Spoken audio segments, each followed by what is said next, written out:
Mr. Speaker.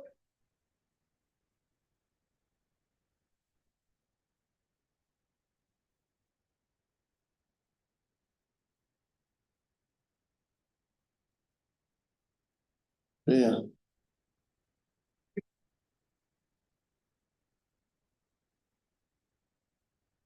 Almighty God, the wisdom and goodness has appointed offices of leaders and parliament for welfare society, good of all human lives upon it, and the just government of its people.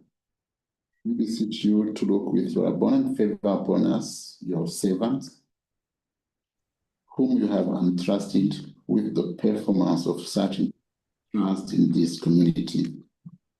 Let your blessings descend upon us here assembled, and grant that we may treat and consider all matters that shall come under our attention and deliberation in so just and faithful a manner, to promote your honor and the glory, and to advance the peace, prosperity, and welfare of this region, and of those whose interests you have committed to us. Amen. Item 1, no the paper of communication from the chair.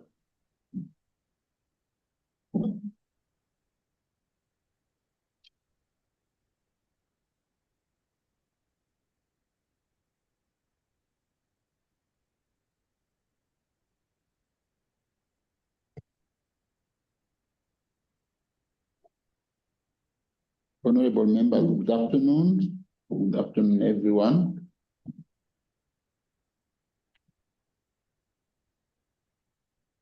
I have been informed that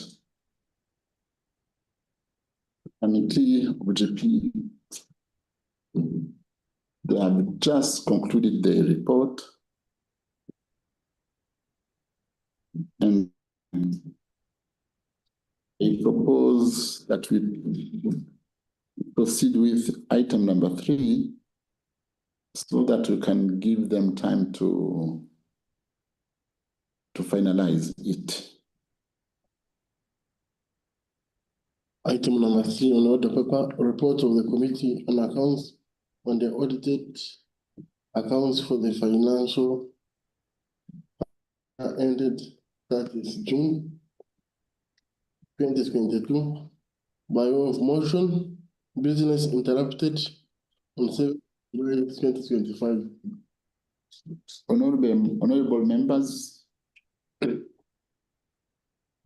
remember that on Mondays, 7th July 2025, we had interrupted business. But the chair of the committee on account had presented his report, and members had debated, but the chairperson of the Council of Ministers was to reply, and she requested to reply today. With this, I give the floor to the chairperson of the council, and after I will give the floor to the chair of the committee, and then I will put the question. Honorable members, the motion on the floor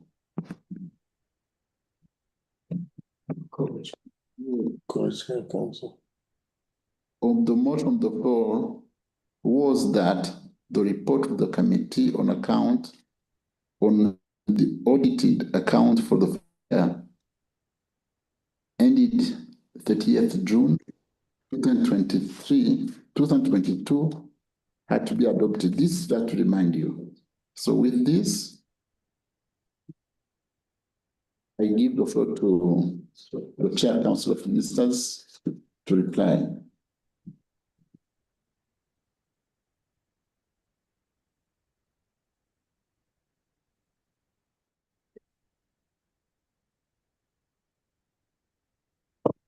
Honorable Chair of the Council of Ministers, you have the floor.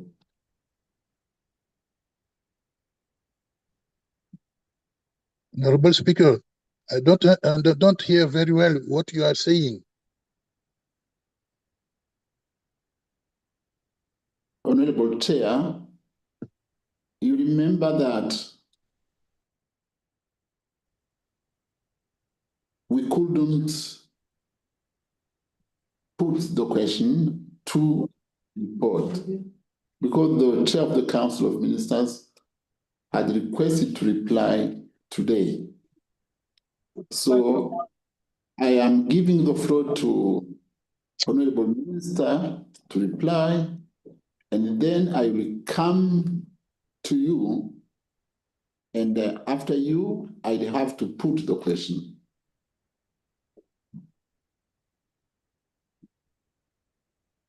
Honorable Chair of the Committee on Accounts. Mr. Speaker, you are not told enough, but I assume you are asking on the current status of implementation of the previous audit recommendations. Yes. Is that the one you want me to speak into? Yes. Let me start by saying, Mr. Speaker, as I said, the course of the week that I was waiting for the council to convene because I was to rely on the confirmation of the figures put here in terms of the percentage from the older members of EAC to agree with me because, as I said, I'm only 6 months old in the ministry and I wanted some confirmation from the older members of the council to confirm the implementation because it is rating back 2021 and 2022. So now allow me to tell you and confirm that we didn't convene as Council of Ministers in the 2 attempts where we wanted to have as council to deliberate on this. It never came to pass. So what I would want to say is I would allow me to let the CTC speak into these figures because just to confirm in that response, issue number 1.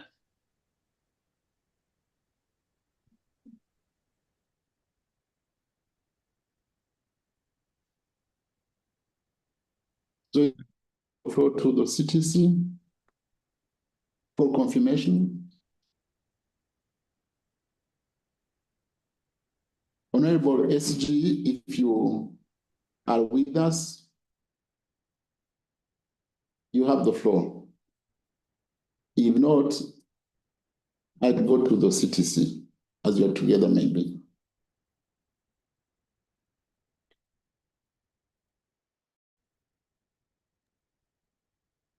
Thank you, Right Honorable Speaker. Yes, Right Honorable Speaker, the rate of implementation has improved tremendously. The most recent status was presented during the statutory audit of the financial 2023-2024, and that report is available and is pending before you for consideration.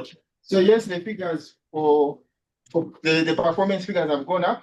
And the Right Honorable Speaker, as you are aware, the subsequent reports we are going to consider, or the committee is going to consider, is going to give you a clear picture. We appreciate that this report was done in 2022, and therefore the figures at the time that were considered have since improved, given the reports, the subsequent reports that the same committee is going to consider subsequently. Right Honorable Speaker, I wish to submit that the figures are okay and the improvement has happened. I thank you for your attention. Thank you, Honorable CTC. So, Honorable Chair, do you need the floor or you can proceed? Do you feel comfortable with the response? Is there Honorable Chair?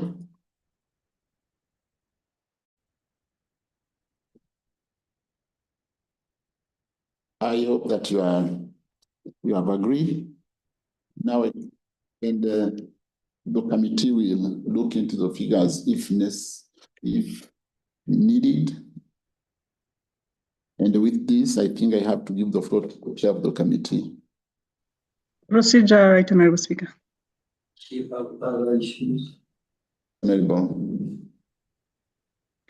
Right Honorable Speaker, regarding the questions which were asked to the council, I think it's not only that the question regarding the implementation of the previous recommendations. There are other crucial questions that are raised to the council, including, for example, why the report of audited accounts are delaying to be submitted to the assembly, so that we avoid those delaying reports that are now. We have already two reports in between. We are now considering the 2022. There is a 2023, 2024, up to the 2025. So I think there is a commitment we needed to have from the council on how and which strategy are we going to use, so that we catch up with those two reports which are in between. And for the future, we'll be able to go parallelly with the audited report of the current financial year, parallelly to what the budget implementation of the same year is talking about. This is a very crucial, and we need the council to pronounce itself on this matter. Thank you, Right Honorable Speaker. Thank you, Honorable Member. Right Honorable Speaker. Yes. Right Honorable Speaker. Yes, Honorable. Right Honorable, there were also, yes, I also asked 3 questions with regard to the regulatory framework that we have currently, which is weak, and the measures that I requested the council to put in place in order for us to enhance our financial regulatory framework. So one of the questions I asked was when they are bringing to Parliament the Financial Management Act for the ESC, then 2, how far the anti-corruption bill has gone with regard to signing it into law, because we passed a bill for an act, the anti-corruption and integrity bill. Then thirdly, to do with the issues of the queries from the Auditor General. I also made reference to the fact that our member states normally have a report they call the Treasury Memorandum, which is presented to Parliament annually.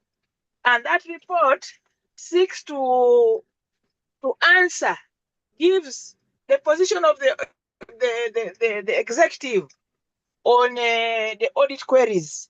So I was also requesting council whether we cannot have a similar document that council will annually present to Parliament on the status of their compliance or otherwise of the audit queries that have been raised, and how far they have gone with answering those audit queries or ensuring that institutions comply. I remember I asked those 3 questions, Right Honorable, and I hope they were transmitted to the Council of Ministers, because those are the things we expect the Council Chair to answer. Thank you, Right Honorable. Honorable Chair, you have the floor.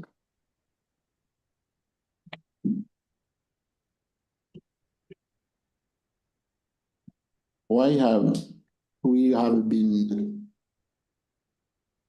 3 years? No. Right Honorable Speaker.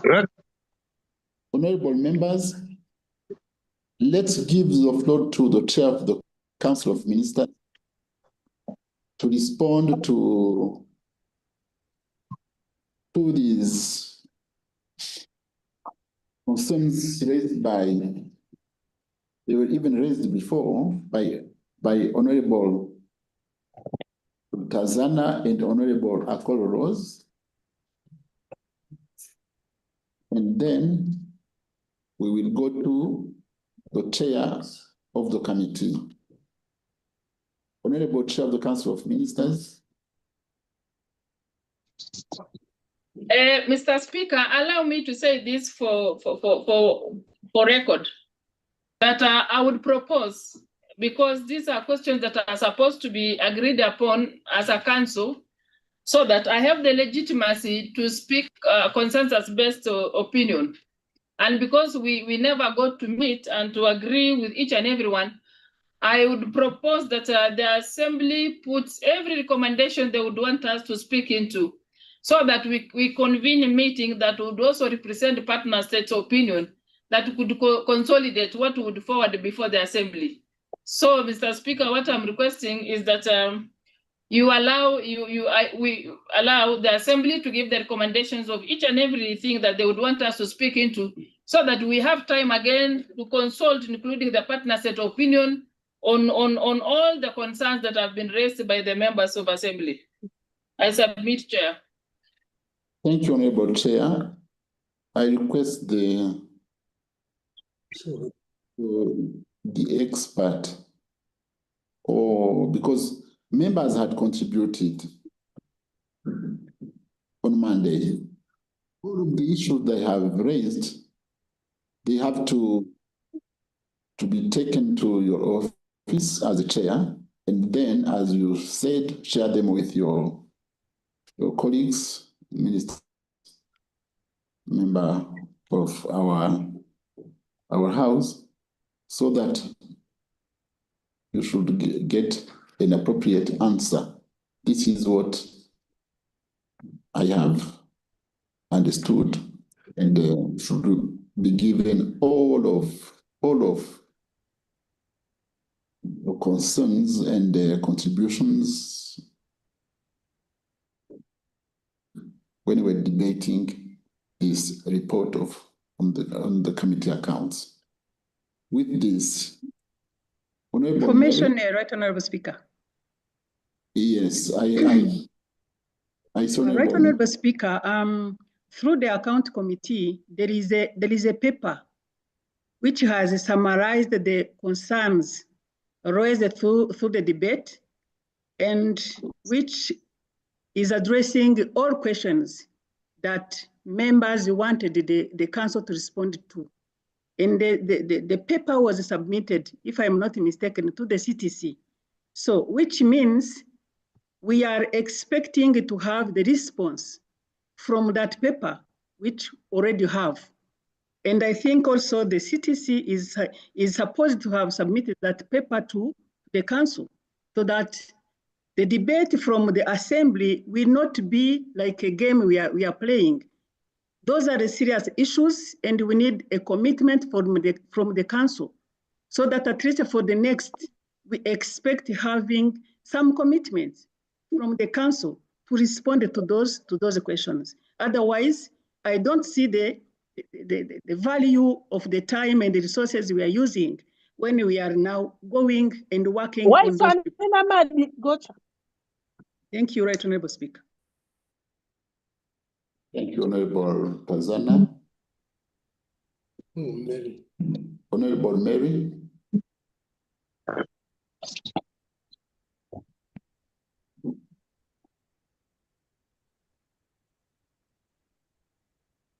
The Speaker, sir, I believe that the explanation that the Honorable Tanzania has just given really cancels my contribution, because as a member of the Accounts Committee, she made it clear that the issues have already been raised and submitted to Council. So I would discourage opening the debate once again to the members to debate on this same issue that we have already pronounced ourselves on. And also, given the time that we don't have the time really for many debates. This is not the usual regular national parliament where things can be referred and you have more time and you can come to it because it's full time. So I was also going to add that should there be anything that is not included in the list of issues raised by the members of the Accounts Committee, let individual members submit them through the clerk so that they can be transmitted onwards to the Council of Ministers. I submit, Honorable Speaker. Right, Honorable Speaker, I thank you. Thank you. Honorable Matthias will be the last one to speak because. Thank you. Thank you, Right Honorable Speaker. I want to compliment my honorable colleagues. Our debate was unanswered, so any intervention was recorded. Why shouldn't the team go through that and have a kind of handout submitted to the Chair Council? It is very simple. Thank you, Right Honorable Speaker. And thank you. That was the Chair requested. And the CTC, if you didn't transmit the issues, please transmit to the Chair. And as I said before, the debate has been closed. If there is anything that we contribute, it must be taken to the Chair. Or as Honorable Mary Mugenya de Matias said, if any member has others things to share with the Council of Ministers, you can do it via the office of the clerk. With this, let's give the floor to the chair of the so that he can reply.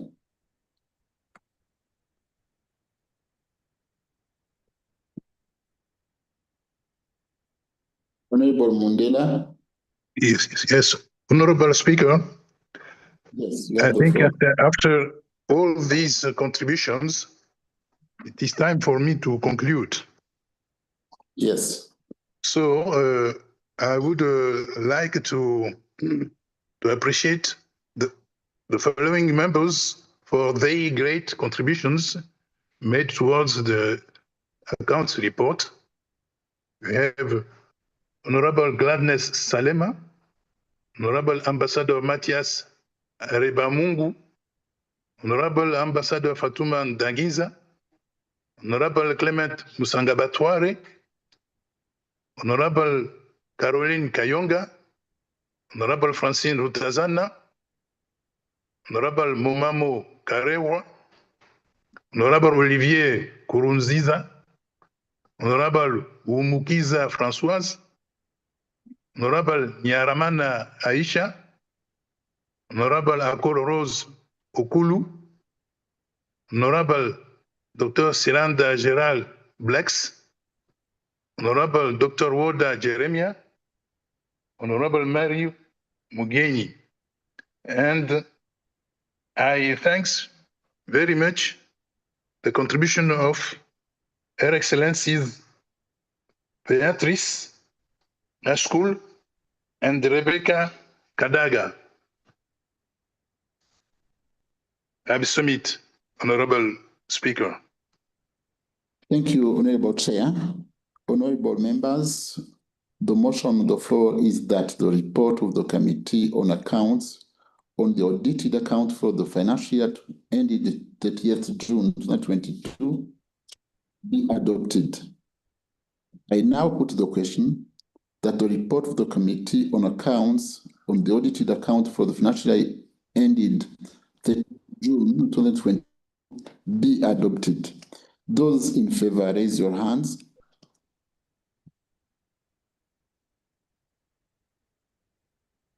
Those to the contrary, raise your hands. Those in favor have it. We proceed to item 4, report of the Committee on Regional Affairs and Conflict on the implementation of EAS and foreign policies.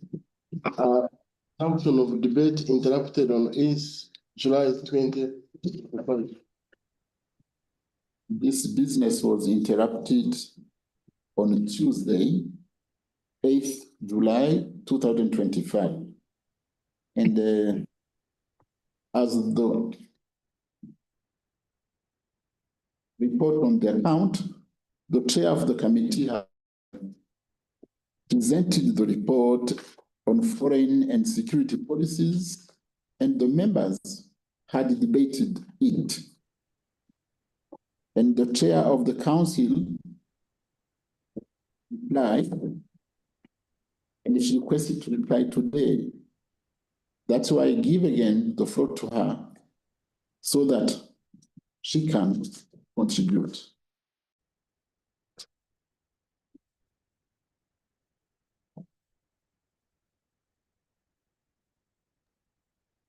No. Honorable Chair of the Council of Ministers. Mr. Speaker, your voice is breaking, so I was not able to consistently follow you. But I get the concept is on the regional affairs and conflict resolution on EAC common foreign and security policies. Yes. Mr. Speaker, allow me to appreciate the fact that the committee are done scrutiny and debate, and we as council welcome all the recommendations on the report. And we will ensure as a council that we will put a very thorough consultation on matters that affects our region. This being informed by the fact that I know so far we are having a consultation at the summit level where we have EAC and SADC putting a mechanisms of dealing with the regional matters on conflict resolution. And I would want the Assembly to give me time to consult it further as a council. At the same time, we also incorporate opinion of the broader collaborative effort between EAC and SADC, so that when we present a paper, we give resolutions that are well informed and that has also taken care of the diversity and the opinion of the entire region. So, Mr. Speaker, that is what I would want to really bring forward, that may the Assembly continue giving us the recommendations and allow us a bit of time to comprehensively with the Secretariat to look at the various levels that are supposed to be speaking into the resolutions that will strengthen our bit of engaging conflict within the region. I submit, Mr. Speaker. Thank you, Honorable Chair. Yeah, right, Honorable Speaker.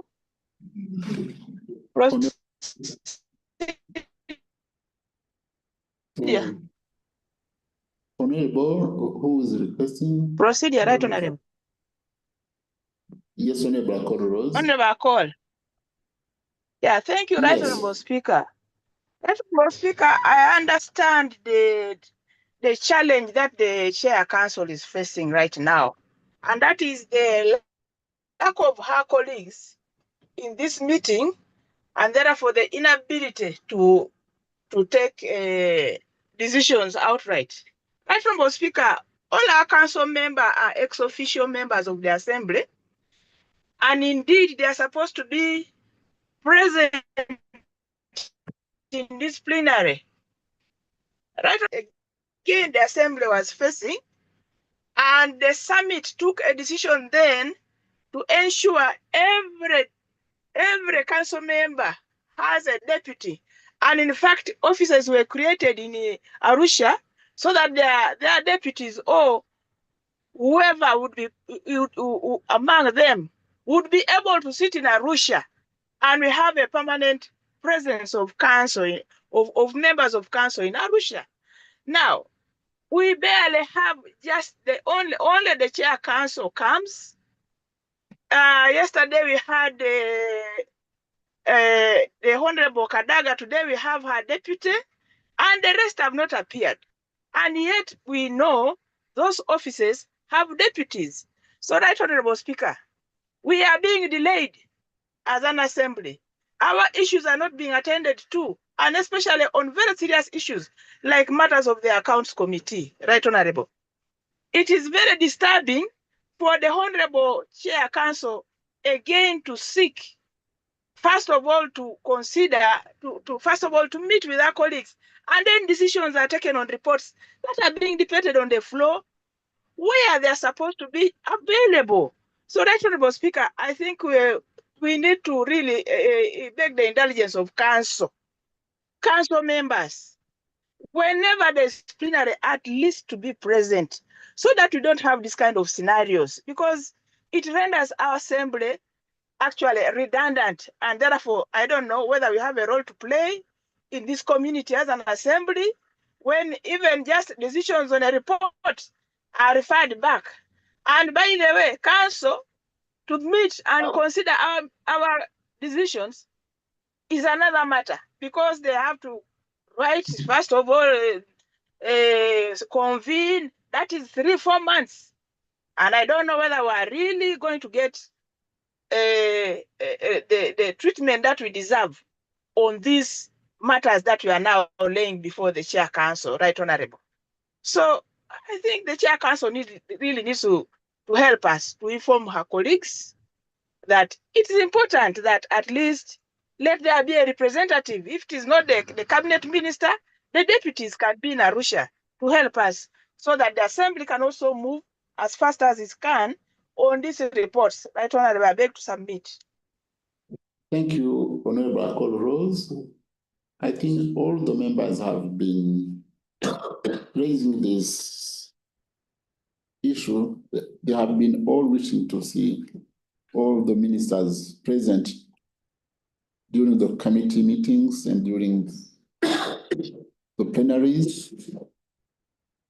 We hope that the chair of the Council of Ministers, who's with us, have understood that if they not, I'm not saying interested in our businesses, but I'm saying that if they're not with us, this community will fail. So, Honorable Chair,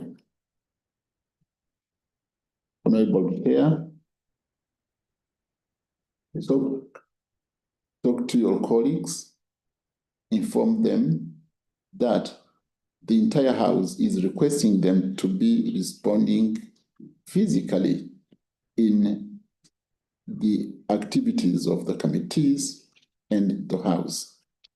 With this, I give the floor to the chair of the committee to reply.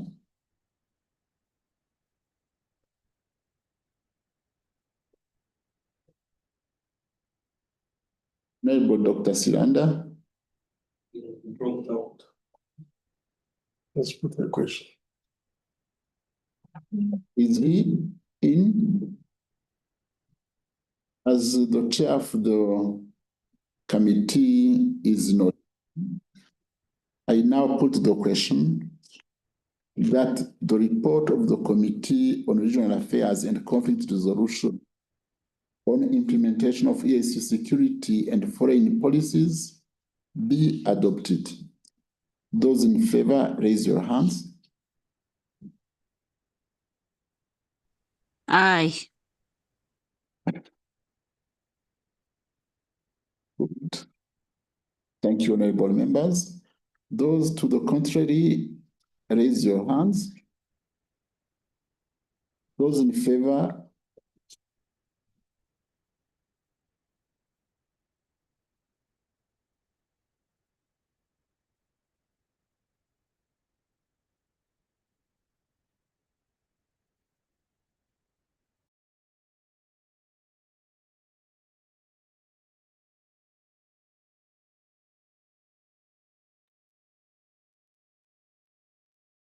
when I was ready to declare the nay and the ayes, the chair of the committee has just joined me in this room. So, immediately, let me give him the floor. It was time for him to reply, because the chair of the Council of Ministers had already replied. So, Honorable Chair of the Committee of Regional Affairs, you have the floor. Thank you so much, Honorable Speaker, because of the many issues that are happening. Honorable members, are you getting his voice? I was in Nairobi attending. Yes, clearly. I was in Nairobi and attending to my sick son who is undergoing treatment. but because of this very important aspect of work, I felt I should be here to join you physically to do responses. Right Honorable Speaker, I appreciate for the contribution that the members did. I took clear note, and I want to start by appreciating the contribution by Dr. Makame. Dr. Makame said the Republic of URT, United Republic of Tanzania, and Zanzibar, they have a foreign diaspora policy embedded within the ministry. Right Honorable Speaker, we appreciate all that, just like many of our partner states have got the diaspora policy embedded within their ministries, but they also have diaspora desks. But we commended the Republic of Kenya and the Republic of Rwanda because they have a whole ministry. What we are recommending is a whole ministry that is charged with matters of diaspora relations, because when you look at what they give to the country in terms of returns, in terms of expertise, the medical expertise and all those, and the other countries, specifically we looked at Tibetan country, the diaspora people, when they return home, they actually assign them to hospitals, to engineering, to that, so that they do a contribution. All the country does is they just give them a ticket and they lower a bit of those, so they offer this expertise. We appreciate all those. We will take the contribution from Dr. Makame, but the recommendation that we require a ministry in charge of diaspora is very important, Right Honorable Speaker. They did not say that Tanzania does not have. They have as a policy embedded within, and the desks, Uganda has a desk and all the other countries. But Rwanda and Kenya have gone a bit ahead by recognizing that as a whole ministry of diaspora, which we appreciate that the report should take. The Honorable Francoise, rather the Honorable Francine, we appreciate, and I think that it is timely that the ministries, rather the Secretariat, does a follow-up with our partner states to find out why are these policies, rather protocols, why are they not being ratified? There is a lot of what we call the side behind the kitchen cabinet, the engagement that are not formal, so that by the time you come for formalities, you've already done this engagement in terms of finding out what it is. These reports come late. All statutory reports come late. I had listening in terms of what the Honorable Rose was pushing, why the things take long to come. It's not only that. For instance, we are dealing with a report of 2021, 2022, and 23. Honorable Speaker, we have not even dealt with 2024. We're already in 2025, almost half of the year. So we appreciate that. The Honorable Mary, she was very passionate, even in terms of the committee. The question of harmonization, even looking at the Vienna Convention, we have ratified a lot of these policies, but sometimes they're not in tandem with the Vienna Convention. And we recognize and appreciate that as a committee, our recommendation is that we do a study to have what we call standardization and harmonization within the partner states, so that when a partner state has ratified a particular policy, for instance, the one of immunities, it should apply to all citizens of whatever particular state where they are. If they are in Uganda, let me take Uganda for instance, if they have ratified the protocol on immunity, it should apply to all citizens that are employed and work even when they are Ugandans. So the partner states have ratified this 15 years down the road, but you know that it is not uniform and not being implemented in some of other aspects. The question on follow-up on URT, in terms of, it is now 15 years. The country is not giving feedback on whether they appreciate it, on whether they don't appreciate, specifically this one on foreign coordination. The same to the defense park, there is no feedback. So we think that Parliament can work with the other national parliament for us to do assessment and maybe follow up with the ministries so that we find out where is the problem.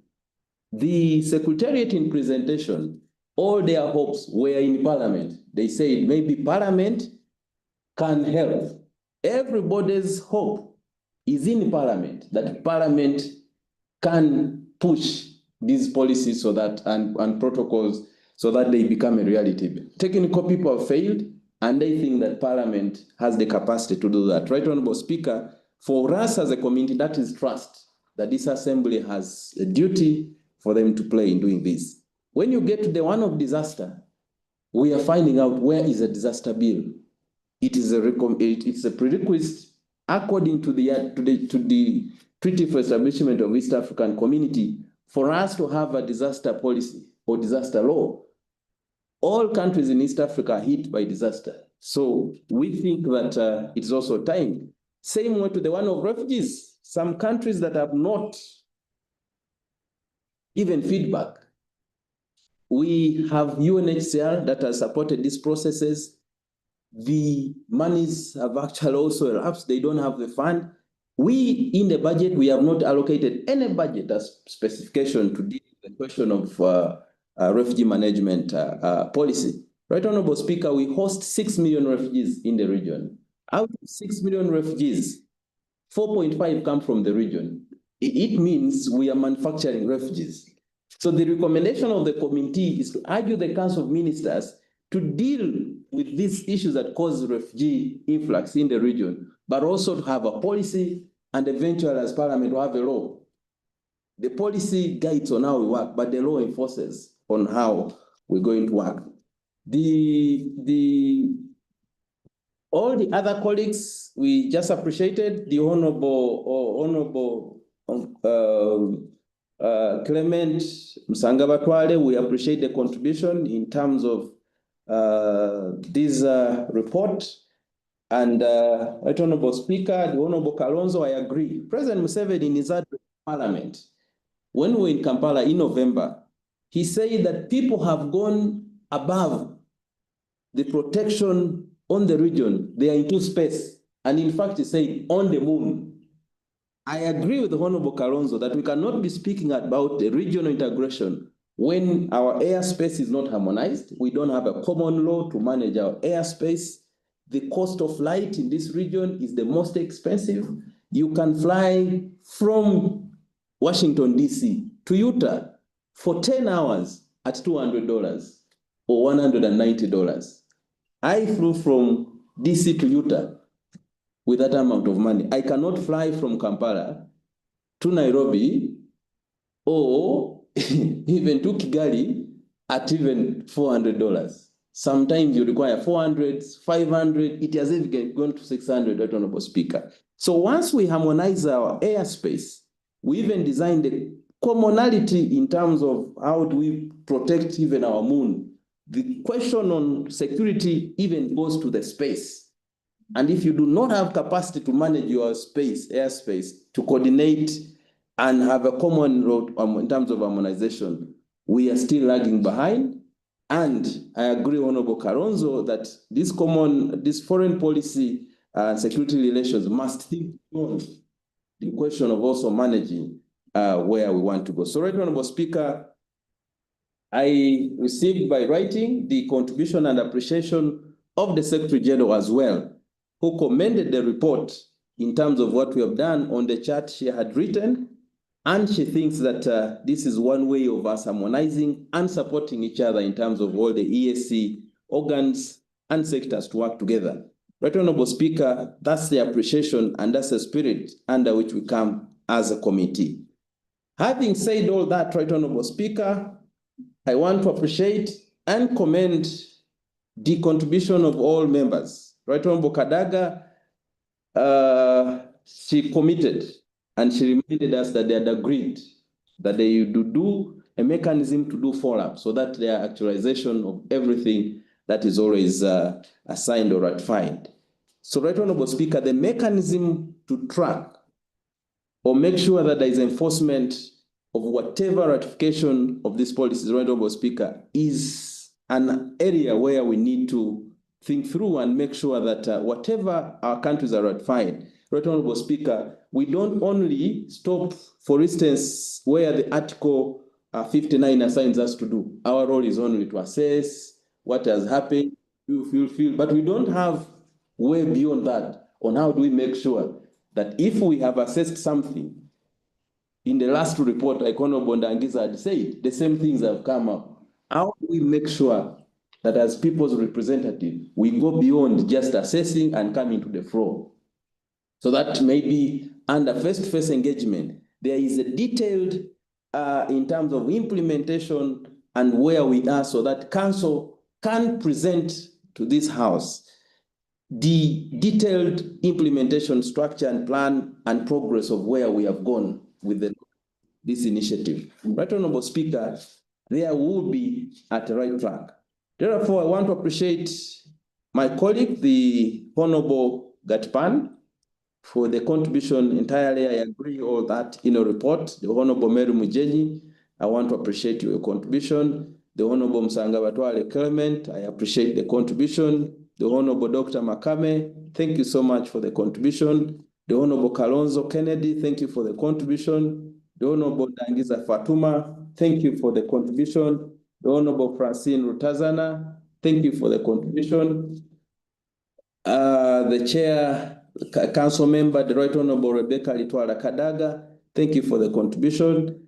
The Honorable Secretary General, thank you for the contribution. The Honorable Chair of Council, thank you for the contribution. And Right Honorable Speaker, I want to appreciate members of our committee, the Honorable Bigirimana Goretti, the Honorable Momamo Kalera, the Honorable Anastase Manarimbona, the Honorable Wanga Jean Baptiste, the Honorable Kalala Wanga, the Honorable Hassan Omar, the Honorable Zipora Kering Gisang, the Honorable Suleiman Said Saleh, the Honorable Ambassador Matthias Haleva Mungu, the Honorable Nyiramana Goretti. Right Honorable Speaker, this one even stepped in to chair the last adoption of this engagement when I was attending to my son. Thank you, Honorable Nyiramana.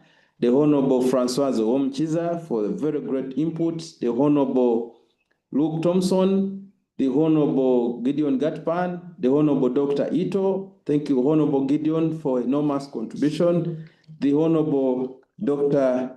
Leonard Ann Ito, the Honorable Machano Ali Machano, the Honorable Miria James Kinyasi, the Honorable Dr. Gladness Salema, the Honorable Mujenyi, and the Honorable Amongin Jacqueline.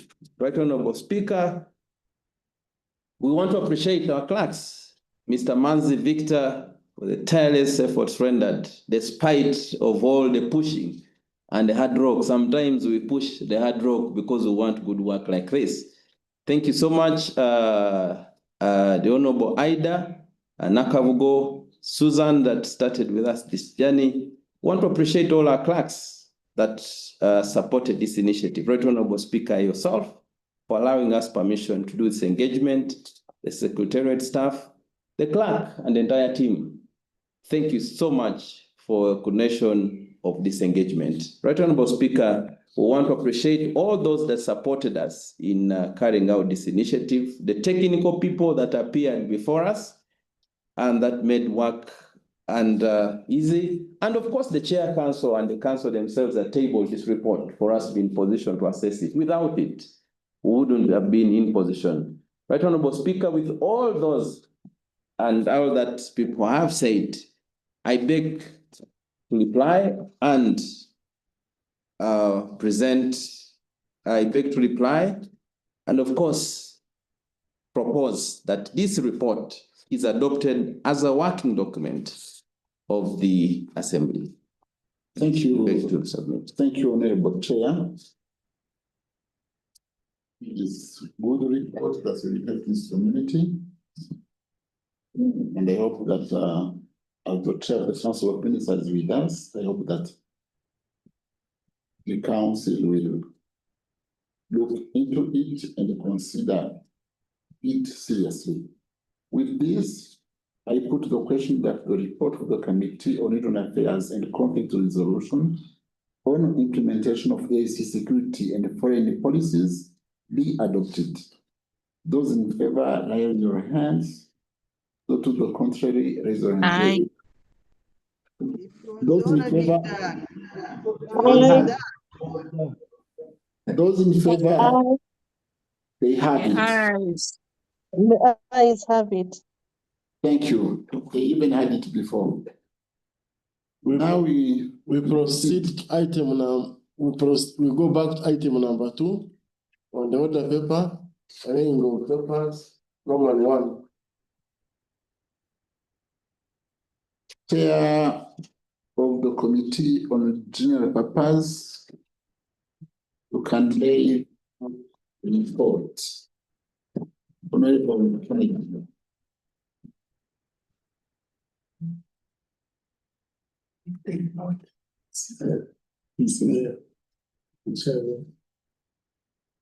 Honorable Kennedy.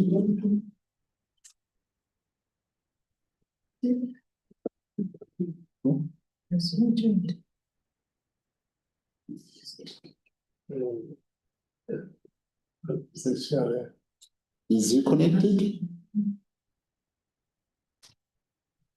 Chair of GP, I can see you there.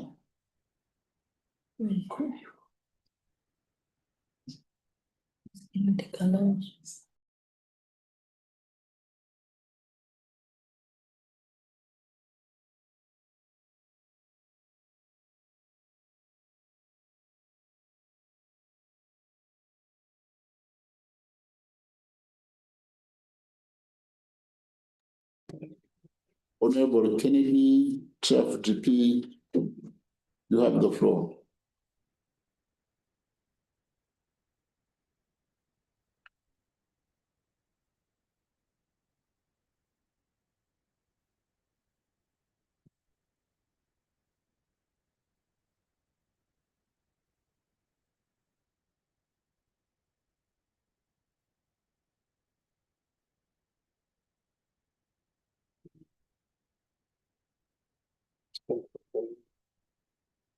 Honorable members, as the is still in the chair of GP, we will. You have news? But they are still consulting.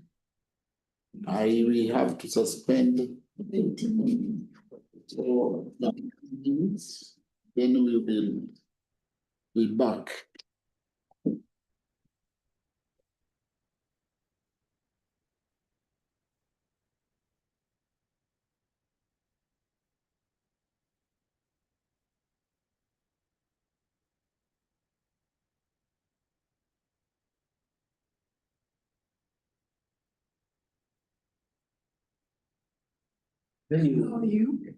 Today you gave us that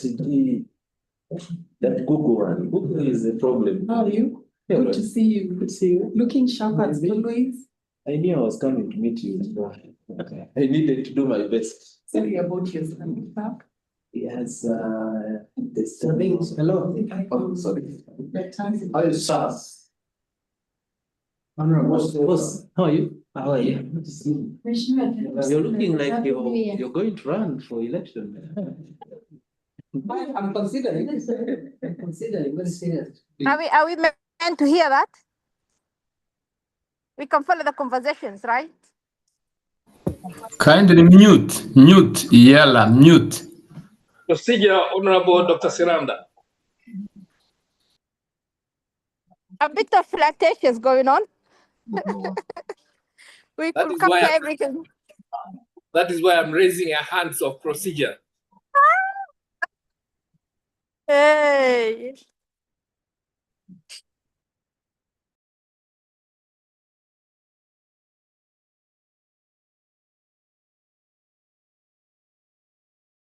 No problem, recording had stopped.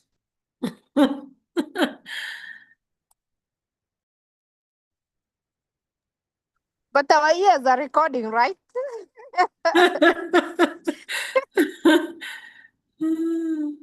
Honorable Falhada, how are you?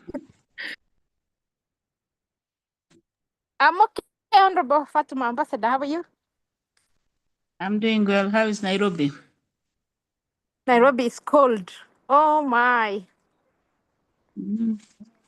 really Mm. cold. Wow.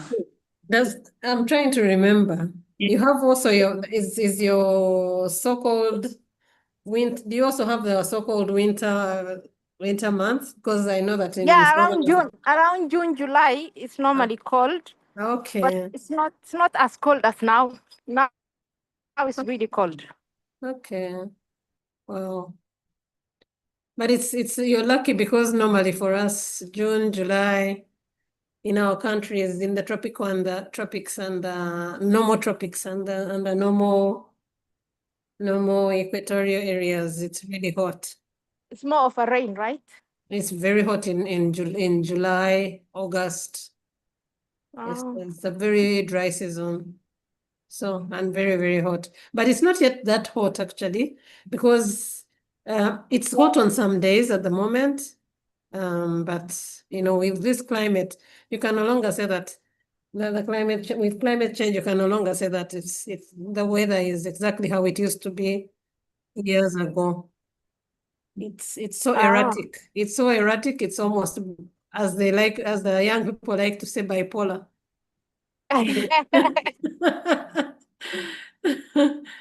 Yeah.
Honorable Kathy, I missed.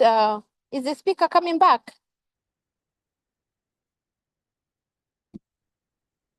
Are we meant to be here for how long?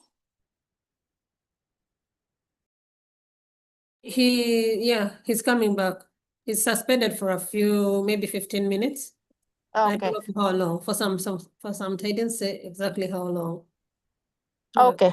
Thank Mm. you. Mm. Thank you.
There is total silence in here. Where are the comedians who can entertain us?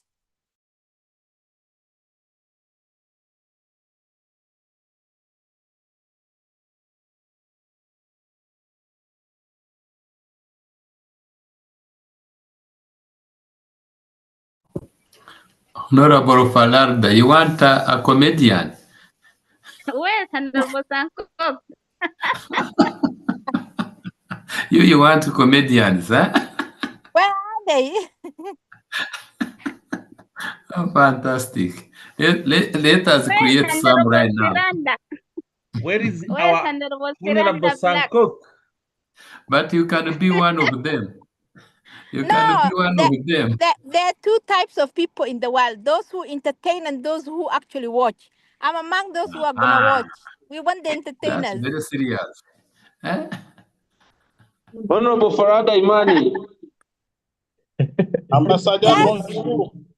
Ogambo Yes, Chair. the future president of Uganda. Are you okay? I am in line. Ambassador. Dr. Siranda is here to entertain. Dr. Siranda Black, you He looked entertain. sharp. He looked sharp today. He was looking sharp. I don't know what was the hype for. Ambassador, I am always sharp. Saïda, bonjour. Bonjour, cher lieutenant désiré. Comment vous allez? Honorable Doctor. Tout va bien, alhamdoulilah. Ah bon. Alors, On je est en voudrais seulement vous saluer. Hein. Comment ça va? Ça fait un bail, hein? Et on se verra. Ah, for sure, for Je vous sure. ai suivi. Vous avez bien intervenu sur Legal. Hello? Come again?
Kennedy Ayerson Mkulia. Right Honorable Dr. Siranda Black. We are looking for you. Every meeting is at standstill because of you. I'm available here. Hey, so we can resume. You can resume if I have the report. We can only see you, not the report. Now, where is the report here? Was the one in charge. Oh my God. Right Honorable Kennedy Mkulia Ayerson. Yes, my boss. My right honorable. For me, you are my right honorable always. I'm waiting for the report, Right Honorable Dr. Siranda. Once it reaches me, I will just go on because we have made amendment. I was going to tick you, but you missed it.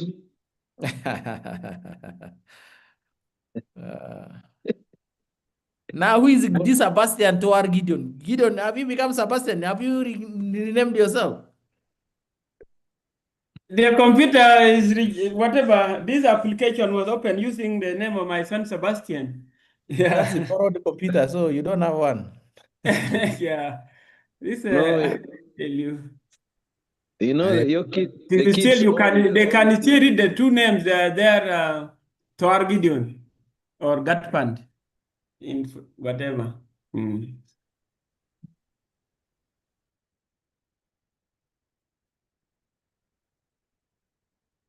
Honorable Francoise, bonus.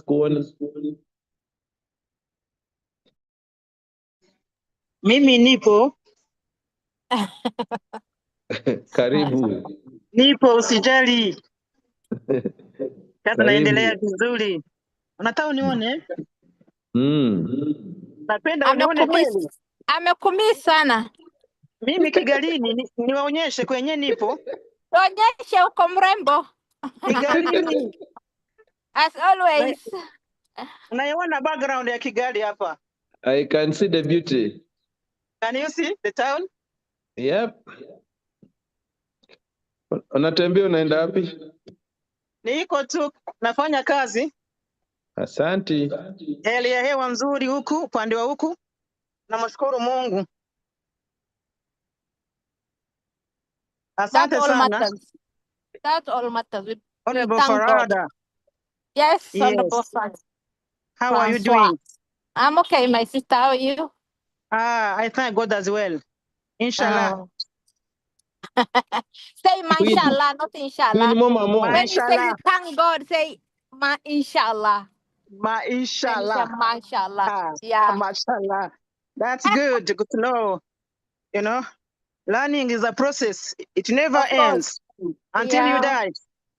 Yes. Jean-Baptiste Ewanga.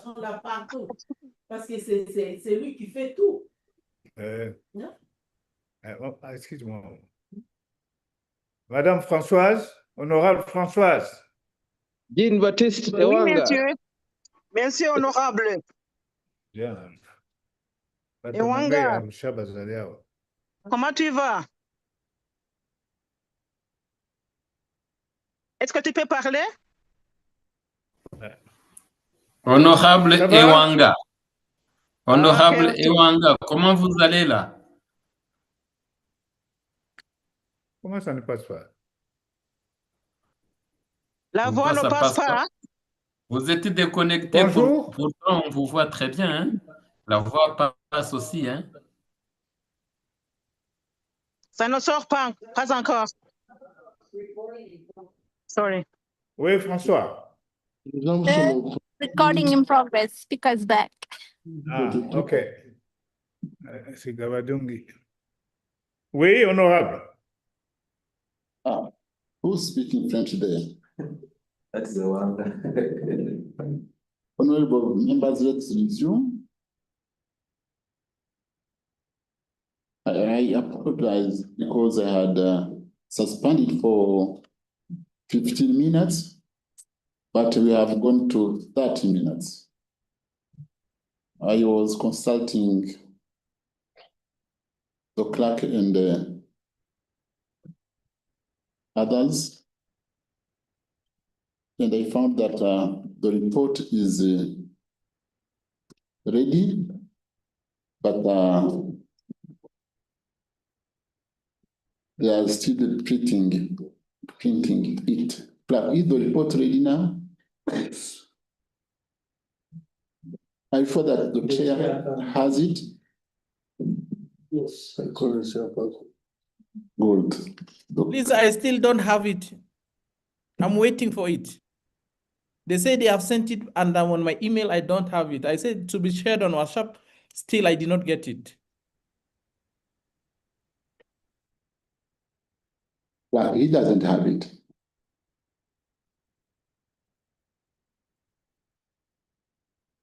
Will I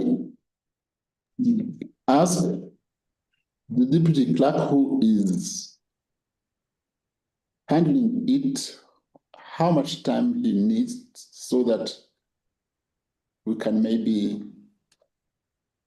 suspend again? Deputy clerk?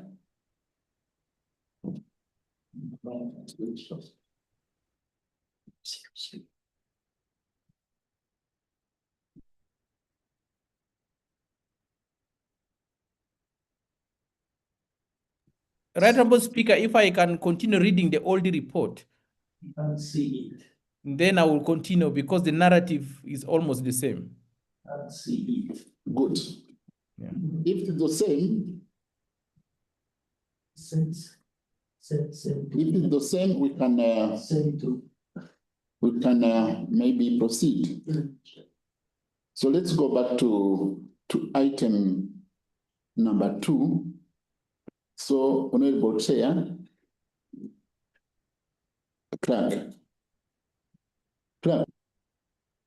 Victor, proceed.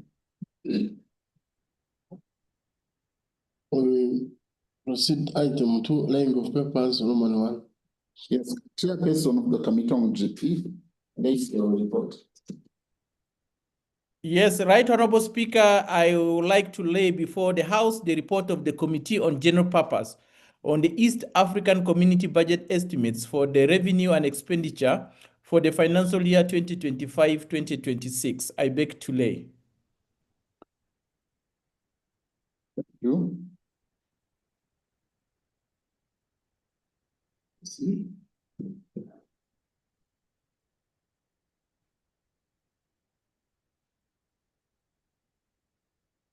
Proceed. Go to item number 5.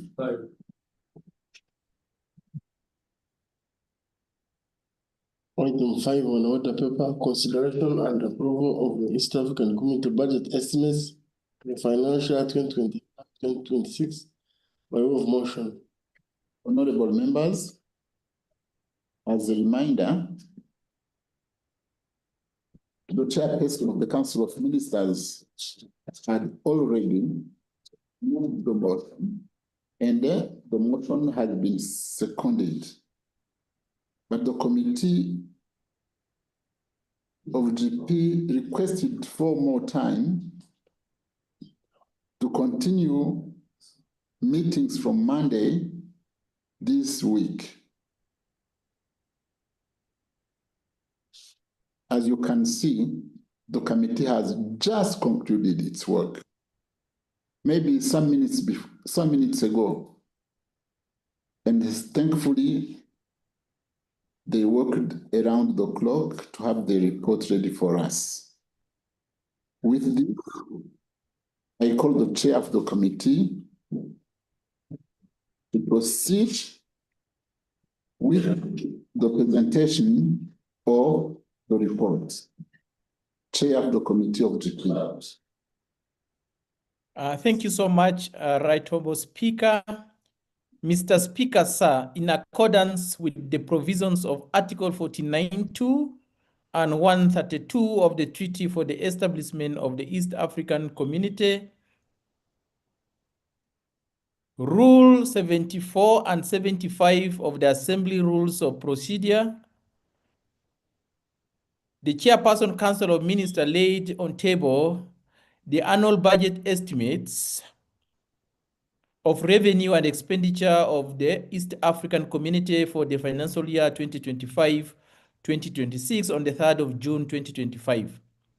Accordingly, the Right Honorable Speaker referred the annual estimates of revenue and expenditure of the East African Community for the financial year 2025-2026 to the Committee on General Purpose for consideration.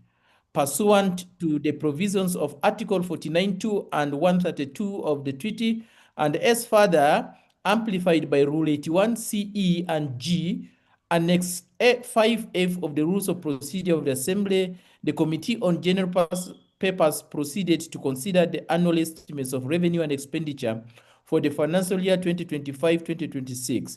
The committee hereby presents its report. The committee employed the following methodology. During the consideration of the budget estimates, the committee interacted with the Council of Ministers, the Secretary General, heads of organs and institutions, and relevant officers of the community. Reviewed, among others, the following documents: the policy statement by the Secretary General on the budget estimates, the EAC budget summary for the financial year 2025-2026, the EAC summary of activities under the medium-term expenditure framework for the financial year 2025-2026, the EAC annex to the budget for the financial year 2025-2026, which we refer to as the detailed medium-term expenditure framework, the EAC medium-term expenditure framework for financial year 2025-2026 to 2027-2028, the EAC statement of projected revenue and expenditure summary of the financial year 2025-2026, projected financial statements of the EAC budget for the financial year 2025-2026, the EAC annual operational plan for the financial year 2025-2026, the relevant council reports on the budget estimates, the staff recruitment plan for 2025-2026, the procurement plan for 2025-2026, the EAC appropriation bill for the year 2025-2026, the EAC budget speech for the year 2025-2026. The committee also made reference to the treaty, the EAC Budget Act, the East African Community, the East African Legislative Assembly Rules of Procedure, and other relevant legal instruments of the community. Achievement during the financial year 2024-2025. According to the Secretary General, during the year 2024-2025, the community registered the following achievement in line with approved annual priority areas: strengthening of regional peace, security, political, and governance mechanism to maintain stability in the community. The community played a pivotal role in restoring peace and stability in the Eastern Democratic Republic of Congo through high-level summit and the joint EAU-ESC SADC coordination mechanism, thereby laying a strong foundation for the ongoing peace processes. In July 2024, the community successfully deployed the EAC Electoral Observation Mission to the Republic of Rwanda during the general elections, which were conducted peacefully and successfully. The community enhanced cross-border cooperation and peaceful coexistence among border communities affected by unresolved border disputes through the Peace Caravan Initiative at the three junctions of Kenya, the Republic of Uganda, and the Republic of South Sudan. 2, which is B, enhancing intra-regional trade and investment through enabling business environment. In 2024, the EAC total trade with the rest of the world increased by 14.17% to United States dollars 124.9 billion from the United States $109.4 billion in 2003. EAC grew by 24.72% to United States $56 billion, while the EAC imports rose by 6.83% to United States $68.9 billion. Intra-East African trade also expanded by 9.35% to United States $15.2 billion. This positive trajectory is a testament to the effectiveness of our customs union. 47 non-tariff barriers, commonly known as NTBs, were reported, with 16 successfully being resolved. The remaining NTBs are set at various stages of resolution, including 19 at the National Monitoring Committee level and 2 at the bilateral levels. Partner states actively participated in the 24th ESC Micro, Medium, and Medium-Sized Enterprise MSMEs trade fair and held in Juba, South Sudan.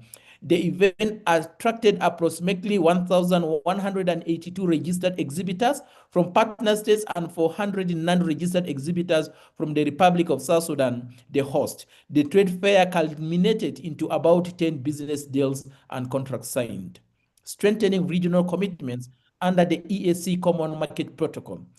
The summit adopted Annex 7 to the Protocol on the Establishment of the East African Community Market on the Mutual Recognition Agreement of Academic and Professional Qualification. This annex provides a robust framework enabling partners to mutually recognize academic and professional qualification obtained within the community, thereby facilitating the free movement of labor across the common market. The community adopted the EAC labor migration policy along with its implementation plan aimed at accelerating the facilitation of labor migration through harmonization of labor policies and laws across the partner states. Additionally, the community adopted comprehensive rules to promote consistency and enhance transparency in handling of anti-competitive complaints, investigations, and other competition-related matters by the EAC Competition Authority. In establishment of the requisite institutions and the acceleration of harmonizations of fiscal and monetary policies towards attaining prerequisites for the East African Monetary Union, the community adopted a comprehensive framework for coordinating monetary and fiscal policies to support the establishment of the monetary union. To modernize and integrate payment systems across the region, the community adopted the EAC Cross-Border Payment System Master Plan, which outlines key strategic initiatives for modernizing and integrating payment systems in the EAC region. In terms of development of multi-sectoral infrastructure to improve connectivity in transport and ICT for timely services, The community adopted the air transport liberalization regulations alongside the multilateral agreements for aircraft accident investigation, enhancing regional air transport governance. The community inaugurated Africa's first regional center for aviation medicine in Nairobi, Kenya, to enhance aeromedical certification, human performance, and aviation safety across the EAC partner states. The Republic of Burundi commenced implementation of the One Area Network, commonly known as ONA, roaming framework, joining the Republic of Kenya, the Republic of Rwanda, the Republic of South Sudan, the Republic of Uganda, and the United Republic of Tanzania in facilitating seamless cross-border mobile communication. In terms of enhancing of the socio-productive sector to increase productivity and raise the standards of living for East Africans, the community adopted several key initiatives to boost productivity and trade within the agricultural sector, including a quality management self-assessment tool for SMEs in the leather sector, an action plan to promote value addition and trade within the nuts value chain, regional potato seed regulations, and harmonized certification guidelines to facilitate the intra-EAC trade in seed potato and potato ware. The community adopted the EAC Blue Economy Strategy and Action Plan 2025 to 2034 and the East African Regional Biodiversity Strategy and the Action Plan 2025-2034, reinforcing commitment to sustainable use and conservation of marine and biodiversity resources. The construction of Regional Maritime Rescue Coordination Center, known as MRCC, in Mwanza is 88% complete.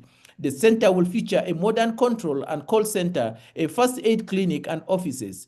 In Kenya, the groundbreaking ceremony for the Maritime Rescue Coordination Center was held in August 31st, 2024, officiated by His Excellency William Samoei Ruto, the President of the Republic of Kenya. In Uganda, the Maritime Survival Training Institute at the Fisheries Training Institute in Entebbe is now complete.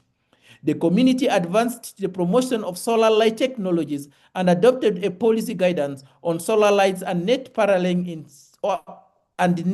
paneling in order to ensure efficient harvesting of Daga and Lake Victoria. There might be an error in that. I stand to be corrected. The community adopted the EAC strategy for prevention and control of transboundary animal diseases, TADs, and zoonoses 2024-2034, along with the harmonized guidelines for testing and registration of veterinary ectoparasites, strengthening regional animal health systems. To ensure sustainable regulation of medicine within the community adopted the EAC Medicine Regulatory Harmonization Sustainability Plan. The community continued to facilitate academic mobility among higher education institutions during the period under review. 32 academic staff members were successfully supported to undertake physical mobility assignments across partner states. The community 2,306 scientists from universities and research institutions across partner states in technical scientific writing and grant proposal development. The initiative aims to enhance the dissemination of research, increase funding for innovation. The community facilitated capacity building activities, exchanges, and awareness creation for 33 experts and stakeholders from partner states under the East African Kiswahili Commission Mobility Program. This effort addresses capacity challenges in the development and promotion of Kiswahili. In enhancement of capabilities of all EAC organs and institutions to fulfill their mandate and raise awareness of the EAC integration process, the Assembly adopted 4 committee reports, 7 motions approved the EAC budget for financial year 2024-2025 within the stipulated time framework, and issued several recommendations aimed at enhancing the community overall performance in advancing the integration agenda. During the period under review, a total of 79 matters were filed before the East African Court of Justice. The community celebrated its Silver Jubilee, marking 25 years of integration. Commemorations were conducted at both national and regional levels. With ministers responsible for EAC affairs leading efforts nationally, the celebration provided an opportunity to raise awareness among the EAC citizens about progress and achievement made in the integration agenda. The community successfully mobilized support from development partners to complement the partner states' contribution, securing funding amounting to United States $75.4 billion. They included United States $41.4 million in direct support, United States $32.2 million in indirect grants, and United States $1.8 million in technical assistance, all formalized between July 2024 to June 2025. These resources will significantly bolster EAC projects and programs in the coming years. The community achieved unqualified clean audit opinion for all organs and institutions and projects, demonstrating significant improvement in financial management, compliance, and internal controls. Challenges encountered, despite this notable progress, several challenges still persist. One, delay in budget contribution from partner states and heavy dependence on external donor support. Termination of United States foreign aid, resulting to an increased funding gap and disruption of USAID-funded projects and programs. Institutional capacity gaps in critical functions of the EAC organs and institutions due to the expiration of the terms of mandatory retirement of staff. The community anticipated having a total of 185 vacant positions by December 2025, representing 44% of the total number of established positions within the structure of the community. Lengthy decision-making processes leading to delay implementation of planned activities. Delay ratification of instruments of amendments of the EAC Treaty as well as other legal instruments. Inconsistencies and gaps in the current EAC financial management framework across organs and institutions. Mitigation strategies. The Secretary General informed the committee that the EAC will address these challenges through strengthening compliance mechanisms for budget contributions and diversifying funding streams through expediting the finalization of the framework on investigation of breaches, amendment to the rules of procedure of the policy organ, and schedule of sanctions, public-private partnership, blended financing, and enhanced resource mobilization. Expediting the ratification of the amendments to Article 132.4 of the treaty to provide for the budget of the community to be funded by partner states based on financing formula adopted by the 23rd Ordinary Summit of the EAC Heads of State. Again, fast-tracking the review of the job description, review of the quarter points manual, and modalities of implementing the new structure to facilitate staffing and capacity development across the EAC organs and institutions. For advancing the comprehensive review of the treaty and aligning institutional framework with involving integration needs. Lastly, development of an EAC Public Finance Management Act to address gaps across the current EAC Financial Management Framework, the Budget Act, the Financial Rules and Regulations, and other financial instruments. Status of partner states contribution.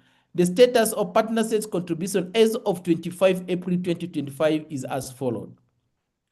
The Republic of Burundi is in arrears of 10,805,384.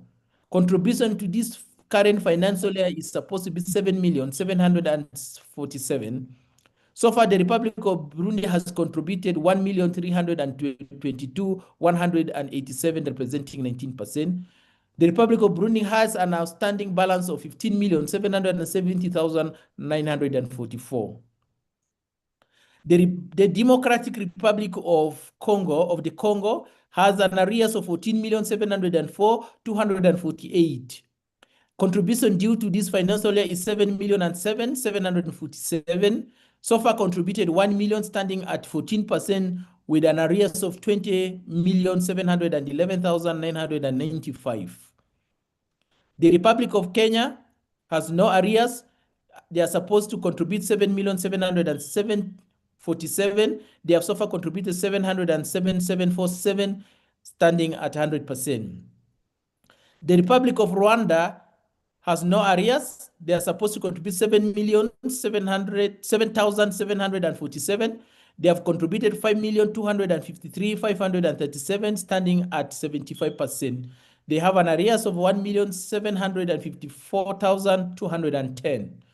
The Federal Republic of Somalia has no arrears. They are supposed to contribute 7,707,747. They have contributed 3,500,000, standing at 50%. They are in arrears of 3,507,747. The Republic of South Sudan is in arrears of 8,610,255.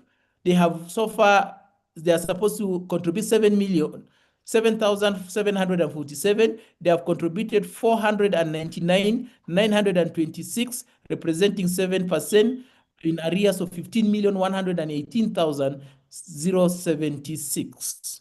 The United Republic of Tanzania is in arrears of 122,694.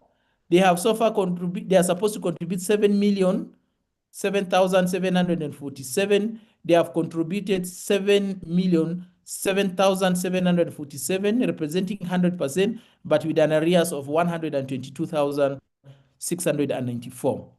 The Republic of Uganda has no arrears. They are supposed to contribute 7,747. They have so far contributed 7,161,224, representing 102%. And the East African community is supposed to refund them 153,477. And in total, the total area stands at 33,522,581, with expected contribution for this financial year in terms of partner states contribution standing at 56,601,976.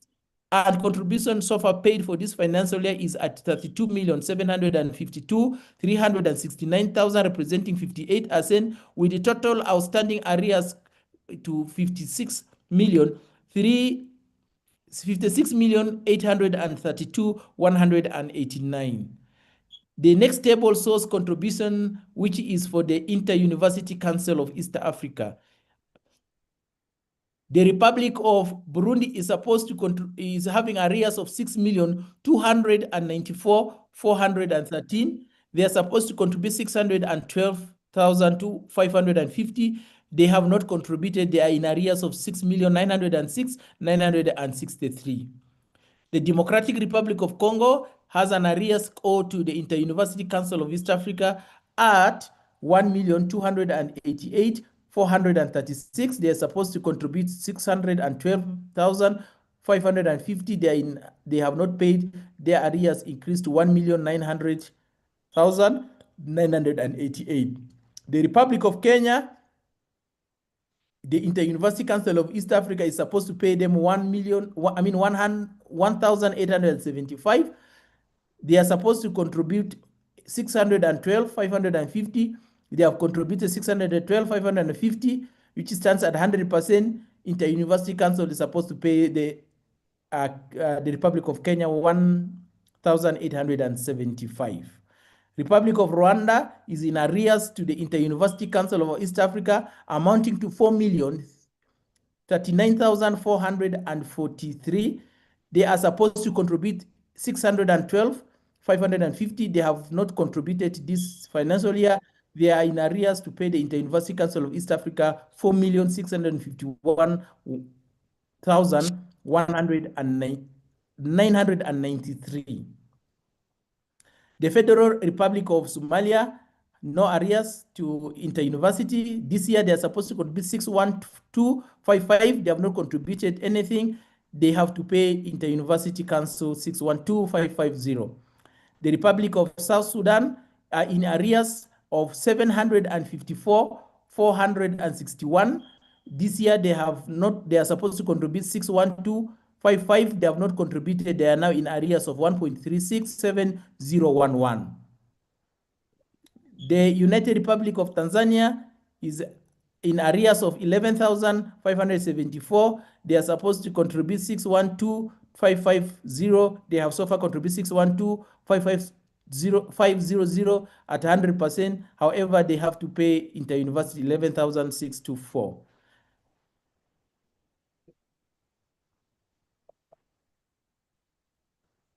The Republic of Uganda has no arrears. They are supposed to pay 612550. They have paid 612550 100%. They owe nothing. The total are below the total column.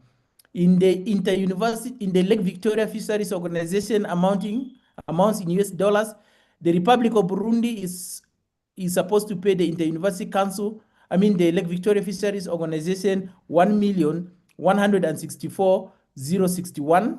They are supposed to pay this year 465,549.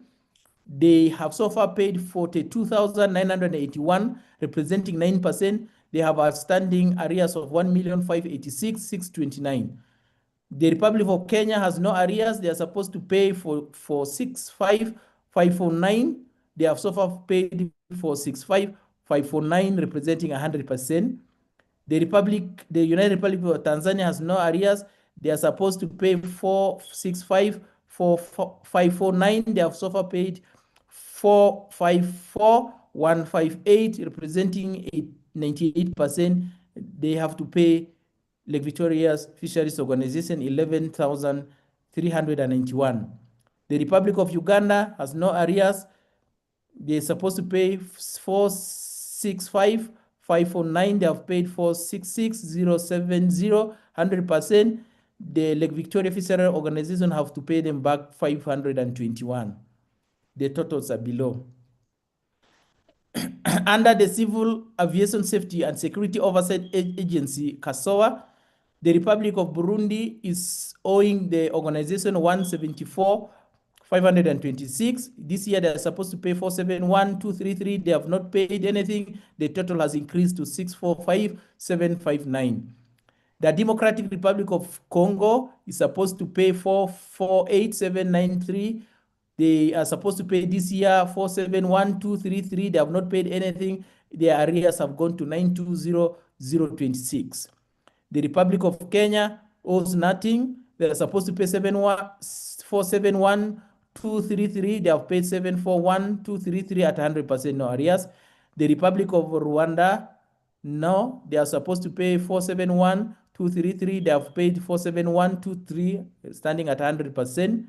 The Federal Republic of Somalia is supposed to pay 209,560. They have so far paid 209,560 at 100%. They have cleared. The Republic of South Sudan is it's owing arrears of 343,685. They are supposed to pay this year 47,123. They have not paid.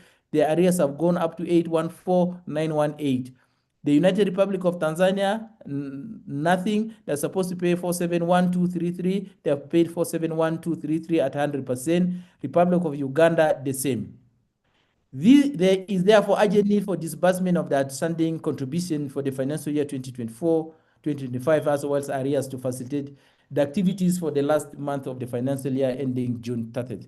So this paragraph is rendered useless because the month has ended.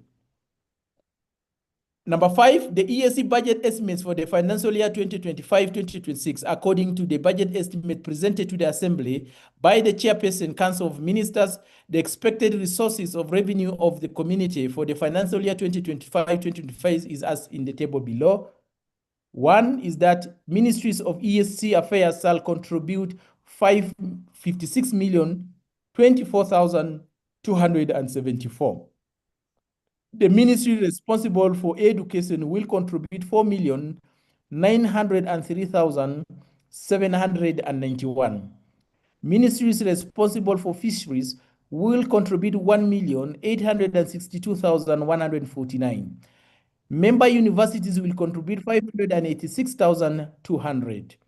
Development partners will contribute 41,582,772. The miscellaneous revenue amounts to 1,462,335.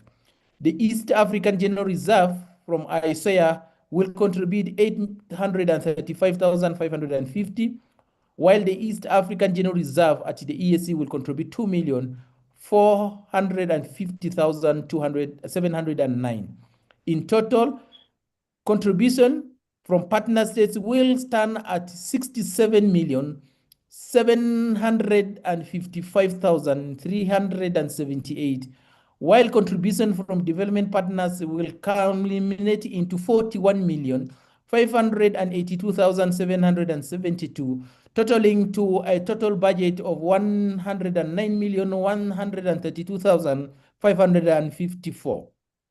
Budget allocation to global priorities in the financial year 2025-2026. According to the Secretary General, the proposed budget for the financial year 2025-2026 is allocated to the EAC global priorities as follows.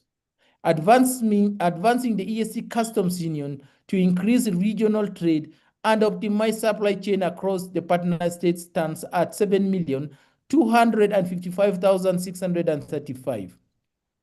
Enhancing multimodal strategic climate resilient infrastructure, digitalization to promote trade and regional integration, allocated an amount of 6,874,728. Enhancing regional peace, security, political processes, and emergency response mechanism to improve the political environment in the community is allocated an amount of 5,019,063. In expediting the harmonization of fiscal and monetary policies and the operationalization of the requisite institutions towards the realization of the East African Community Monetary Union is 9,394,640. In strengthening capacity of the EAC organs and institutions to fulfill their mandates and promote the visibility of the EAC and stakeholders, engagement in the EAC integration process is allocated 62,872,002. In strengthening the implementation of regional commitments in accordance with the EAC Common Market Protocol and other relevant frameworks to ensure sustainable development and improve the socio-economic welfare of East African, the total amount allocated is 17,922,083. The total is 109,338,151. Note that these detailed programs and activities to be implemented in the course of the financial year are contained in the detailed MTF and actual operation plan, which were electronically transmitted all to the members of this assembly. So colleagues, you need to check on your emails to find the detailed expenditure and the detailed revenue and expenditure as per the MTF. What does the expected outcomes in this financial year? According to the Secretary General, it's expected that the implementation of the above priority programs will result into the following outcomes: enhance stability, security across the community, leading to more conducive political environment for regional integration and development. Increase compliance with regional commitments, leading to improved. Something is missing. Please forgive us for that. Harmonize monetary and fiscal frameworks in the EAC region and operationalization of the East African Monetary Union institutions, paving way for the establishment of a single currency and a stronger regional economic integration, a robust climate resilient and digitally connected infrastructure network that facilitates seamless trade and mobility, reducing transportation costs as well as improving accessibility.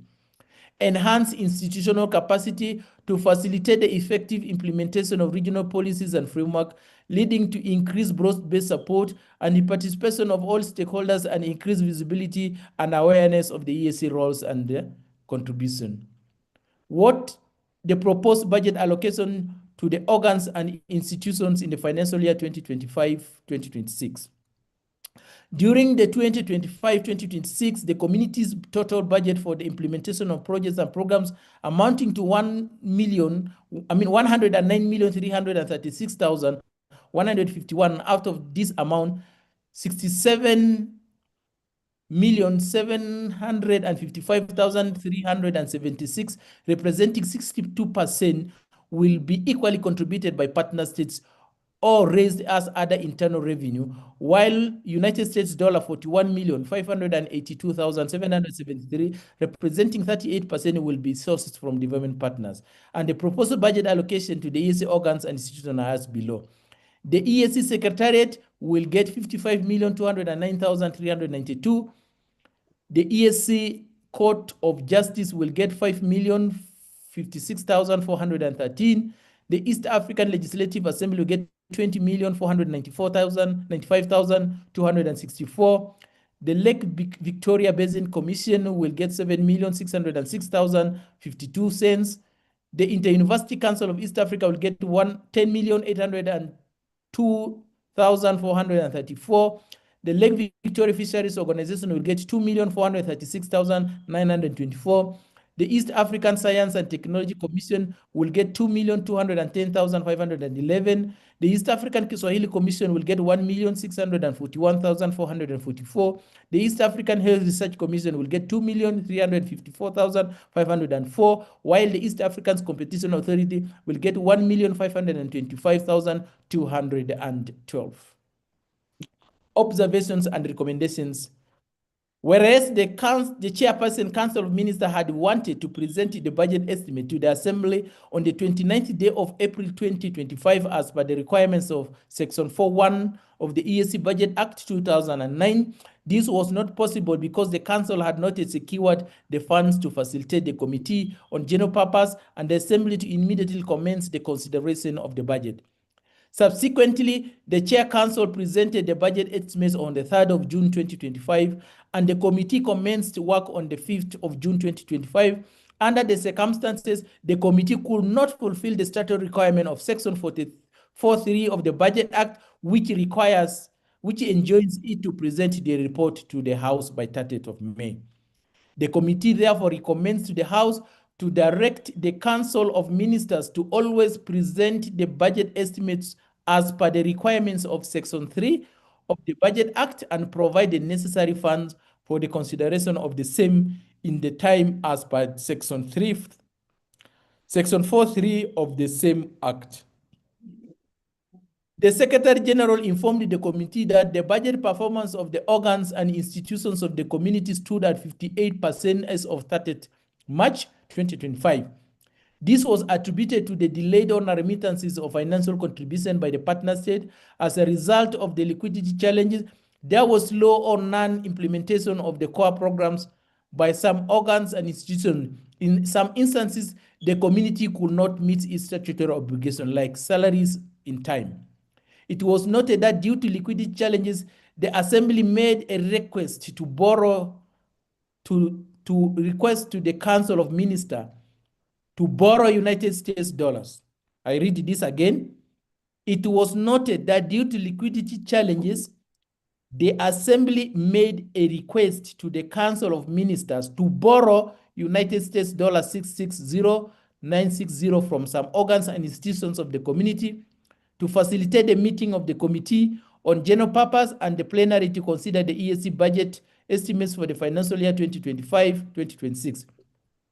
This request was approved by the Council at its, is it 47th, not 57th, it's supposed to be 47th, extraordinary meeting held on 29th May 2025. According to the Council decision, the Secretary General was directed to deduct in a phased manner United States dollar 660,960 from the partner states' disbursement to Eala to recover the amount borrowed from the institutions. While the committee appreciates the decisions by the Council to approve Eala request to borrow this money, it should be noted that the Council directive to the Secretary General to deduct the same amount of money from the Assembly budget for the financial year 2025-22 was erroneously made because it contravenes Article 132(2), 3, and 5 of the treaty, Regulation 29(1) and 2 of the East African Financial Rules and Regulation. In June 2024, the Assembly, in accordance with the provision of Article 132 of the treaty, approved the EAC budget for the financial year 2024-25, and in the same budget, the House appropriated funds to facilitate the Committee and the Assembly during the consideration of the EAC budget estimates for the year 2025-2026. For the avoidance of doubt, Regulation 29(1) and 2 of the EAC Financial Rules and Regulation provides that appropriations shall be available to meet obligation for the financial year to which they relate. The appropriations shall remain available for 3 months following the end of the financial year to which they relate, as far as they are required to discharge the obligation in respect of the goods, supplies, and services rendered during the financial year in which they have not been settled.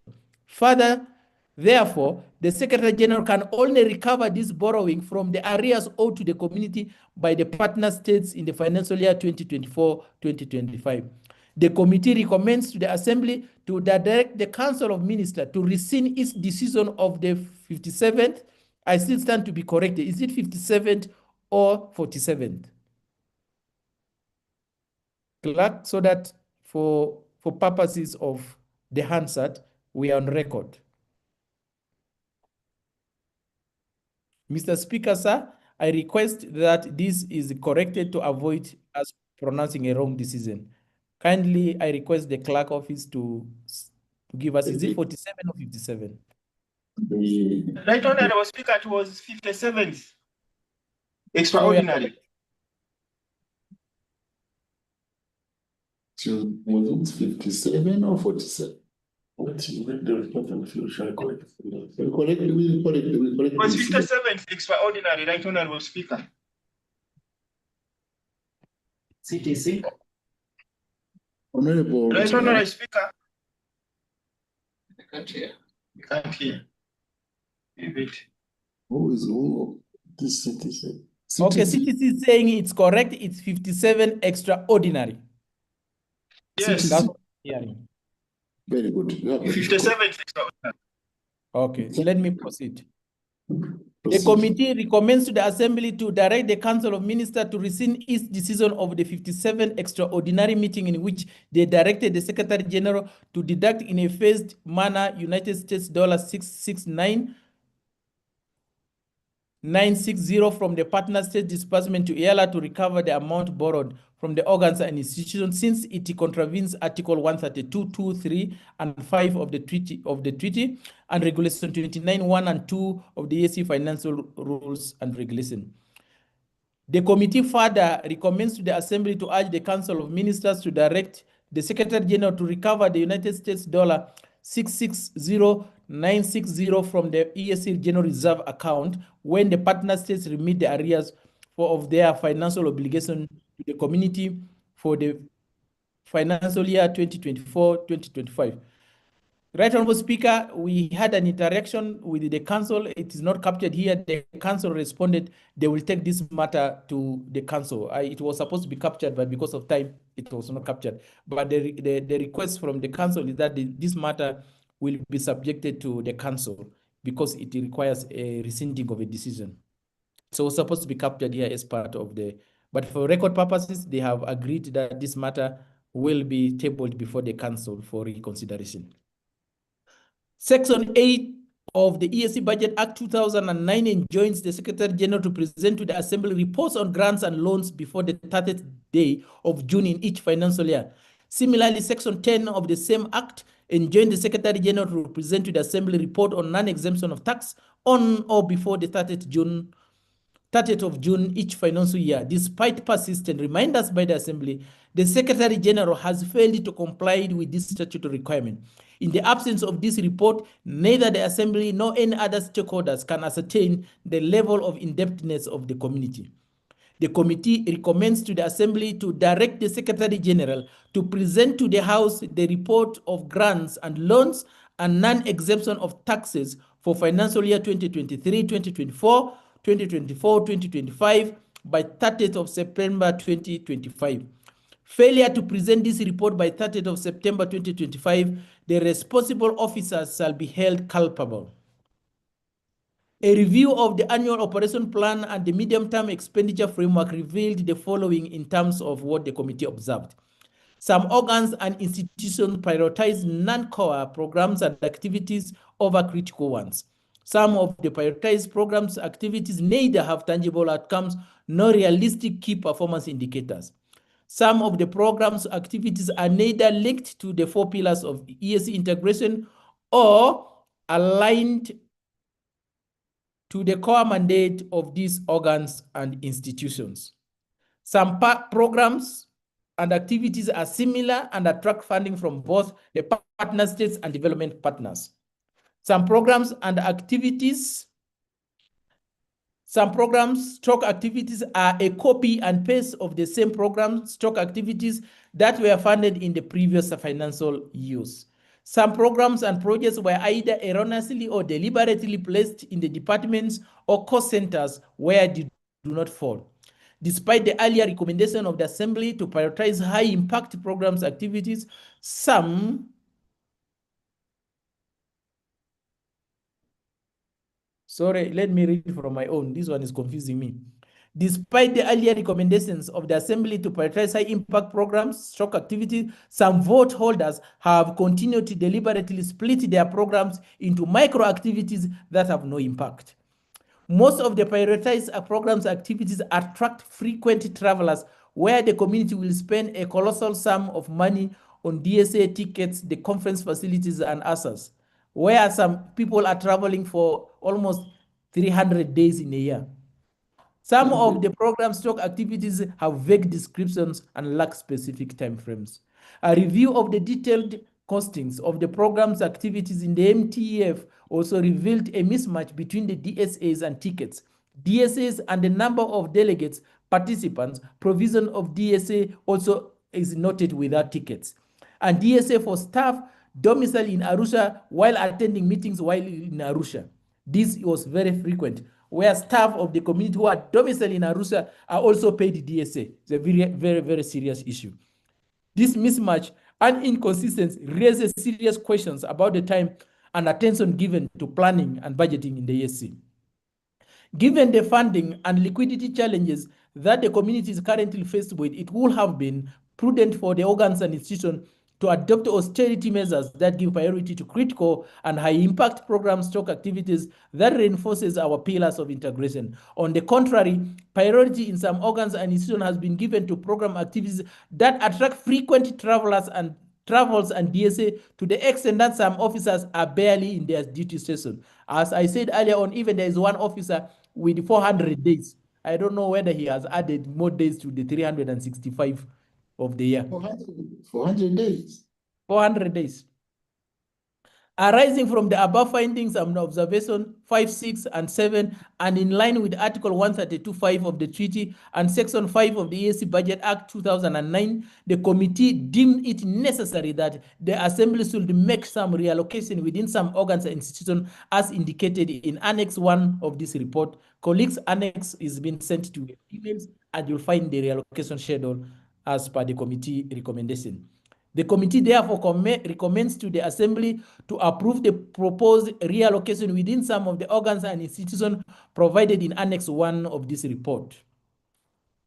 The committee expressed also concern about the slow implementation of the adopted legal frameworks in the community. There is a notable delay in the assent to bills passed by the Assembly, implementation of some directive by the Council, and the ratification of the key legal instrument by partner states, which greatly impedes the full operationalization of the EAC integration agenda. The committee recommends to the Assembly to urge the Council of Ministers to expedite the adoption of sanction mechanism as per the provision of Article 145 and 146 of the treaty to enhance the compliance by partner states and enforce timely implementation of these commitments. The committee noted that while the accounting officers of the EAC organs and institutions are required to submit value-added tax refund claims to the partner states at the end of every financial year, this is rarely done. As a result, the current claimable VAT across the organs and institutions has accumulated to a tune of 5,292,024 as of 30th June 2024. It was further noted, even in cases where VAT refunds have been made by some of the partner states, these funds have been abused by the accounting officers of the organs and institutions.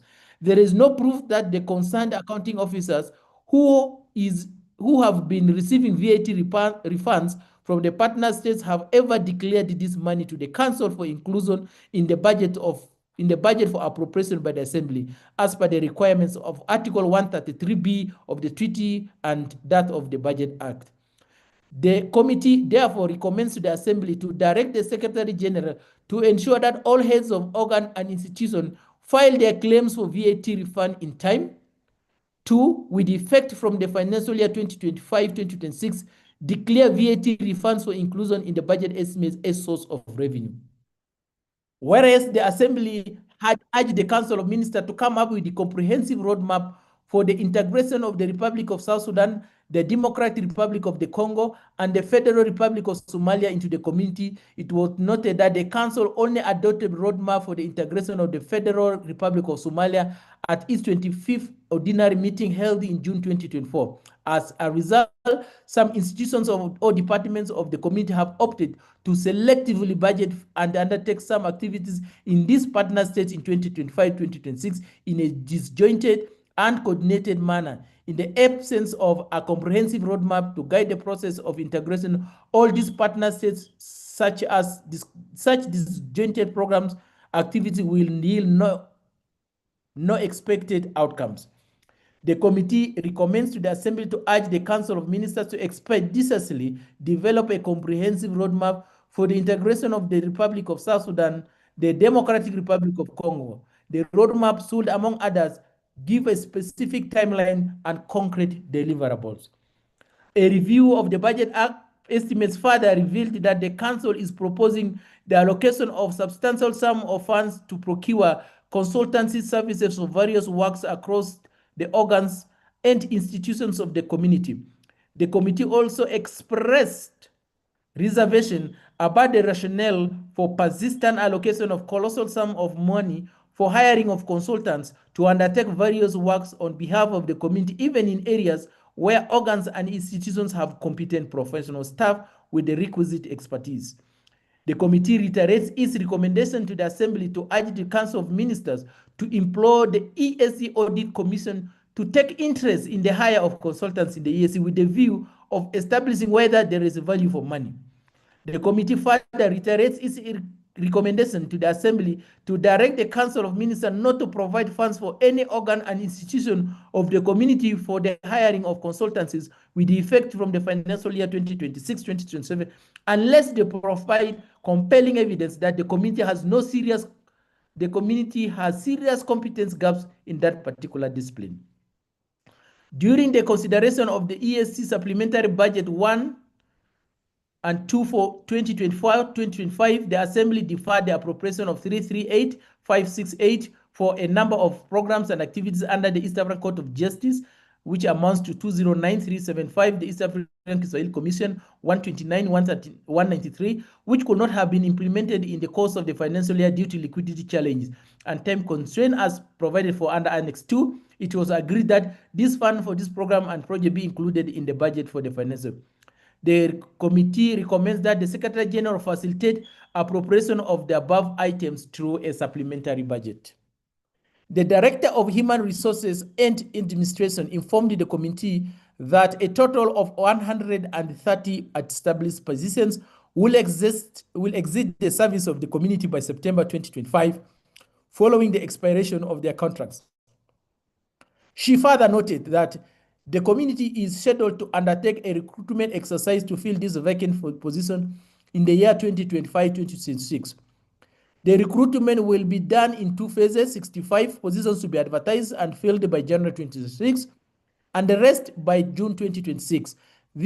She also informed the committee that before the recruitment is concluded, the Secretariat is required to first conclude the review of the job description and operational manual for the quota system and submit the same to the Council for approval. These activities are yet to be undertaken. The committee noted that the exit of such a big number of staff will adversely affect the functioning of the organs and institutions of the community. It was also further noted that given the history of staff recruitment in the EAC, it is very unlikely that the recruitment exercise will be carried out as scheduled. Besides, it's not realistic to expect the recruitment to be concluded in the year 2025-26 when the review and approval of the job description and the operational manual for the quota system has not been done by July 2025. The committee also expressed concern about the irregularities that often arise during the recruitment of staff in the EAC. Among others, the following were noted: inadequate publicity of job adverts in the partner states, failure by the Secretary to notify the partner states about the status of their quota points, shortlisting of only one candidate in entire EAC for certain positions, biased job adverts that indicate that some partner states are not eligible, yet they are. The committee recommends to the Assembly to urge the Council of Ministers to take in interest in the recruitment of staff by ensuring that there is no gaps during the approval of a job description before the release of the job adverts, and ensuring that during the shortlisting and interview process, this is keenly followed. Further, the Director of Human Resource and Administration further informed the committee that a total of 47 short-term staff were expected to permanently exit the service of the community following the expiration of their contracts by 30 June 2025. Most heads of organs and she also informed the committee that these short-term staff have been performing critical function and therefore their exit will exacerbate the problem of staffing gaps. The committee also was informed that the Secretary General had written to the Chair Council and the partners requesting for the extension of the contracts of the short-term staff, but the matter has not yet been addressed at the time of writing this report. The committee recognizes the need to retain short-term staff, especially at the time when 130 established staff have exited the service of the community. Until the vacant established positions are duly filled, the short-term staff remain a critical human resource to the effective functioning of the organs and the institution of the community. The committee recommends to the Assembly to urge the Council of Ministers to extend renew the contract of the short-term staff until such a time when all the established positions are filled. Whereas the Assembly has several urged the Council to approve the appointment and the remuneration of ADs to members of the Assembly with disabilities, this request has been ignored. In the Fourth Assembly, the current Fifth Assembly, Eala had among others its members, the late Honorable Kasamba Matthias of the Republic of Uganda, Honorable Hati Alex of the Republic of Rwanda, and Honorable David Sankok of the Republic of Kenya, who were elected to represent persons with disabilities. The treaty, the UN Convention, the African Charter, and other labor laws recognize the rights of persons with disability, besides warranting affirmative action to the persons with disabilities. The committee noted that the Council has since 2001 been working on a policy to remunerate all these persons in the service of the community. However, the finalization of this policy is taking long, yet the ADs to these members deserve to be remunerated. The committee recommends to Assembly to urge the Council to consider and approve the retrospective appointment of the ADs to the late Honorable Matthias Kasamba and Honorable Alex Bahati and Honorable Oles David Sankok at the next Council meeting scheduled for August 2025. At the same Council meeting, approve the outstanding areas of enrollment of these ADs and an extra budgetary requirements of enrollment for the ADs of the current two members in the supplementary budget for financial year 2025-2026. The committee also recommends that the Assembly directs the Secretary General to make one appropriate adjustment in the EAC budget management system to accommodate the reallocation in the budget and as approved by this August House. Submit and lay before the Assembly the final signed copy of the approved budget at the first sitting of the Assembly of the Community for the financial year 2025-2026. In conclusion, Right Honorable Speaker, in view of the above, the committee recommends to the Assembly to adopt this report and pass the EAC Appropriation Bill 2025 with amendments to provide for a total sum of United States $109,047,861 to the various organs and institutions of the community for the implementation of various programs and activities in the financial year 2025-2026 as indicated in the table below. The vote 001, the East African Secretariat to be allocated an amount, they had in the bill, the amount of money is 55,209,392. The amount not to be appropriated is 290,290. The amount to be appropriated stands at 54,919,102. The East African Court of Justice, 5,056,413. The amount the committee recommends for appropriation is 5,056,413. The East African Legislative Assembly, 20,494,264. Amount for appropriation is 20,495,264. Vote 005, the Lake Victoria Basin Commission, Amount in the bill is 7,606,052 cents. Amount of money to be appropriated is 7,606,052 cents. Vote 005, the Inter-University Council of East Africa, 10,802,434. Amount to be appropriated is 10,802,434. Vote 006, Lake Victoria Fisheries Organization, amount in the original bill is 2,436,924. Amount to be appropriated is 2,436,924. Vote 007, the East Africa Science and Technology Commission, 2,210,511. Amount to be appropriated is 2,210,511. Vote 008, the East African Kiswahili Commission, amount to be appropriated in the bill is 1,641,445. Amount to be appropriated is 1,641,445. The East African Health Research Commission, vote 009, amount to be appropriated is 2,354,504.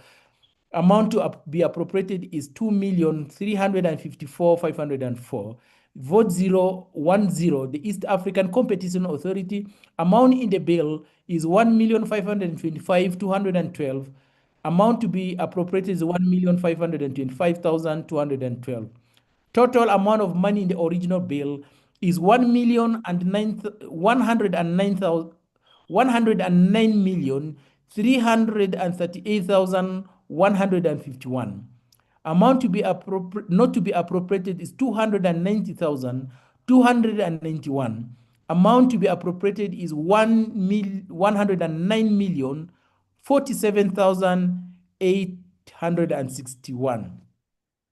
Mr. Speaker, sir, before I conclude, allow me take this opportunity to officially thank the members of the Committee on General Purpose for diligently working on the 2.5 years that the committee has been undertaking. And I want to say that this is the last budget that the committee is making and presenting to the Assembly. I know in one way or the other, we might have made mistakes and stepped on some people's toes in the course of our duty. The problem with the finance is that you need to have gloomy face so that people don't come closer to you. And that is the reason as to why we have been diligently working as a committee on general purpose to making sure that as far as the committee is concerned, we are able to undertake our activities and of course, be able to conduct our activities in a manner that reflects the community, how it will operate. And I therefore want to take this opportunity to say the following thanks to the following members of the committee. I want to begin by thanking Honorable Gaideng as a member of the committee. I want to take an opportunity also to thank Honorable Fatuma Ndagiza as a member of the committee. I want to take this opportunity to thank Honorable Kim Gai as a member of the committee. I want to take this opportunity to thank also Honorable Namara Dennis as a member of the committee. Thank also Honorable Paul Musamali Mwasa as a member of the committee. Thank Honorable Rose Akol as a member of the committee. Thank Honorable Bahati Alex as a member of the committee. Thank Honorable Alodi as a member of the committee. Thank Honorable KK, commonly we call him KK, but Kanini Kega as a diligent member of the committee. Thank Honorable Maina Karobia as a member of the committee. Thank Honorable Winnie Odinga as a member of the committee. Thank Honorable Jeremy as a member of committee. Thank Honorable Papa, that is Francois Ngate as a member of the committee. Thank Honorable Stella as a member of the committee. Thank Honorable Kibea as a member of the committee. Thank Honorable Anastasi Mariribona as a member of the committee. Thank Honorable Victor as a member of the committee.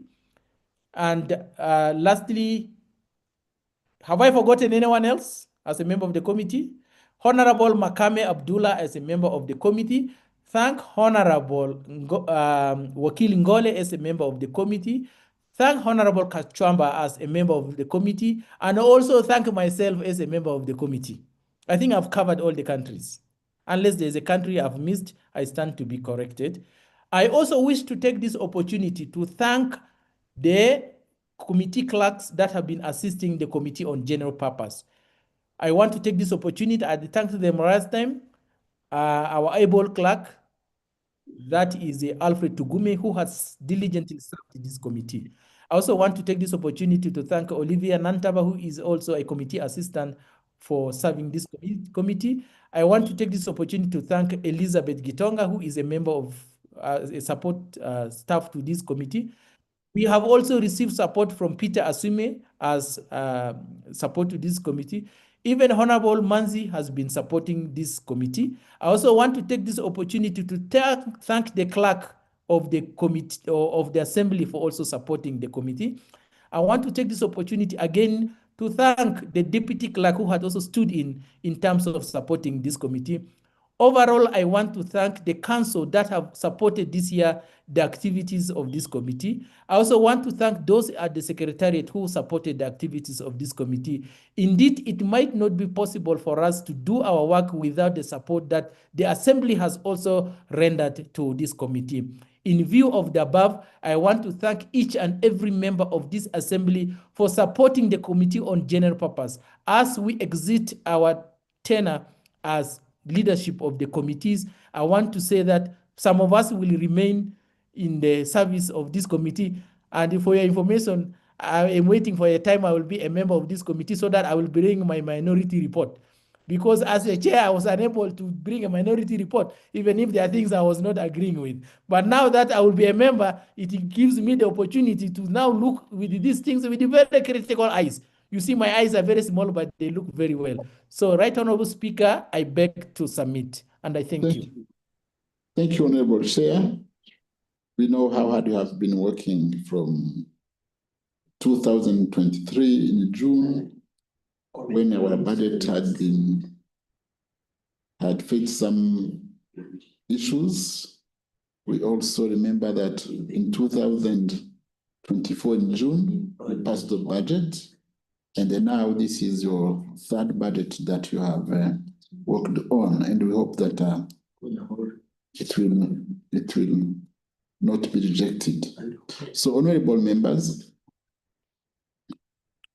the motion has been moved by the chair of the Council of Ministers, and then now the report had been presented by the chair of the committee. It is time now to open the debate. So the debate is open for members to contribute. I can see Honorable Kadogo.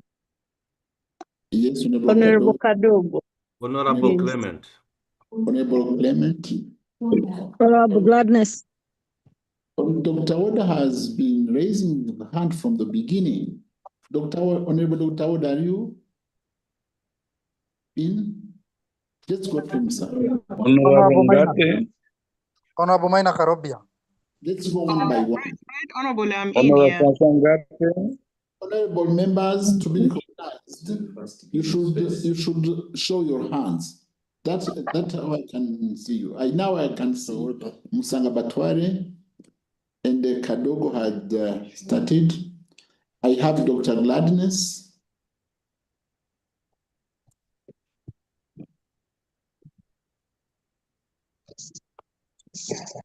Honorable Maina, you can raise your hand. You had requested to. Honorable Maina, raise your hand. I've raised my hand. Yes, we can see it. And the others' hands? Honorable. Honorable Speaker. Excuse me? Honorable Speaker, Utazana. you were right. My hand is up. Honorable Matthias and then maybe Rutazana. Tazana. Dr. Woda. Honorable Dr. Woda. Let's start by those. Give me the list, please. Track.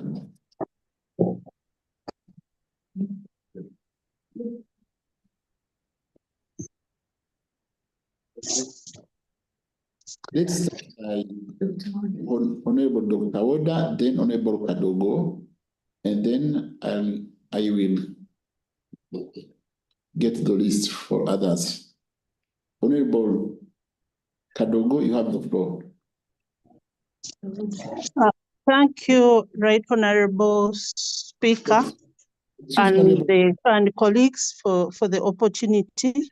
I want to thank the committee for the good report. I strongly support the recommendation of renewing the short-term contract of some staff because we have unfilled positions in all organs and institutions of the EAC. And some of these organs and institutions which are having unfilled positions, the performance is not really good. And the percentage of unfilled positions is really high because when you look at the East Africa Health Research Commission, the unfilled position the percentage is 85%. If you look at the Kiswahili Commission, the unfilled position percentage is at 80%. So we need to renew the contracts of the short-term staff.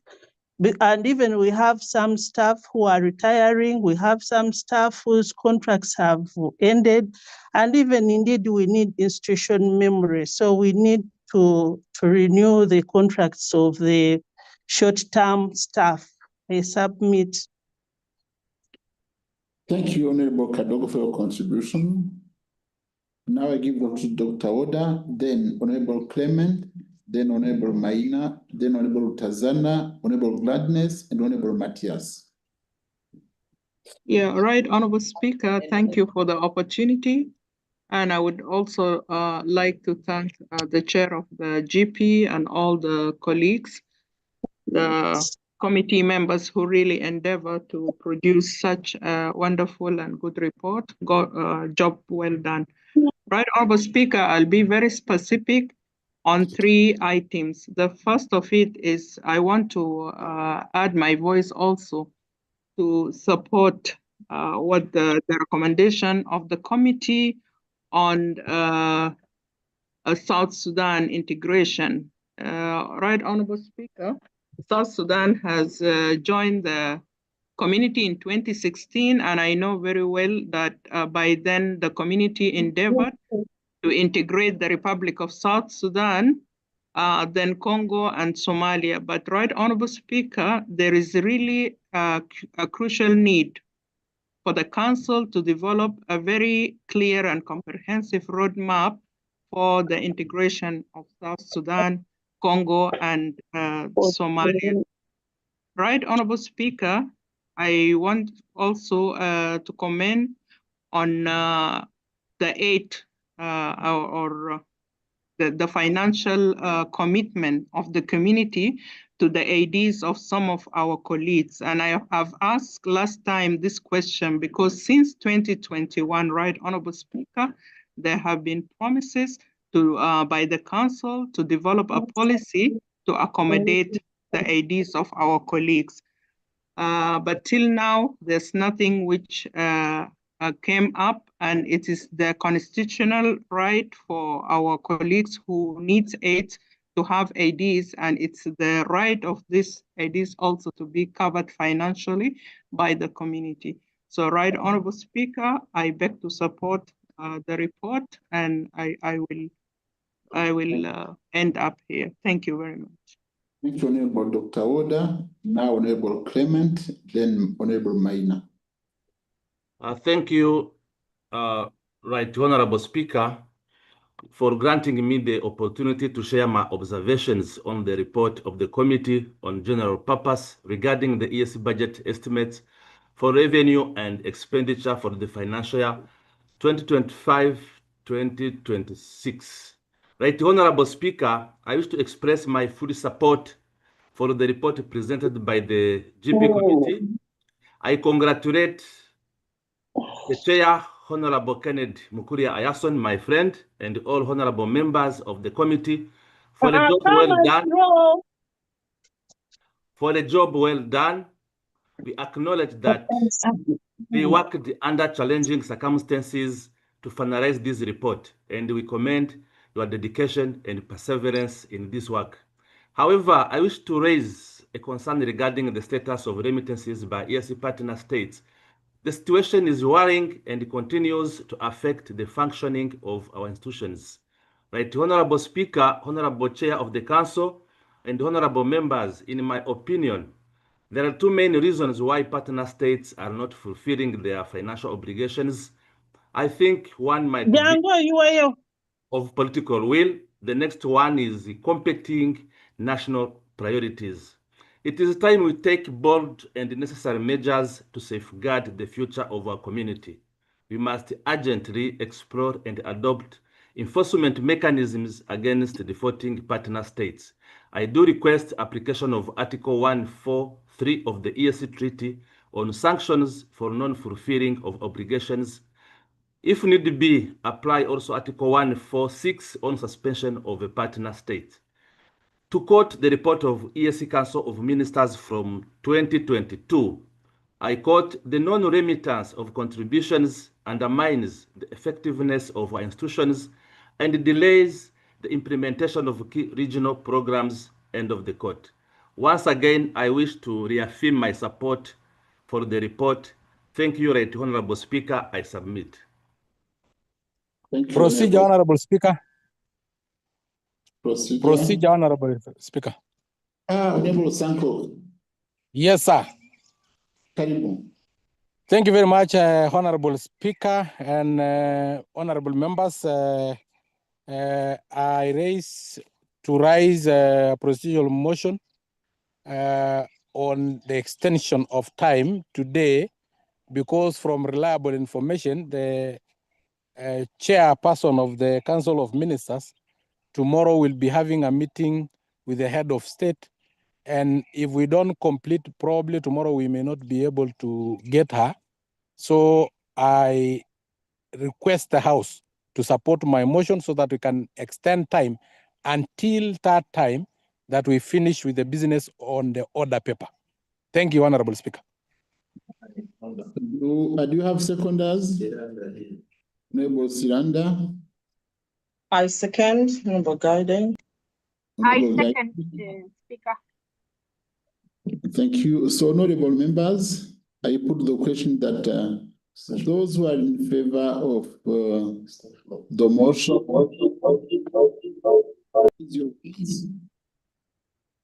Aye. Aye. Aye. Aye. Those to the contrary, raise your hands. The ayes have it. Let's proceed. Thank you, Honorable. Now I give the floor to Honorable Maina, then Honorable Tazana. Those are members of the committee. They are denying opportunity to. Honorable members, I am informed that the members who are contributing are members of the committee. Do you know the rules? Okay. Go through those. Speaker, sir, procedures, sir. Yes, thank you, Right Honorable Speaker. I'm a member of the GP, but allow me to say that for purposes of just adding my voice to the reports, even as much as I'm a member to the committee. No, we will give the floor to those who are not members of the committee. You will come later. So I go to Honorable Tazana. Are you a member? You have the floor. Honorable Gladness, are you a member? No. Procedure. I'm not a member. Procedure, Mr. Speaker, sir. Yes, Honorable Mary.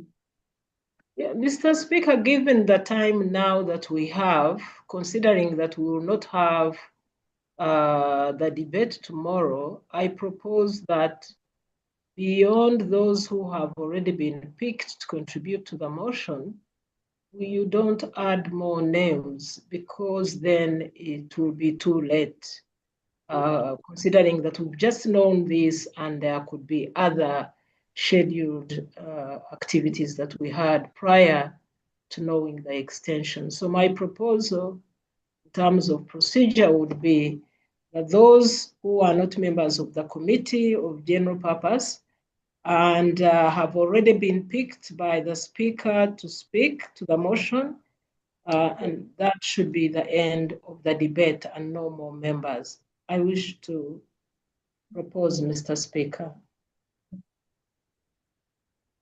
Thank you for your proposal. So let's try to save time. We'll go to Honorable Tazana, then Honorable Gladness, then Honorable Matthias, remember? Let me find here. Then Honorable Siranda, then Honorable Masha Kangole. No, he's a member. He's a member. Let's go, Honorable Tazana, you have the floor. Thank you, Right Honorable Speaker, for the floor. I start by thanking the chair of the committee and members of the GP committee for a good report, which I support already.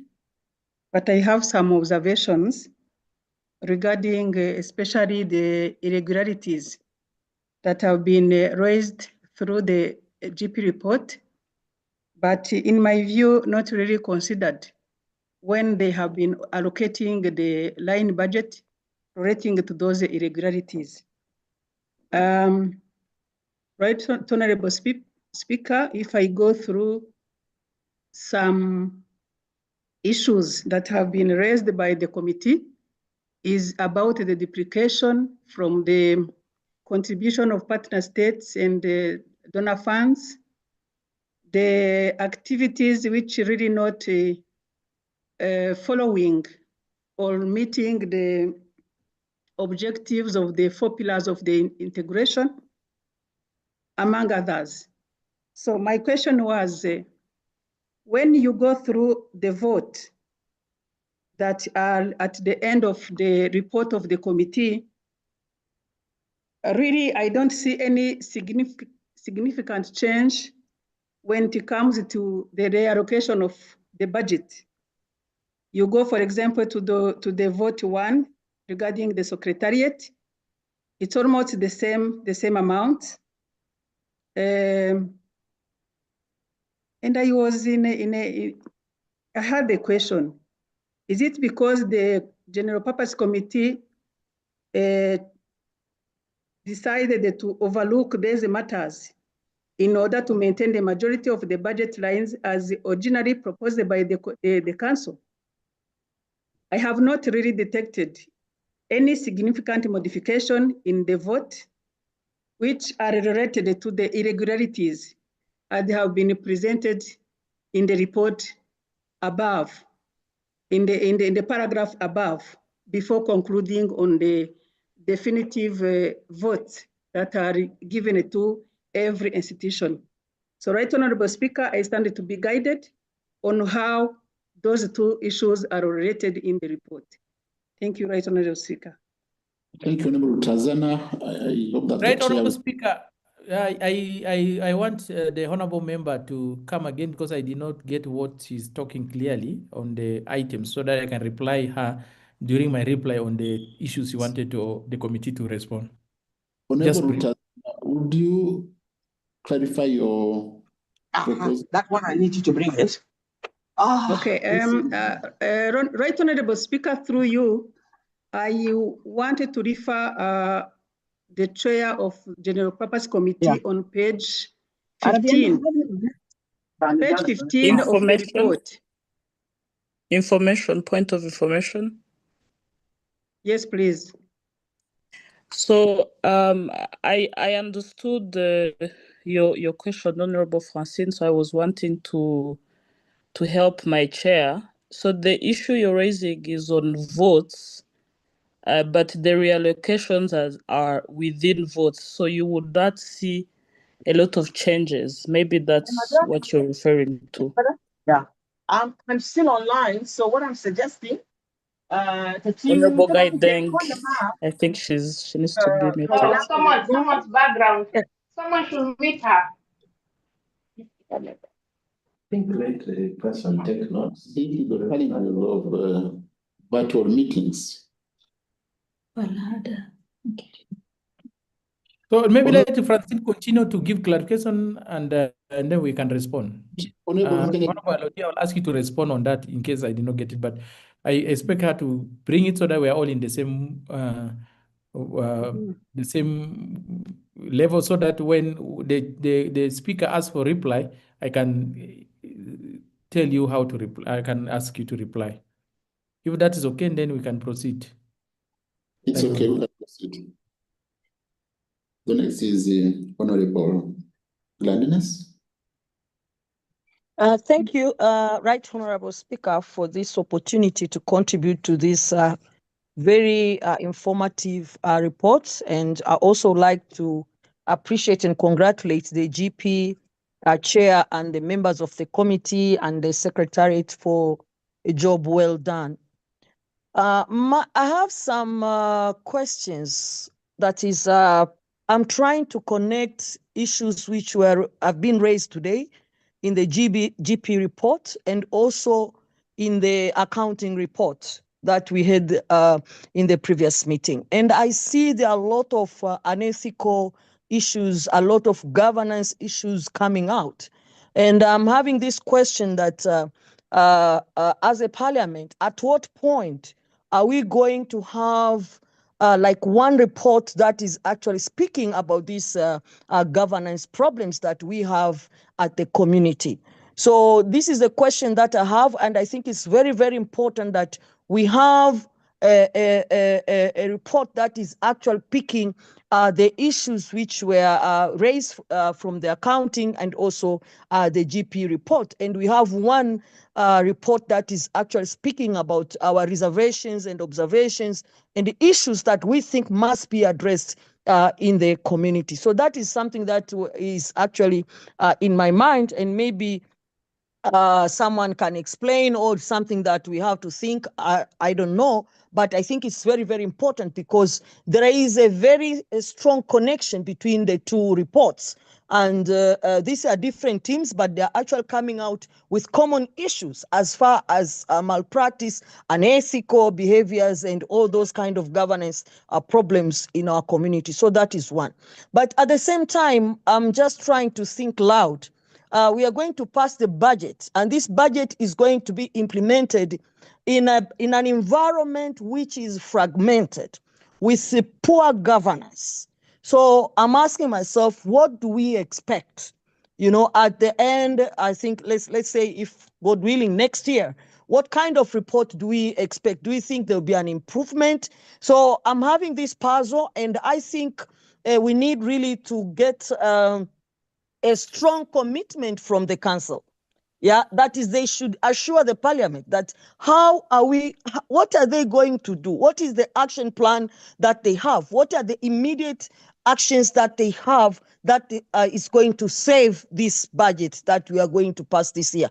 Otherwise, it will be the same, repeating the same problems that we have. So it is under those grounds that I thought it is very important that we have one report which will actually have a very constructive directives or recommendations to the Council of Ministers by indicating what we want them to commit in this particular period of time. So that is what I had to contribute. Thank you so much, Honorable Speaker, and also thank you, the Chair, to the GP and the whole committee. Thank you.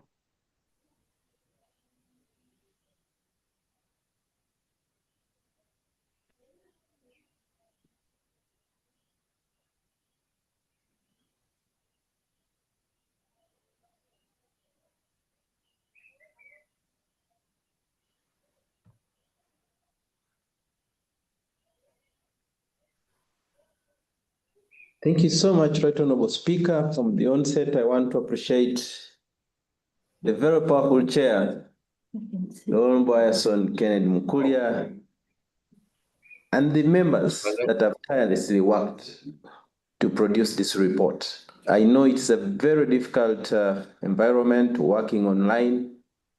It's a very tight one, but I want to appreciate you, honorable colleagues, Honorable Kennedy Ayason Mukulia, and your team, and all those secretariat staff that have supported you produce this work.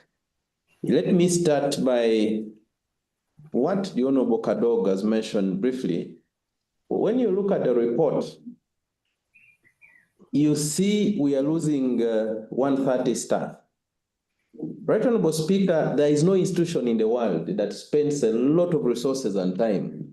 First of all, mentoring, grooming, and producing staff at this level, and then at the end of the day, you let go.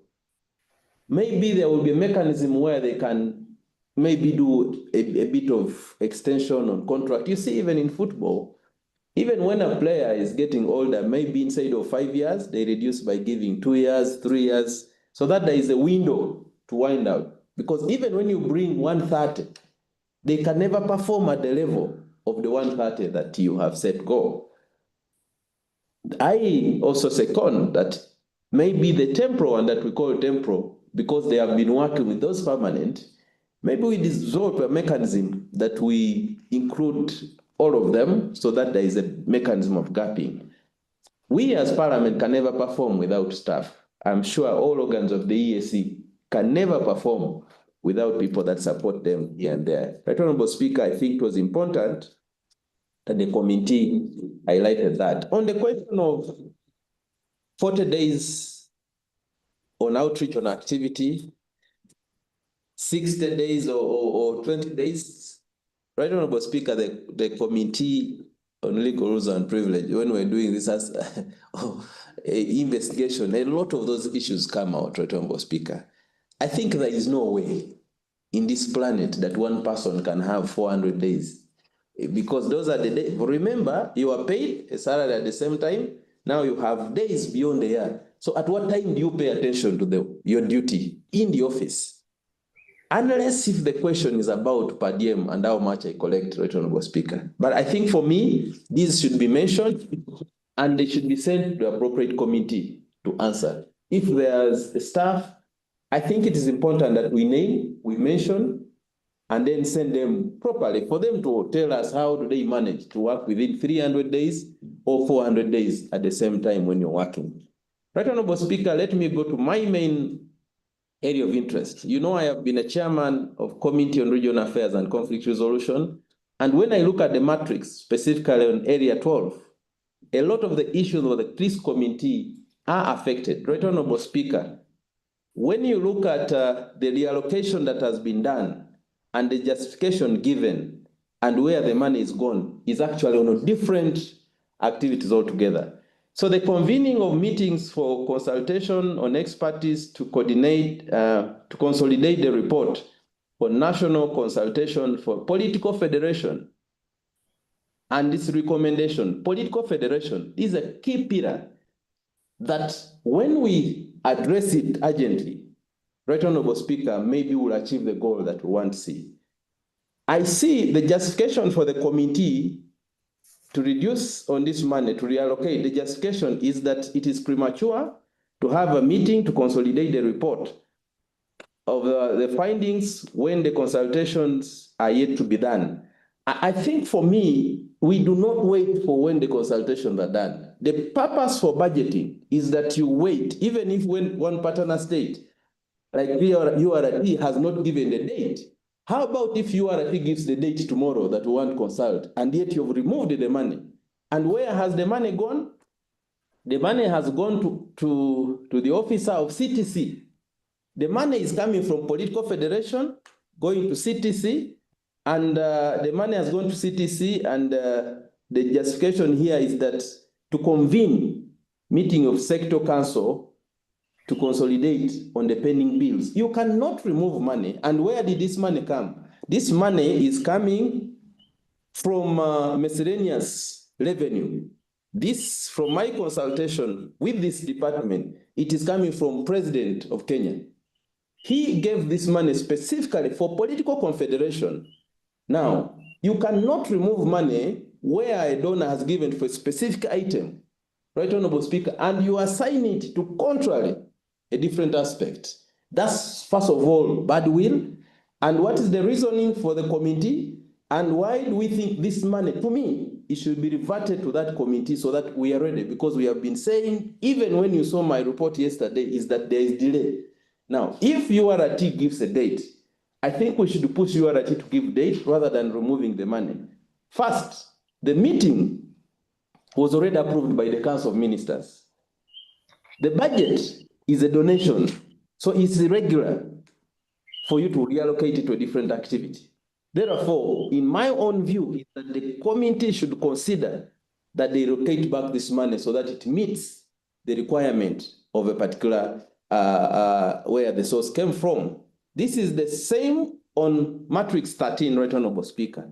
To convene the constitutional experts and national stakeholders to collect views from Tanzania to facilitate the drafting of the EAC political confederation. There has been money moved. And what is the reason given is that URT has not confirmed the readiness to consult. This activity should be catered for in the budget year of 2026-2027, a whole year, Right Honorable Speaker. Where has the money gone? The money has gone to the Department of Finance. Amount 378,900 to facilitate the development of EAC public finance and management administration. So, Right Honorable Speaker, the same thing. You cannot move money, same donor, from the main thing of political confederation constitution, which East Africans are asking and asking, where are we? And now where are you taking the money? To the bill on financial management. This, I think the budget should have catered for separately, rather than touching money on the political confederation constitution, which is the core pillar that we want to see as a region. So this activity, Right Honorable Speaker, again, the council approved it. The budget still is a donation, and so irregular for the committee, in their wisdom, to reallocate it to a different activity. And also say that they move this activity to the financial year 2025-2026. Right Honorable Speaker, as a community and assembly, it looks like we are not prioritizing the matters of this political confederation, and therefore just have. Remember, we are coming from a political federation, Right Honorable Speaker, to a confederation. A confederation is downsizing to test drive, to make sure that maybe if a confederation is working, then we'll be ready for the federation. And in my own view, I think that I want to humbly appeal to the committee that they take back that resource. We can find money from the supplementary to cater for this question of facilitating the Department of Public Finance, the Financial Management and Administration Bill. That is a bill on public financing that should find money rather than waiting for this. Finally, from me, Right Honorable Speaker, is on the money that has again been moved from holding the youth caravans, awareness, bringing the young people. Article 120, specifically C, requires us to involve the young people in the matters of East African community.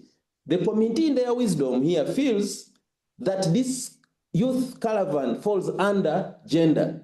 The youth are specifically under gender. The role of gender department is to coordinate. It does not remove the question of youth and you put it in the ambit under the file of gender. Gender just coordinates.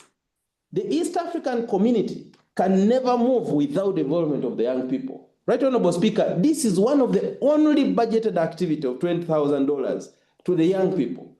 We represent the young people in this community, and I am sure in that committee there is a chairman of the Eala Youth Caucus, Honorable Maina. I would love to pick his mind on how he was convinced that you can remove the money for youth caravan and put it under gender. Where have they put the money? to the Department of Gender and Community Development for civil society. That's a good thing, but it does not, gender has person with disability, has women, has gender equality, has sexual violence, and a lot of those. You cannot bunch that specific item which brings and involves young people in the caravan to sensitize, to create awareness on youth ambassadors and bunch it under gender. Our proposal, my proposal and my view as a person that also comes here with the vote of young people, as a person who has gone through your structure, as a former president of the Uganda Young Democrats, as a former leader of the East African Youth Caravan, is that the summit programmed, the summit programmed the activities that young people should be involved in a political participation of the East Africa, and therefore the integration agenda can never be visible, can never move without the young people. I request that the committee sees the wisdom in making sure that they revert this money to provide for the youth caravans, and it's a whole item under the General Center, in my own view. Right, Honorable Speaker, finally, it is on the question of election observation. I am very privileged to have participated as a deputy leader of delegation in the election observation. Right, Honorable Speaker, prior or before the other budgets, this item is bigger and has gone through the overall ceiling. The days budgeted for are 10 for Uganda, they are 14 for URT. In our proposal, because the money used to come from the reserve fund, now that there is no money in the reserve fund, my appeal and proposal is that we can reduce the days for URT, remove 3 days or 4 and make it 10 or 9. For Uganda, remove the two days and maybe make it 8 to cater for this very important aspect, so that we have the pre-visit, which helps us to identify and assess what is the situation in that area. And then later when we do the mission itself, we understand the hotspots, we have assessed the area, we have engaged the electoral management bodies and all those. Right, Honorable Speaker, and also maybe find a way within the supplementary or borrowing so that these deficits that are catered for within, that are seen here, Right, Honorable Speaker, are looked at, because we don't only go to election observation mission to tick a box that we have gone there. We want to go to that area, for instance, a deputy lead of delegation with their staff and all those that can support. Along the way, Right, Honorable Speaker, the role we do is to lead delegations or teams. Members of parliament are the ones that lead the teams, but you need the people that will write this report. You do the interrogation, the engagement, and you have technical people that do the writing. I believe that, Right, Honorable Speaker, if we look through within, this can be reality. We are talking about election observation for URT, which is less than 2 months to come. And you must find means within the budget line that you have to conduct this activity. And Uganda will be coming in January 2026. You also have less than 5 months, so there may be no supplementary for you to deal with this matter. I believe that the committee within their wisdom, they can find an aspect so that they fully support this engagement, because they are key engagements where members of parliament interact and engage with the leaders that will be the summit. This election observation is a very important aspect, because you are assessing a person who will be a summit leader. You're observing elections where they will vote a person who will take over the summit. That's the key pillar for us. I beg, Right Honorable Speaker, with all those few remarks, to appreciate the committee once again and you for the opportunity. And I beg to submit with these very few remarks that are heartily from my heart, that they support this contribution, because it's a key pillar for us to engage with matters of political federation. I beg to submit. Thank you. Thank you for your Chair. Let's give the floor to Honorable Maina and Honorable Mashaka. Matthias. Honorable Matthias, then Maina and Mashaka Ngole. Thank you, Right Honorable Speaker. Thank you for giving me this opportunity to add my voice to that of my colleagues Right Honorable Speaker, one, I support this report, and I thank and congratulate the GP committee for really a job very well done. Right Honorable Speaker, I have 2 points to share with our honorable colleagues, the council, and even the secretariat. Right Honorable Speaker, from the different audit reports and even the supplementary bills, it came to our attention that during the budget implementation, some institutions excel either in underspendings or in overspendings, while others are struggling for their survival. I don't want to name them. Right Honorable Speaker, I wanted to urge the Secretariat and even the Council, by the way, that during the mid-term review of the budget implementation, they really evaluate whether the budget allocations are translating expected outcomes. This is a very serious matter because they should proceed on reallocations to more promising areas.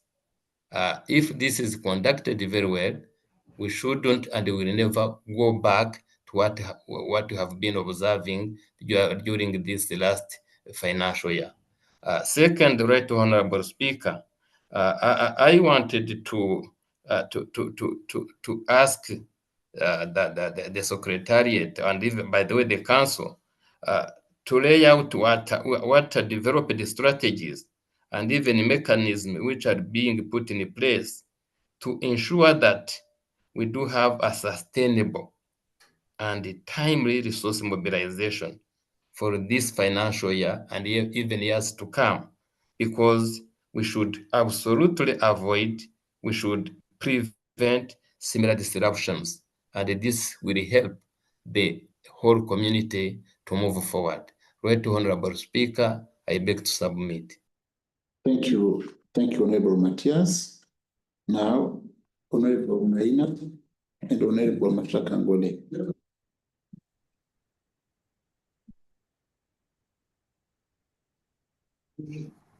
Sorry, Right Honorable Speaker, my hand is up. Yes, I said that now it is time for Honorable Maina, if he is still there, and then after him, Honorable Mashakangole. And Mr. Speaker, it looks like. Thank you, Right Honorable Speaker. Yes. Thank you, Right Honorable Speaker. Mine was just 2 issues.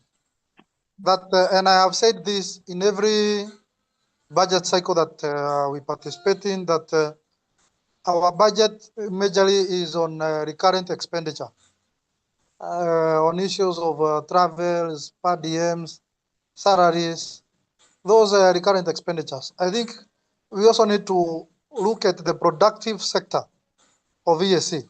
Even as much as you and I understand, and even fellow members here understand that so much sectors are still held by the sovereign states or the partner states, we need to ask what we have in hand, and we ask ourselves how can we leverage to ensure that we put resources in a productive sector and productive programs for EAC. I'm always, like today, Right Honorable Speaker, I was in a forum of young people who are brought together by an organization of EAC, that is an organization that fights corruption in Kenya, and another one that is called UNODC, that is United Nations Office Against Drugs and Crimes. And they were asking me about the programs that we have for young people around fight against economic crimes and how we can positively engage young people in talent development, all those things. I think even as much as some of these issues are with our partner states, EAC, and I want to challenge the Office of the Secretary General and other supporting organizations, organs of the EAC. We need to have we need to have our budget aligned around programs that are going to develop our population in EAC.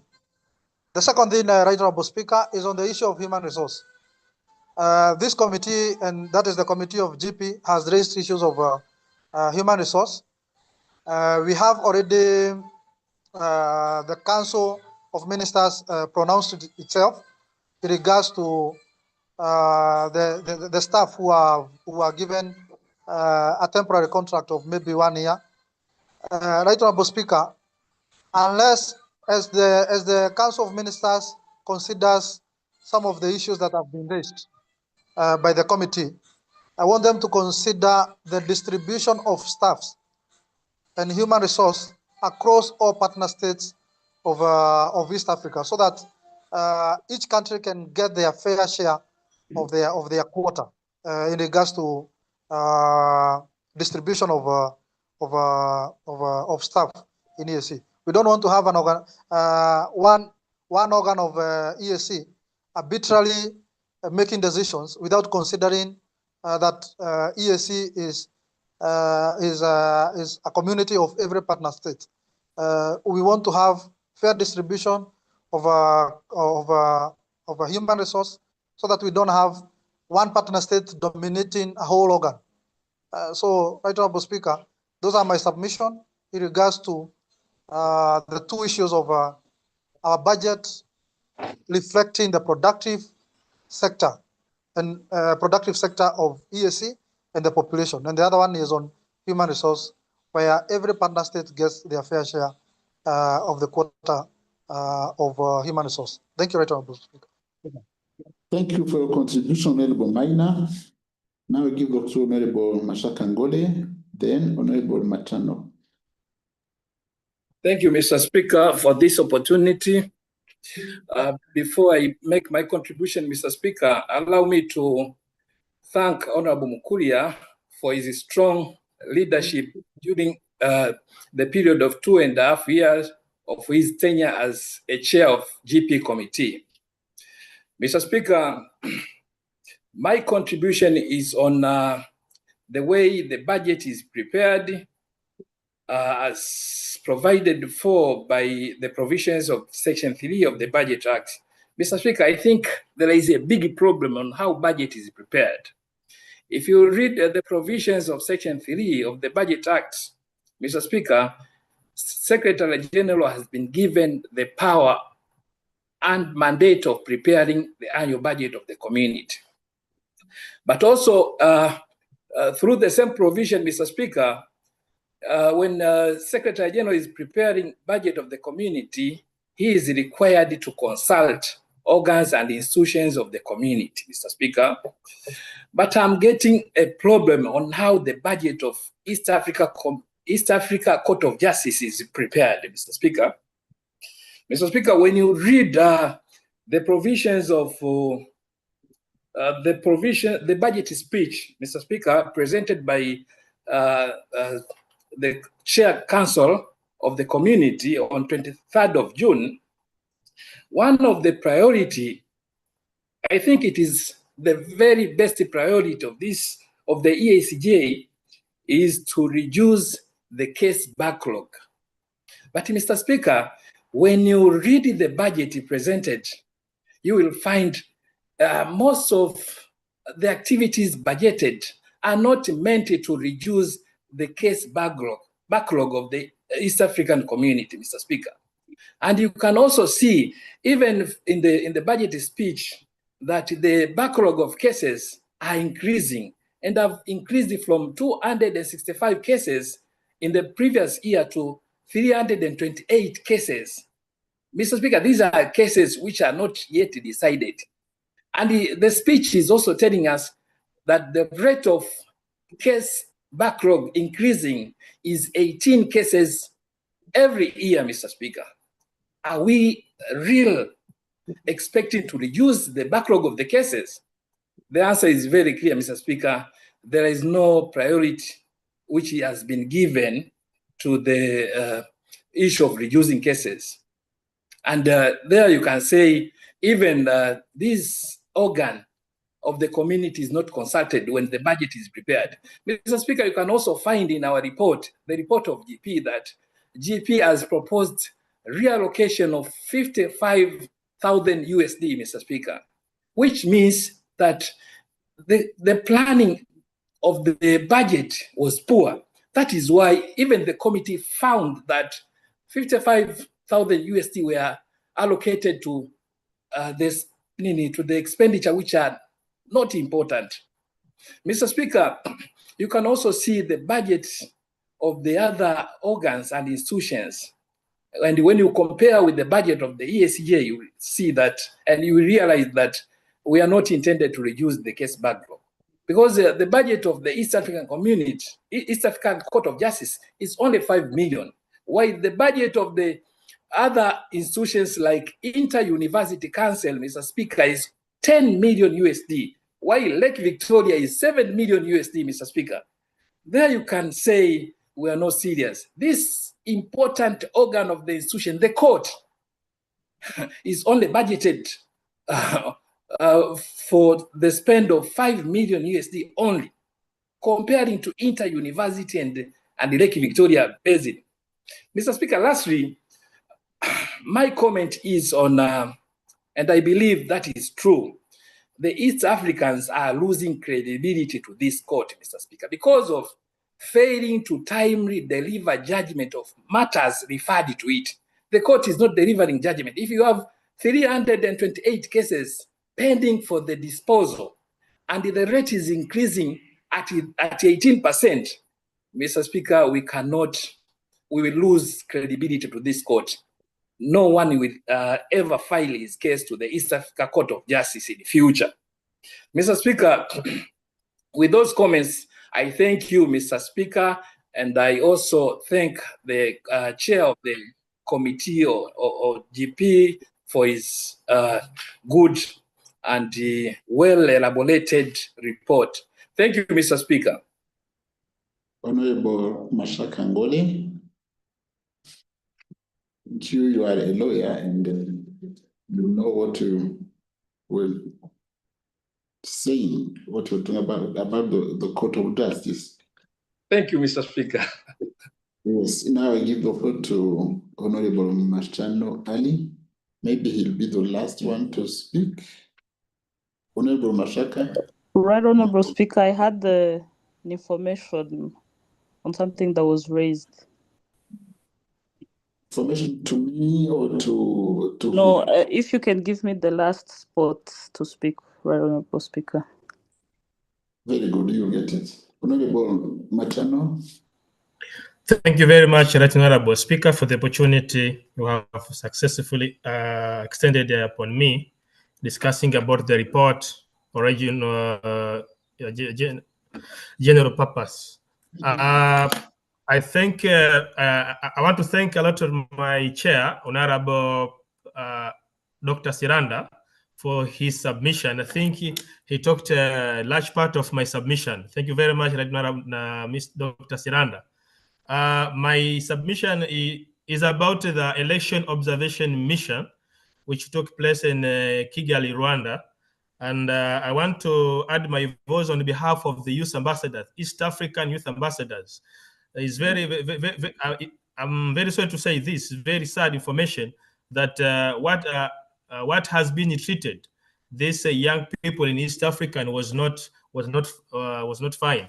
I mean, they have been asked to be given their money just once they have received it to their home.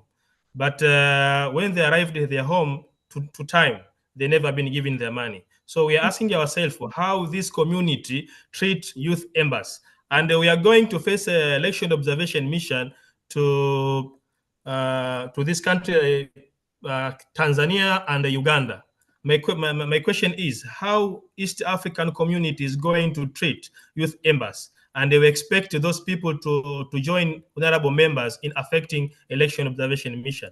Mr. Speaker, sir, my advice to the Secretariat and this Parliament that let us value the brilliant work done by youth ambassadors, and I think if you are serious, this issue is very minor thing. Just having money, giving them back before we are going to another election mission. because when we are calling them, they will just they will think themselves like there's no need for them to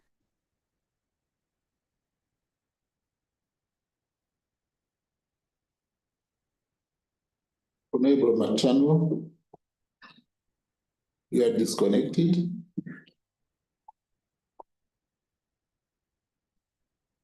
Honorable Machano. So I don't want to what has been said by my chair, to respect the presence of youth and also the importance of having these people in election observation mission. I support the report and I beg to submit. Thank you so much, Mr. Speaker. Thank you, Honorable Machano. Now we had an information from Honorable Alodi. Thank you, Honorable Speaker. Well, first of all, I think because the Honorable Ali Machano just mentioned something around the election mission in Rwanda, I just wanted to get clarification whether the liability is on EAC or it is to the Republic of Rwanda, so that we can probably make sure that we follow up on that. So just to get a clarification on that. And then secondly, I wanted to come in to give information to Honorable Siranda, because he talked about issues around the reallocation that was made from the youth ambassadors. I think if I can go to the specific item, it talks about the convening of national sensitization program for EAC youth ambassadors to promote cross-border youth collaboration and strengthen the network of EAC youth ambassadors. As you mentioned, this is obviously a very important activity. And by the way, even as you rightly said, even me as a former chairperson of the National Youth Council of Rwanda, I would not let this pass. So I wanted to give clarity that this activity actually has not been removed or reallocated. It has been given to the rightful directorate, which is the gender and is in charge of youth. Because while we were interacting with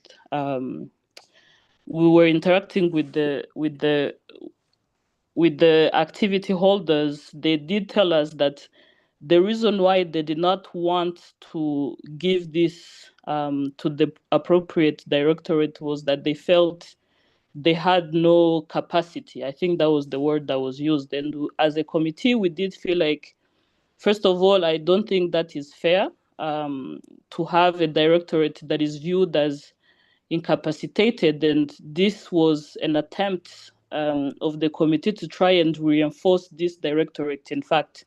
So this activity still remains. It just remains under the supervision of the right directorate and should be streamlined to, even if you talk about even issues around, management, we would think that while they are convening these events, they will have points of contact with these youth ambassadors so they can mainstream most of the youth interventions that are happening in the community. So I want to reassure you, Honorable Siran, that indeed we are actually trying to reinforce the directorate and not remove the activity. Some information, Honorable Speaker. Just yes. Right Honorable Speaker, first of all, Honorable Lodi, I want to appreciate you. She asked a question whether the obligation in electoral observation was on Rwanda. For me, as the deputy lead of delegation, that obligation was entirely with the EAC, but it was the issue of whether there was no money and the budgeting. First of all, Right Honorable Speaker, we went to Rwanda and there was no even preparation to pick us from the airport. Deputy lead of delegation, all attention is to the delegation leader. and there is nothing. Yet the treaty, this activity is specifically a big activity of the assembly. Right, Honorable Speaker, I have always argued this activity initially was under the assembly. On whether it moved to the secretariat is another discussion you need to interest yourself. So it is about the question of budgeting.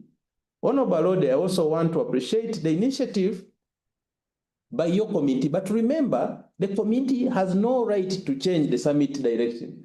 This youth ambassador activity is a summit directive, and it places it under... Information, Right Honorable Speaker. Can I just say something, then you give me Yes, information? just as you interdict, you have already submitted Honorable Siranda. All information is on me to procedure take. right for Honorable Siranda to rebut Right, to Honorable Speaker, let me just submit. He had already submitted. Honorable Siranda. He has already submitted. He cannot resubmit. This is a summit directive, and I think it places it under political participation. It can't just be under gender. It is information, and Mr. Chair, I trust your good chair, take information, and it is in goodwill and good information. Thank you.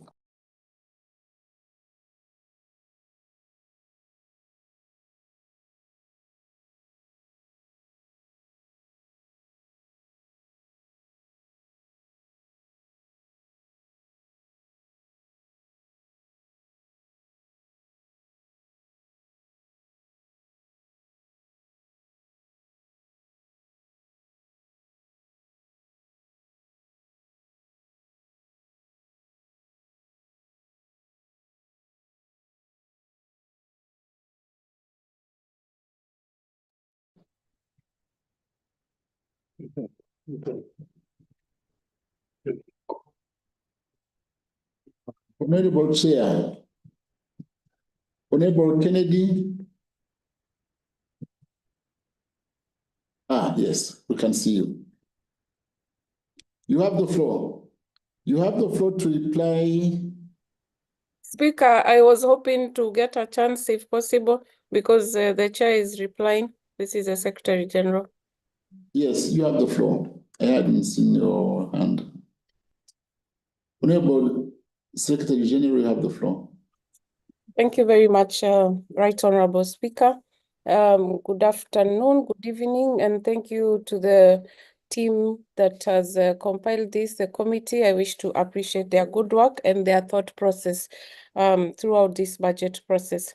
I just wanted to take the floor just to be able to shed light. I think it would be remiss of me if I didn't provide some clarifications, at least from the perspective of the Secretariat and indeed other institutions and organs of the community. I wish to really appreciate the committee, first on their observation on the short-term staff.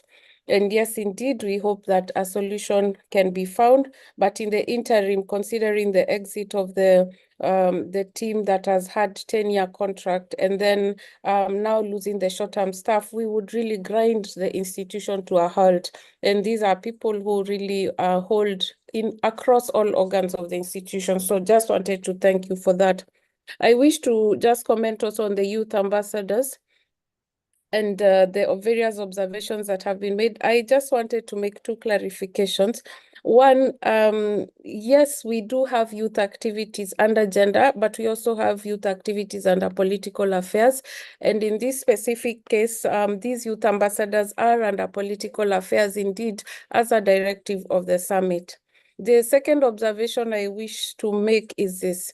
Gender and relating to staff shortages. Gender right now is zero staffed. We do not have any staff working in gender. We do not have any staff working in culture.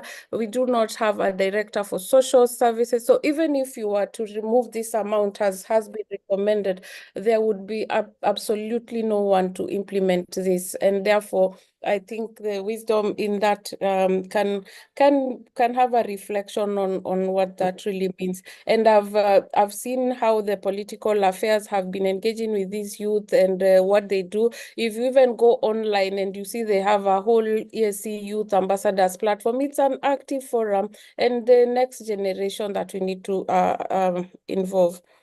On political consultations, I wish to state, and I am aware that the chair of council is here, this was a directive of summit, and that the 25th ordinary summit that will be held this year expects a report on these political consultations. So I am cognizant and wary of the view that if we allow this to drop off, then we might be in an awkward position when it comes to justifying why we want to drop this.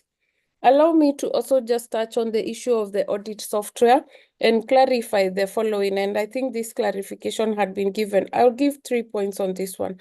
Number one, the consultant and the software are different. The one budget line is on providing the software and hardware, and the second one is on the person who will run this software. While we take note and totally agree with the philosophy that we should have our activities being carried out by our staff, the truth of the matter is that there is no staff on this. And this was a direct recommendation of the Audit Commission to council that there is need for us to move to an audit software, which will address some of the issues, the bigger issues that the committee has addressed itself to. And council approved this. Now, the third point on this is that this is actually it's supported by the Africa Development Bank. This is within a financing agreement, and therefore I'm not very sure that we would have to relook at the funding.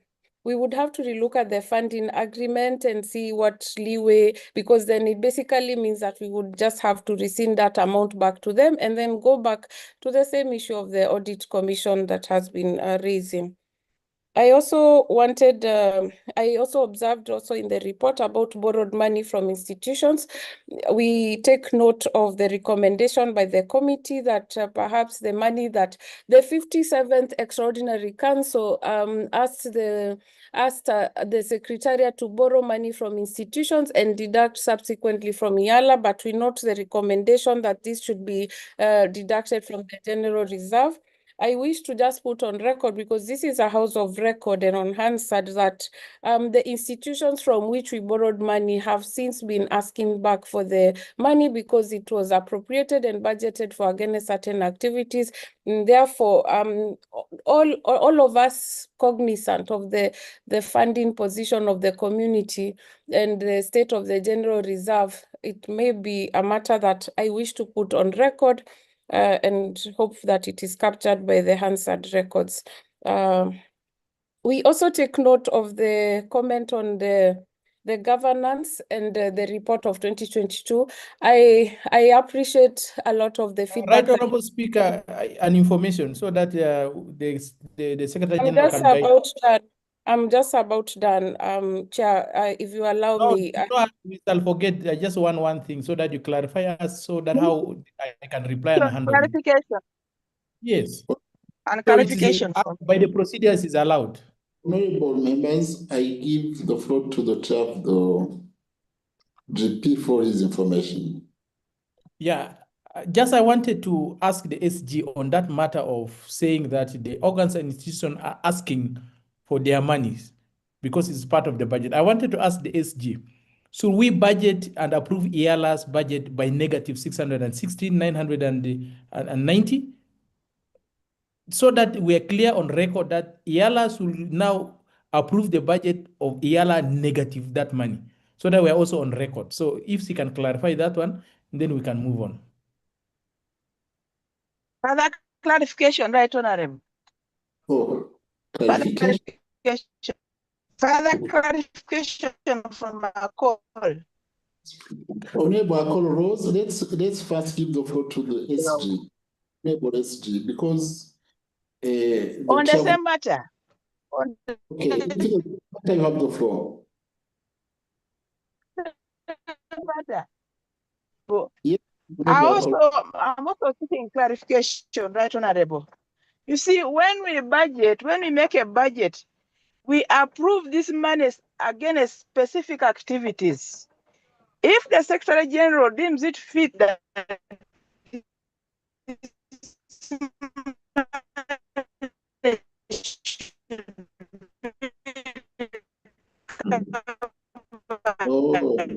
from Eala. Then she should have also made a budget line. Honorable Akol Rose, we had lost your voice. Can you? Money, which is in either areas or right honorable. We have lost your.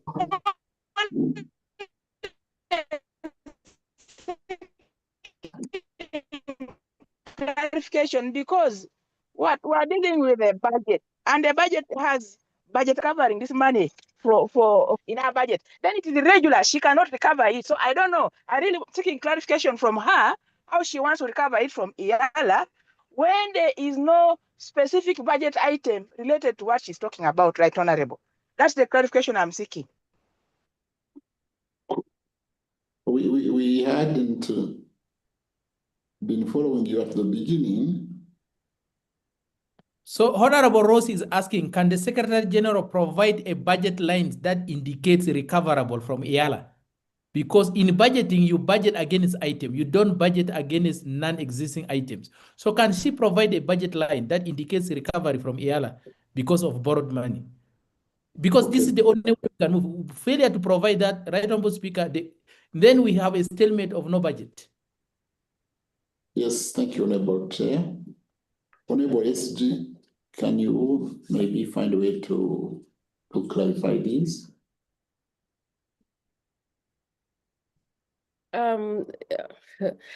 Okay, let me say this. Let me just go back to my thought process. I'm lost on two last phrases. They are stalemate on budget. I'm lost on the phrase that we cannot budget on non-existent items. And for that precise reason, the general reserve is non-existent as we speak. So for me, this is my response. I didn't hear Honorable Rosa call. I think she was lagging, but I have gotten the recap and I also take note of the information. We will provide, we are guided by council. I am not providing any direction here. I am just pointing out the directive from the 57th Extraordinary Council and flagging this new proposal which is there and stating that we will flag it back to the policy organ of the institution. And that is why I started by recognizing on this particular one that I am aware Chair of Council is there and the ministers are the ones who gave those directives as they were captured. So we will do the right thing. I am not the decision maker on this particular item. Yeah, so in terms of the governance issue I was referring to, I just wanted to note this, that this institution over the last financial year has across board all organs and institutions actually received very clean audit reports. We have received a lot of good feedback on the changes we've made on institutions, on procedure and accountability. And so I think I would want to take the opportunity to allay some of the fears of the members, because the report that was in audit was for 2022. Since then, there is a lot that has been done, but also the observations from the general purpose are very sweeping statements. And considering that this is a house of records, I just wanted to come in and say that we will look within my team for an opportunity, Chair, Speaker, if you allow, to work with members so that we can even have an open day where my team can just go through what are some of the changes we've made, because I feel like there is a bit of a disconnect in terms of what is actually being done, what are some of the challenges, and that's what the Audit Commission, that has representatives from each of the partner states.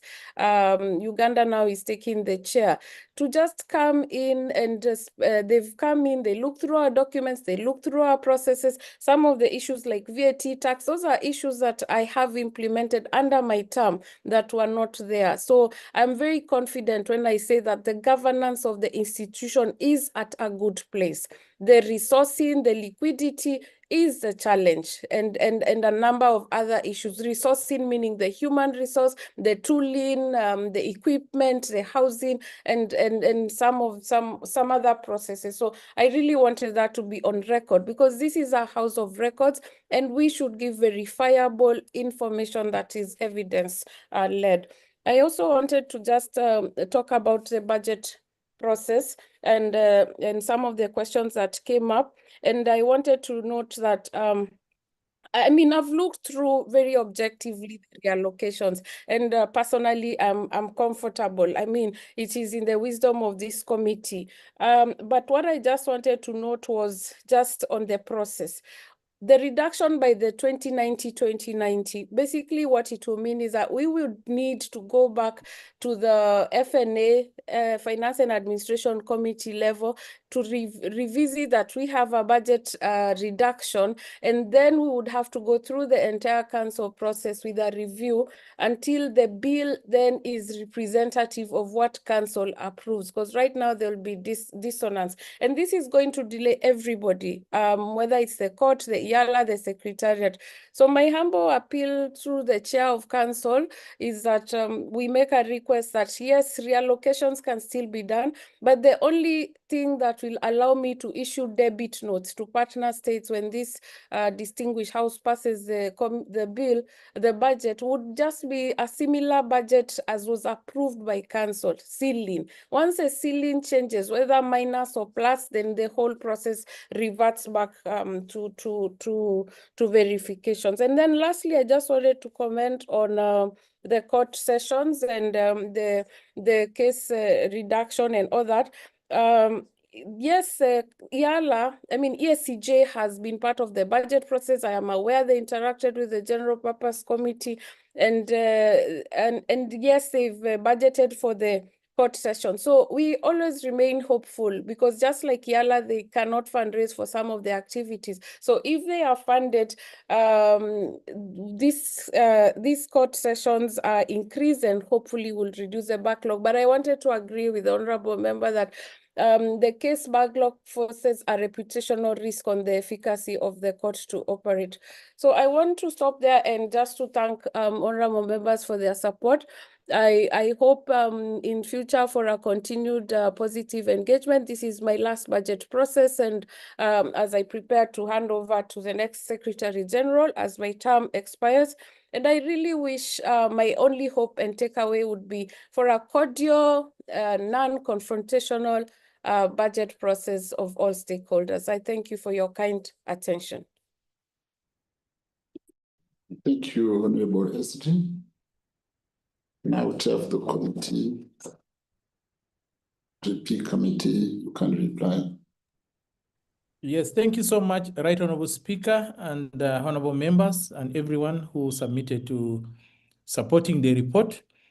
There are various questions that were asked, and the first question that was asked is from Honorable Francine, of which I had promised to give Honorable Alodi to respond. So Honorable Alodi, could you kindly, through you, Right Honorable Speaker, for Alodi to respond on that?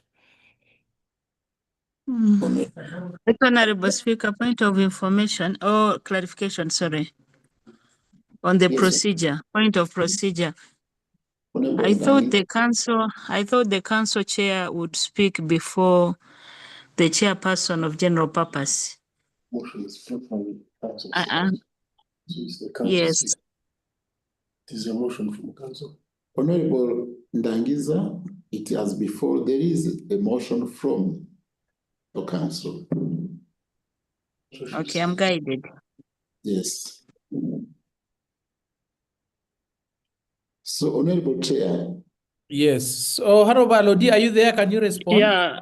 Yes, Honorable Chair, Right Honorable Speaker. So I believe the question that Honorable Francine had was about the final report table that we have that have votes, and she was wondering why there were no changes, yet we had made some comments on some reallocations that were going to be made. So I had made the clarification that the votes won't change, of course, except for the 200, the reduction on the ESC Secretariat, but the vote should normally not change because the reallocations are within the votes. So the total amount should not change. So that was the clarification. Yeah, thank you so much. I think you captured it very well, because it's within vote reallocation. It's not, we are not, because colleagues, just to make us comfortable, reallocations are within votes. but it can take place within fund centers.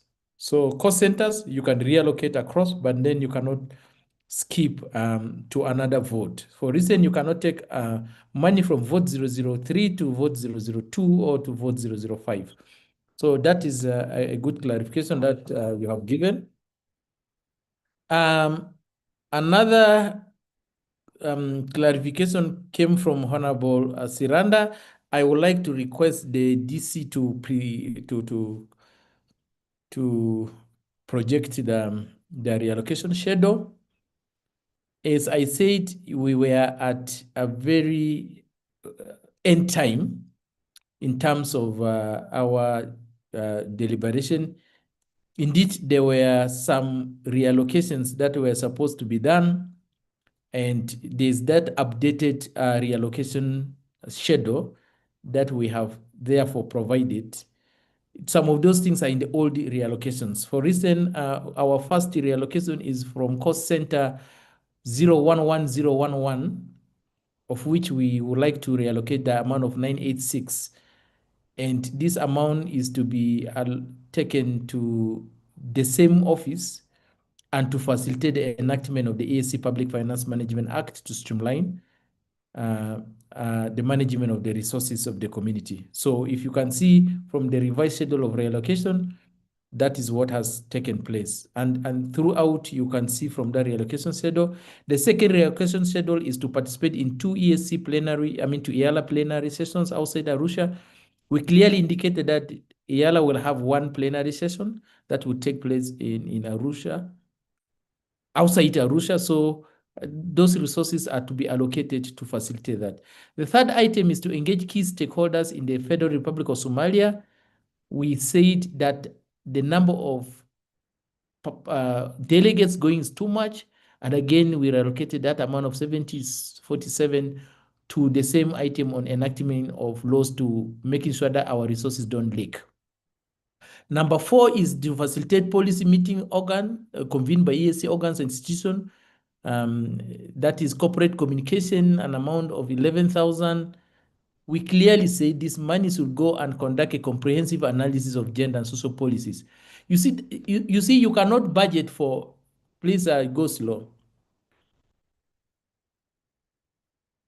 No, go to number 4, where we're saying, I just want to reply to one comment that someone said.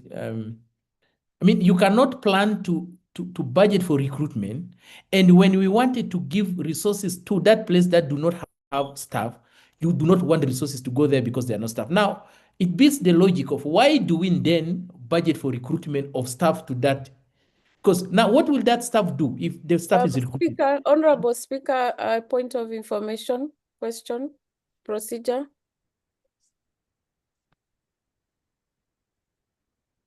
Honorable Speaker.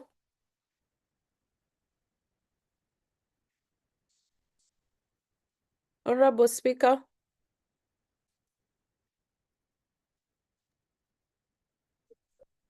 That is I'm sorry, Honorable SG. Yeah, I'm just seeking clarification whether it is in order for the chairperson to continue referring to the Office of the Secretary General as some other person.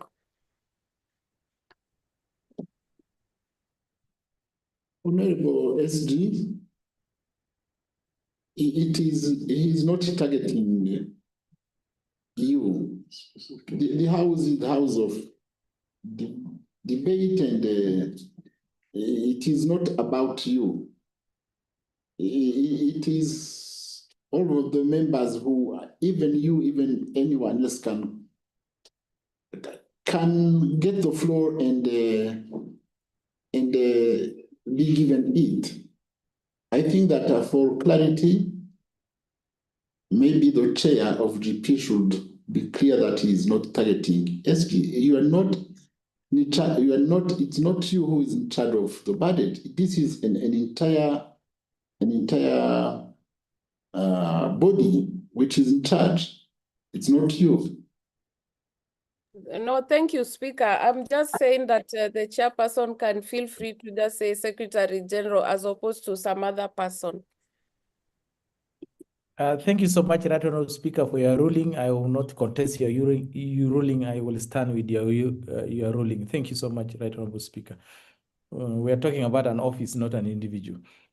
Right Honorable Speaker, for instance, when we say we are taking money of this amount to an office, and that office is supposed to be facilitated so that once you recruit someone to fill that office, then that person has resources to go and conduct activity.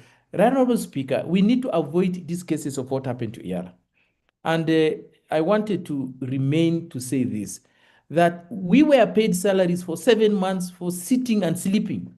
7 months salary. Do we want to again recruit somebody on gender, community development, civil society to continue to receive salaries without her office having any resources? So we need to making sure that as we also project the resources for recruitment, let's project the resources for an office to be facilitated to conduct their activities. And Right Honorable Speaker, something that we need to make it very clear here is that we are giving money to the same community. Whether you are from gender, whether you are from Kiswahili Commission or from health, these resources are for the community. I don't see why people fight over resources, yet the resources are for the community. So it beats logic when you allocate resources for a particular area that you see is very important.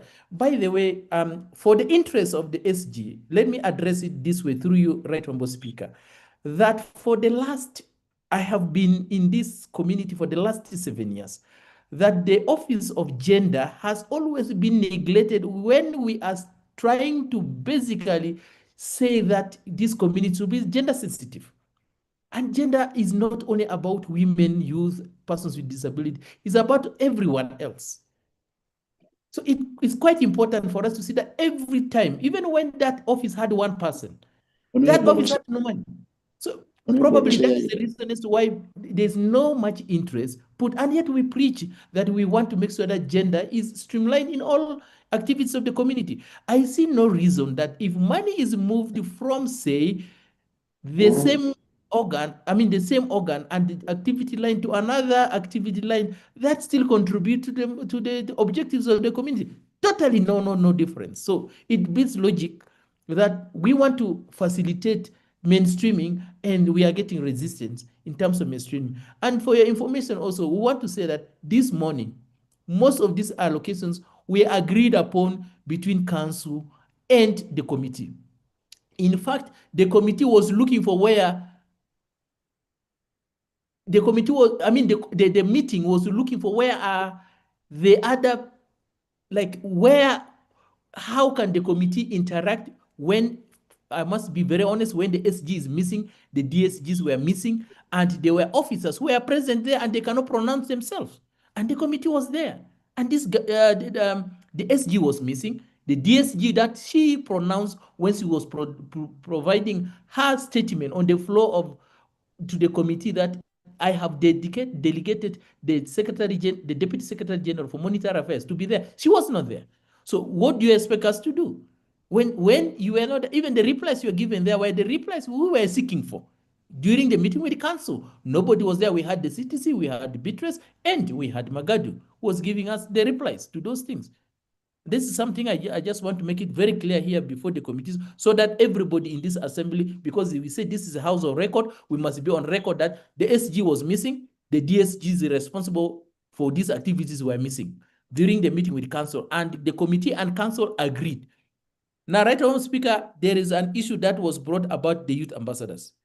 Indeed, I must make it also as a house of record that the political federation department is that department with the staff traveling over 350 days. You can go to the MTF, if I'm lying, go and start calculating the number of days staff in that department are traveling. From the top. And I wish everybody who is here should go to the MTEF to start calculating the number of days that these people are traveling. You just go there, put their professional staff, just do a search, put professional staff, and do add number of days. It will give you the number of days that they are traveling. That will indicate for you how people are not there in the offices. They are all traveling. Then how are they going to conduct these activities? That's why we are saying that an amount of money for the youth, we are not taking them away. We are saying the gender convened that, but the experts are from the political federation or political affairs department, whatever department, to go and lead, but to go and provide the technical bit of it, but rather the money be stationed at the rightful place. You see? And then when we were interacting, the answers we got were not okay, by the way. The answers are saying this department is not having any capacity.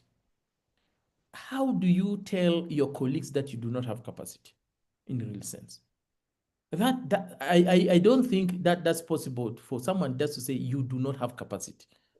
So let's give that department or that unit that has no capacity, and let that unit prove itself to us that they don't have the capacity. Because if we just say that they do not have capacity and that's the answers we are getting, then we feel there is so much human resource need to be done. Because we believe that the Department of Human Resource and Administration should have addressed these matters of others referring to others as not having capacity. It's quite perturbing to the committee for staff of the same institution to refer to others that they do not have capacity. The committee, in whatever they're doing, has never referred to anyone having no capacity. That indicates how we look at everyone as an important person in the service of this committee. So it will be not fair for us to be told that there is no capacity, and then we go ahead to now disqualify, to qualify the statement that there's no capacity in that unit. So that is why we brought this matter up and says, please, let's try. And we have told the officers responsible during hearing the budget that we needed to capacitate the gender office and see if that capacity we are talking about is not there. And that's why we are saying, we have not put it here. We had earlier on said that we need a comprehensive review of the institution of the EAC. That includes the job description, that includes some of the policies, that includes a lot of things, the quarter manual, whatever. We are saying that the first step supposedly to be done is for us to go to a comprehensive institutional review of the HR matters, because most of the issues happening are because of the HR. And if you go to the budget council members, you'll find that 1,000 of activities in the more than 1,000 pages are based on consultancy services. Nothing else. That means that we have an issue to address. It's not about, for me, I have no problem. This money does not come to me, by the way. I'm not going to benefit even $1 here. But if you wanted to continue having the community run as it's been run, let's continue. It's not personal interest, it's for the interest of EAC. So if anyone feels that there's vested interest in some of us in this thing, then let's put it at ease. That's why I suggested to council that even the FNA must meet virtually to avoid lobbying across the corridors. We are aware of the FNA being lobbied behind the scene to sometimes approve these things. Right, Honorable Speaker, it comes to the issue that I've just been told here that if we approve this budget in minus, it has to go to the policy organ. That is not right. Right, Honorable Speaker, in budgeting, ceilings refers to maximum limits, the upper limit. It does not refer to the lower limit. If we had exceeded the ceiling, and that's why in the Wisdom Council, they have a ceiling. They do not have a ceiling of lower limit. It is ceiling. Ceiling is up. A ceiling, as per the definition, is the maximum upper limit bound that is set for spending on specific expenses. It acts as a constraint preventing spending from exceeding a predetermined amount. The ceiling can apply to various areas such as the total projects or even within a department. And that is what the financial ceiling entails. So I want to disagree that if we go to reduce the ceiling, therefore it has to go to policy organ. That is not correct. Right, Honorable Speaker, as per Article 132 of the treaty, the SG role stops at presenting the budget to council for adoption and consideration of the council. Thus, it becomes factor official. The second stage is that after council adopts the budget, it is now the responsibility of the assembly to appropriate or authorize or approve. That's under Article 132.5. Again, this has been amplified by Section 5 of the Budget Act, meaning the assembly can do reallocation, can approve it within their mandate as far as they deem that these programs are in tandem on what produce results. So there is nowhere the laws of the community stops the assembly from doing reallocation, stop the assembly from bringing the total amount of the ceiling down. If indeed we had exceeded, then the committee is on the wrong. The committee has even saved the money from the partner states' contribution for information. Meaning, if we are going to pass the bill becomes the final document where the SG is supposed to issue debit note. You cannot issue debit note on an unapproved amount in a bill. You only issue debit note on amount of money that has been approved and appropriated based on a bill. So you cannot issue a debit note on a bill. You need to issue that debit note on an approved amount in a bill that has been passed by the House. I just want to make that one very clear. So let's move to the next item, which is item 5, is to organize media briefing. And you can see that 42,000, we said, no, that's a lot. 515 for what? Let's have this amount be allocated to the customs affairs so that they can be able to sensitize stakeholders in terms of transpose and revise EAC rules of origin. Right Honorable Speaker and Honorable Members, you may be aware that within the customs and within our people, that people are not aware of these rules of origin. And integration is not about having streamlining something, but how do you touch it? Because the treaty, it talks about people-centered integration. So we need it to be people-centered, not just to be in the media. How many people, Mama Wamboga, let me use that language, are able to go to streamlining things live? Other than if they are carrying their things across the borders and they know that an amount of money below $2,000, you are not subjected to tax. So that's what we are saying. Why don't we sensitize the customs officer to know that if somebody, a woman, has just maybe a total amount of only $500 to trade across borders, she is not subjected to taxes. And that's what we are saying, and that's why we want to reallocate. Let's move to the next item.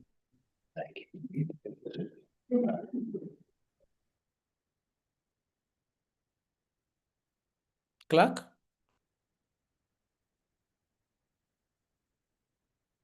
Okay, I can use what I have from my site if there is a stack in the whatever. Number 6 is to print and distribute 10,500 copies of treaty. To distribute these copies, why don't we go online? Next is number 7, conduct quarterly sector-specific donor roundtables in terms of resource mobilization. These items are already cut somewhere, and we are saying this is duplication. And we say the role of resource mobilization falls under the office of the SG. And therefore, to attend coordination meetings, regional meetings, and whatever, we take this money and beef up the office of the Secretary General to conduct that activity. Another item is to facilitate administration. Again, 36,000. We say this role goes to the SG to procure bags. We do not need that money, and we don't need those bags. That's what we are talking. To convene 2 workshops to review progress and validate consultancy design, an amount of 20,000. Again, we have made it, but now let me go to substantive issue where Honorable Siranda has raised an issue to do with the convening of a regional meeting to consider assessment. Is in number 18, to convene a regional meeting to consider the assessment finding of, what is that number? Let me go to it. 18. Is it 18? Yeah, 18. No, there is the issue of the consultation for political federation. 13. 12, 13. 13. Now we start from 12.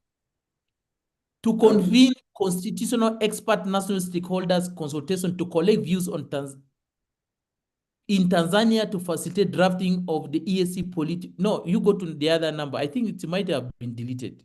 You go. There's a before this.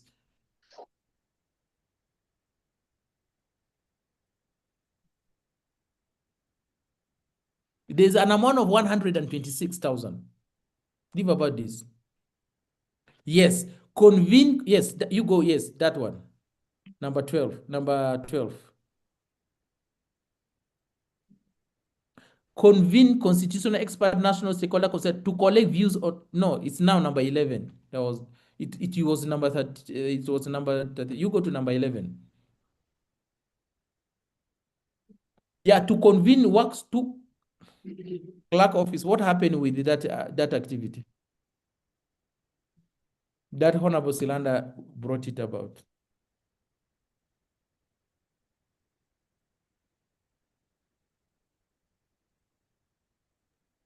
It's number 13, Honorable Chair. Yes. Convene a meeting of constitutional expert. Here is reading number 4. Expert to consolidate report for national consultation for political confederation and recommend a model of the council. Now, what we are saying is that the consultation have never been completed in all the 8 partner states.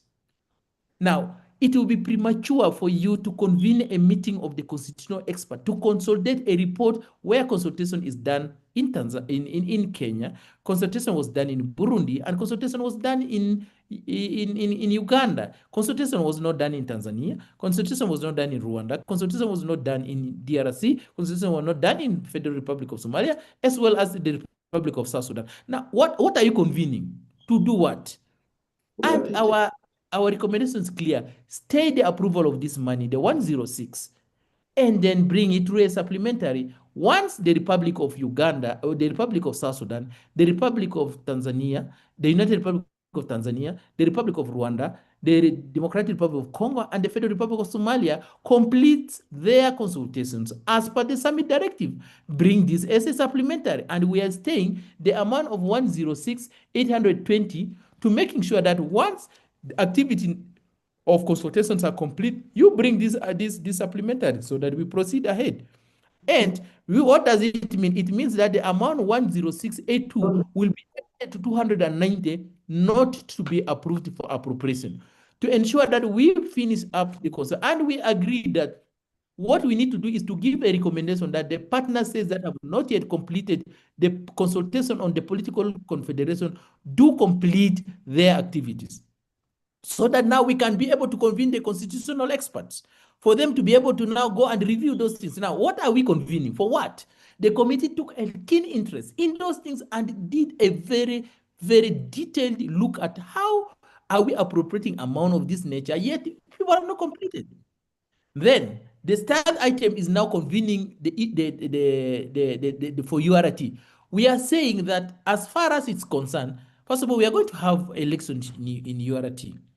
Could it not be right that we ask for only deletion of the noun Tanzania, so that we make it as a convening for political confederation? There was an error in terms of justification where this money was taken to the Public Finance Management Act, but we keep the activity, and the activity remain under that political federation, political affairs office, so that any country that is ready to conduct their consultation, the country can proceed, other than us tagging into a particular country, because most of the countries have not confirmed that they are going to do so. For instance, tomorrow Rwanda say, I wanted to continue to do the consultation.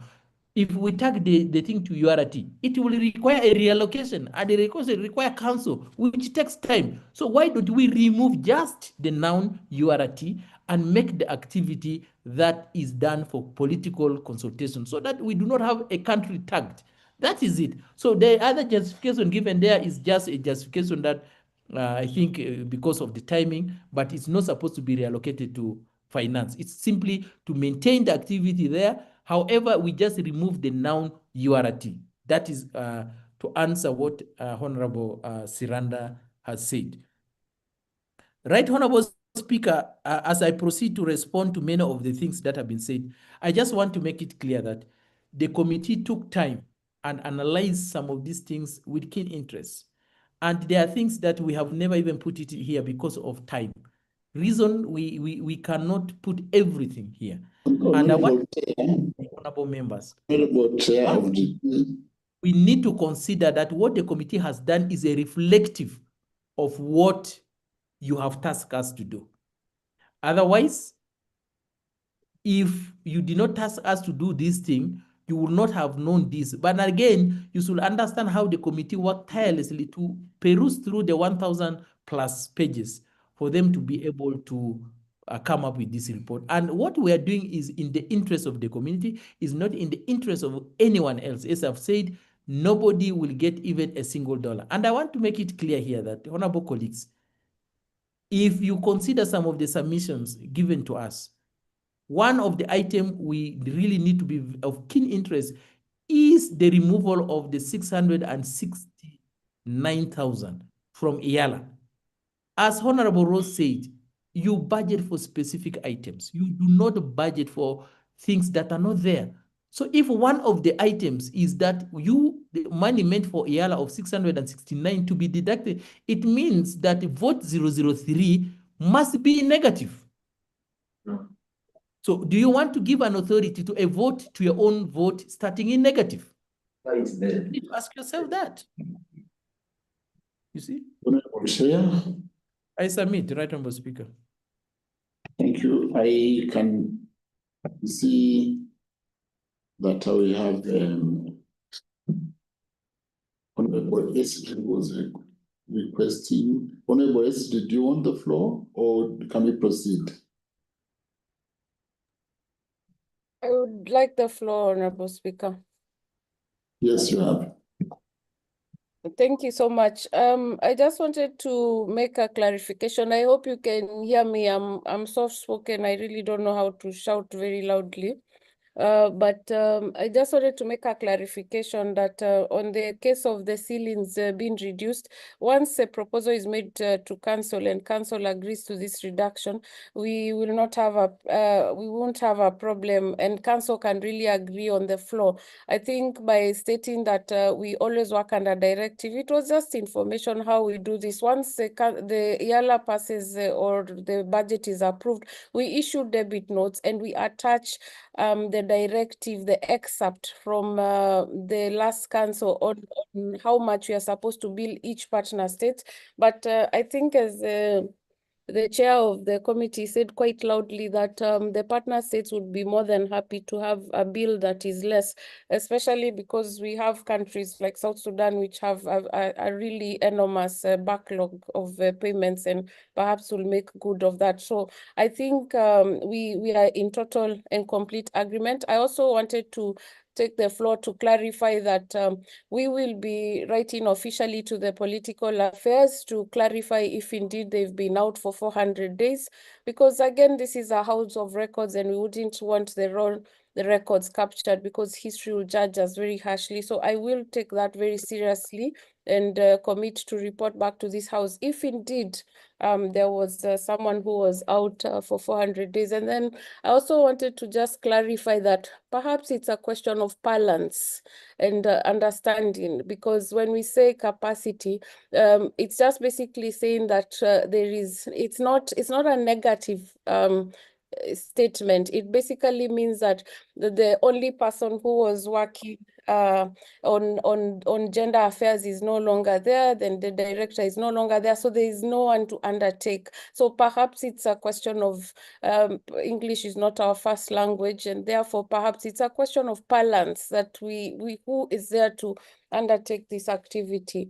And also, just I even gave an example there that gender had about 124,000 last year that they were unable to expend, basically because there were no staff in that department. So I wouldn't, as a female, and of course the first female Secretary General of the community, would not cast gender in a negative way, and being PS gender previously. So I think it's important that that comes out very well. And I just also wanted to put on record that, again, during the open engagement that I'm really going to pursue, for members, I will put available all the financing agreements for perusal. I think it's important for the outgoing chair of GPC to also just see all this, because as you know, South Sudan is set to take over Secretary General, and per chance that he assumes the seat of Secretary General, it would be important that he has the right information. I submit, Speaker. Thank you, Can Honorable. I have one final clarification? I accepted the appointment in early advance. Honorable One members, final clarification, Right Honorable Speaker. Honorable Akol Rose, are you considering the time that have been taken? The Speaker. Just 1 minute. Honorable Akol Oh, Rose. Speaker. 1 minute, Right Honorable. Mr. Speaker. Yes, thank you, Right Honorable. Right Honorable. I know we are all not accountants in Eala, but I think the accounts department needs to guide the Secretary General and also Council on the treatment of issues like when you provide and how you recover that money. First of all, Eala does not have the mandate to look for money for its activities. That's the responsibility, is totally the responsibility of SG.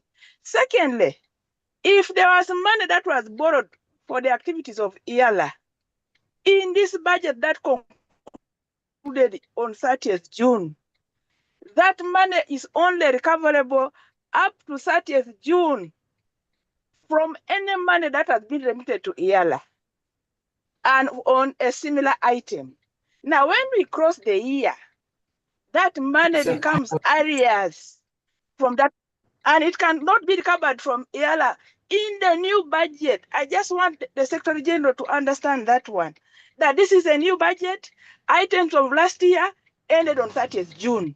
This is a new financial year, and we're dealing with items that are budgeted for, not items of last year.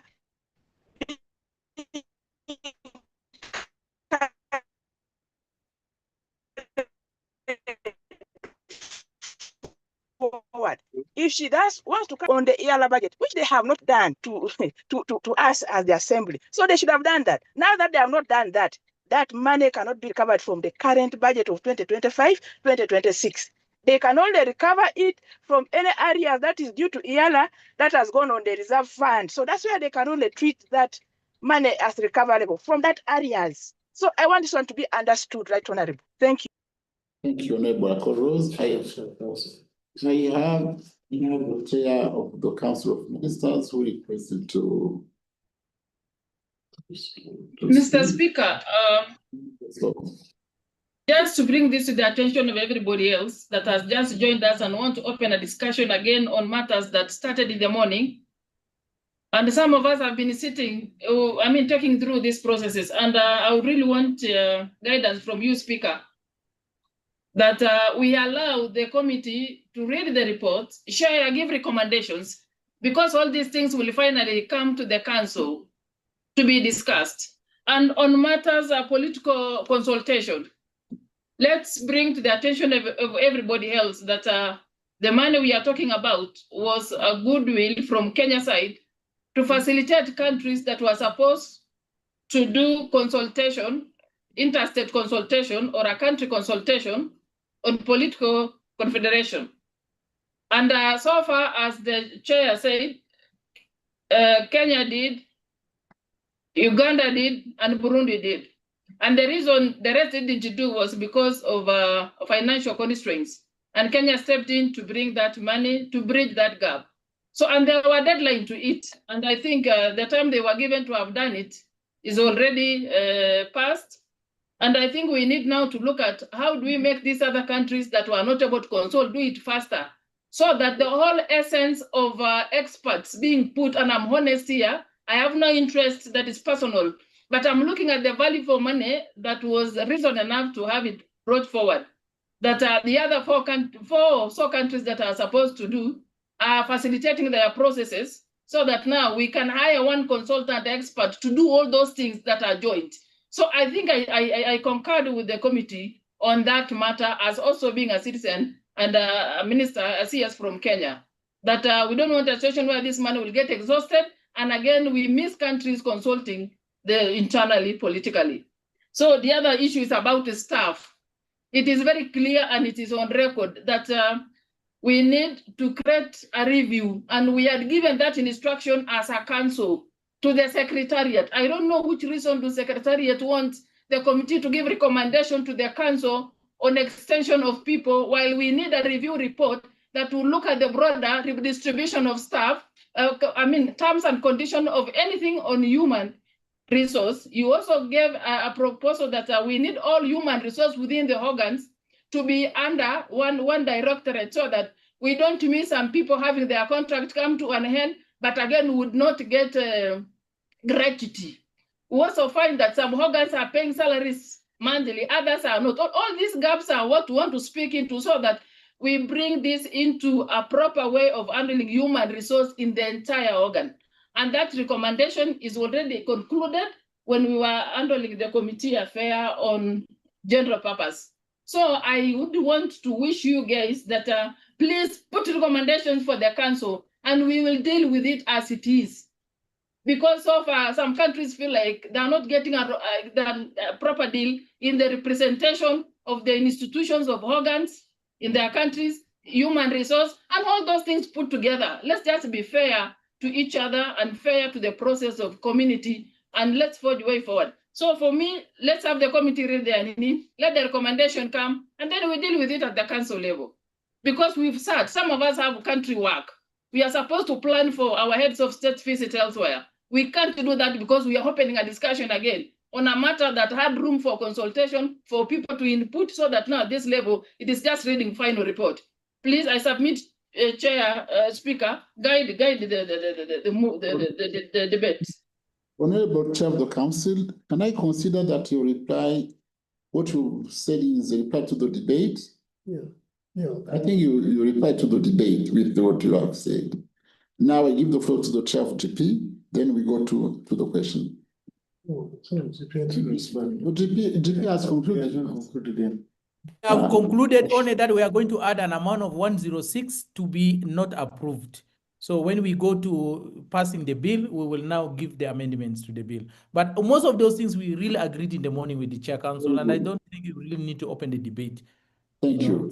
Take our time. So, honorable members, I now put the question to adopt the committee report. Those in favor say, raise your hands. Aye. Aye. Aye. Aye. Raise your hands, please. Aye. Aye. Aye. Aye. The ayes have it. Aye.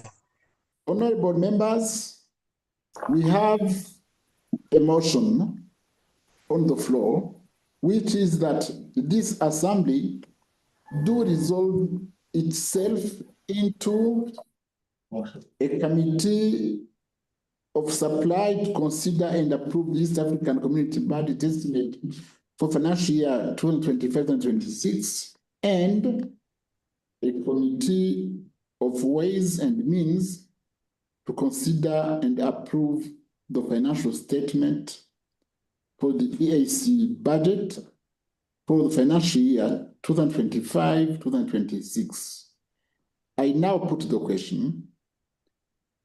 Those in favor, you raise your hand. Aye. Aye. Those to the contrary, those in favor, they have it. We got item number 6 on the order paper. Starting with Roman 1, Committee of Supply.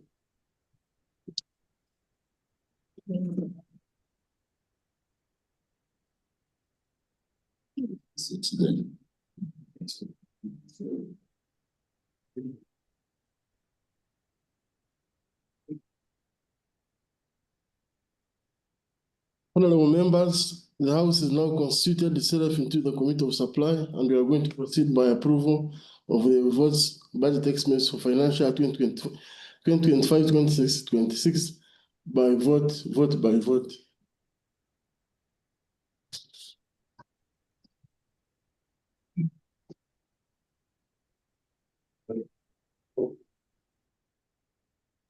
Honorable members,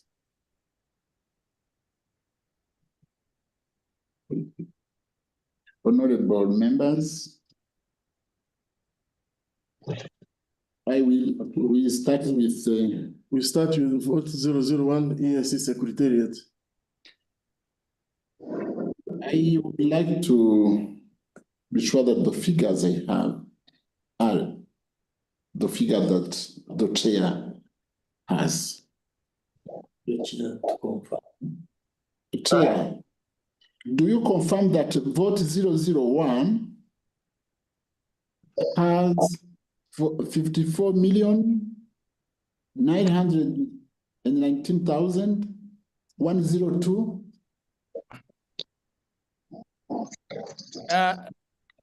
Chair, I request that with the non-approval of the other 106,000 something, the figure be revised. So, Deputy Clerk Mutega, can you project the revised value?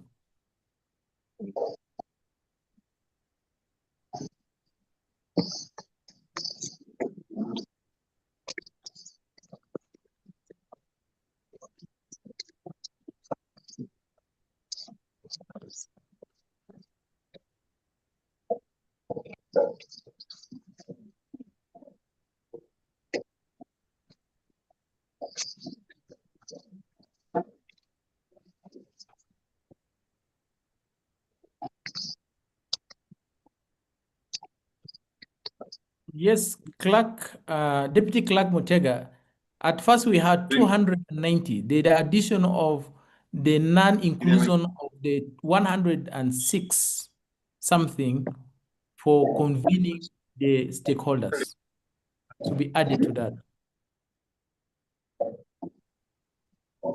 Vote 001.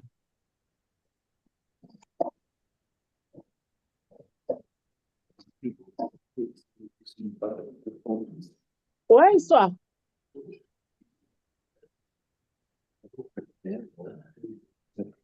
Vote 001 is of the East African Community Secretariat, including the Defense Liaison Office and the Directorate of Customs and Trade. And the figures I have are 54,919,102. 1 minute, Chair, for me to confirm the figure. Just 1 minute. Let me do my mathematics. Subtract. But how much was in the 50? That's 100.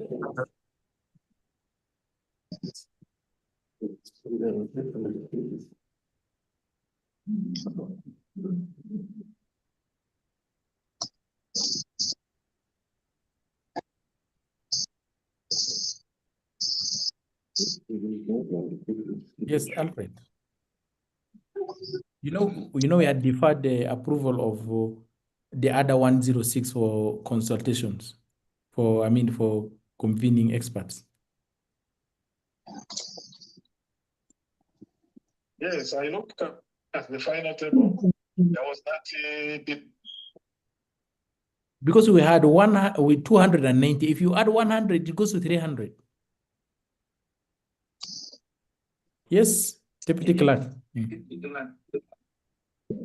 Honorable, if you look at the schedule, if you look at the schedule which I've shared,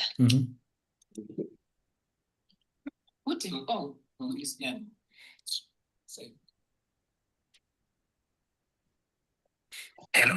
Yes, please, I'm getting you. 690. The 290 is inclusive. The 106 is inclusive of the 290. Yeah. Does it 290 is inclusive of the 106 you are talking about. The one of convening those constitutional experts? Yes. Okay. It's inclusive. So the table is correct. I've confirmed. So it is confirmed. Right, Honorable Speaker, I want to confirm that the figures are correct. Thank you. We now propose the question that a total sum of 54,919,102 and about 001 be provided for expenses of the East African Community Secretariat, including the Defense Liaison Office and the Directorate of Customs and Trade for the financial year 2025-26. I now put the question that a total sum of 54,919,102 and about 001 be provided for the expenses of this African Community Secretariat, including the Defense Liaison Office and Directorate of Customs and Trade for the financial year 2025-2026. Those in favor, raise your hands. Aye. Those against, raise your hand. Those in favor have it. Vote 002, East African Court of Justice. Honorable Chair, the figures I have for the East African Court of Justice are 5,056,413. It's okay. I agree. Yeah, correct. Chair of the Council, are you okay with the figures? I think she is. I now propose the question that the total sum of 5,056,413 and about 002 be provided for the expenses of the East African Court of Justice for the financial year 2025-2026. I now put the question that a total sum of 5,056,413 and about 002 be provided for the expenses of this African Court of Justice for the financial year 2025-2026. Those in favor, raise your hands. Aye. Those against, raise your hand. The ayes have it. Vote 003, the East African Legislative Assembly. Honorable Chair, I have 20,495,264. Correct. Good. I Very now okay. propose the question that a total sum of 20,495,264 and about 003 be provided for the expenses of East African Legislative Assembly for the financial year 2025-26. I now put the question that a total sum of 20,495,264 and about 003 be provided for the expenses of this African Legislative Assembly for the financial year 2025-26. Those in favor, raise your hands. Aye. Those against, raise your hand. Those in favor have it. Vote 004, Lake Victoria Basin Commission. Honorable Chair, I have 7,606,052. Correct.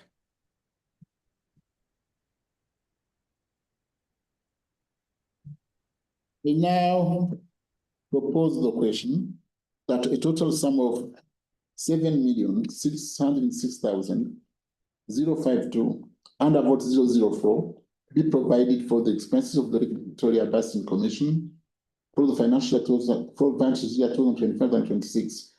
I now put the question that a total sum of 7,606,052 and about 004 be provided for the expenses of the Victoria Basin Commission for the financial year 2025-2026. Those in favor, raise your hands. Those to the contrary, raise your hands. Those in favor have it.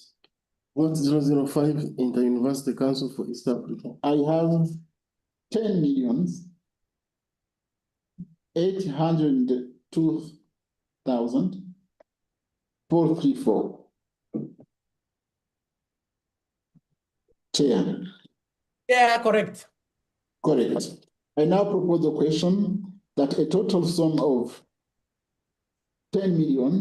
802,404 and about 005 be provided for the Inter-University Council for East Africa for the financial year 2025-2026. I now put the question that a total sum of 10,802,434 and about 005 be provided for the Inter-University Council for East Africa for the financial year 2025-2026. Those in favor, raise your hands. Those against, raise your hand. Those in favor, they have it. Vote 006, Lake Victoria Fisheries Organization. I have 2,436,924. Chair? Correct. I now propose the question that a total sum of 2,436,924 and about 006 be provided for the expenses of the Lake Victoria Fishery Organization for the financial year 2025-2026. I now put the question that a total sum of 2,436,924 and about 006 be provided for the expenses of the Lake Victoria Fishery Organization for the financial year 2025-2026. Those in favor, raise your hand. Those to the contrary, raise your hand. Those in favor, they have it. Vote 006, Lake Victoria Fisheries Organization. No. Vote 007, East African Science and Technology Commission. I have the figures I have at 2,210,511. Chair. Correct. I now propose the question. Correct. 2,210,511 and about 007 be provided for the expenses of the East African Science and Technology Commission for the financial year 2025-2026. I now put the question that a total sum of 2,210,511 and about 007 be provided for the expenses of the East African Science and Technology Commission for the financial year 2025-2026. Those in favor, raise your hands. Those to the contrary, raise your hand. Those in favor have it. Vote 008, East African Soil Commission. I have 1,641,445. Correct? Very correct. Thank you. I now propose the question that a total sum of 1,641,445 and about 008 be provided for the expenses of East African Kiswahili Commission for financial year 2025-2026. I now put the question that a total sum of 1,641,445 and about 008 provided for the expenses of the East African Kiswahili Commission for financial year 2025-2026. Those in favor, raise your hands. Those to the contrary, raise your hand. Those in favor, have it. Vote 009, East African Health Research Commission. The figures I have are 2,344,504. Are we together? Excellently correct.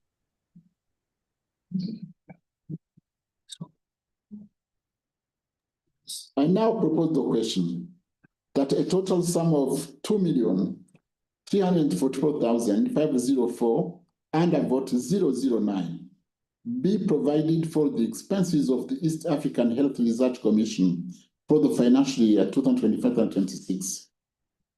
I now put the question that a total sum of 2,344,504 and about 009 be provided for the expenses of the East African Health Research Commission for the financial year 2025-2026.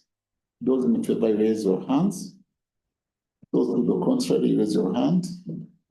Those in favor, they have it. Vote 10, East African Competition Authority. I have 1,525,212. Chair. Very, very correct. Thank you. I now propose the question that a total sum of 1,525,212 under vote 010 be provided for the expenses of the East African Community Competition Authority for the financial year 2025-2026. I now put the question that a total sum of 1,525,212 under vote 010 be provided for the expenses of East Africa Community Competition Authority for the financial year 2025-2026. Those in favor, raise your hands. Those to the contrary, raise your hands. Aye. Those in favor, they have it. We are still on item number 6, Roman 2, Committee of Ways and Means. Bullet 1, motion for the approval of the financial instruments for the EAC budget for financial 2020-2026.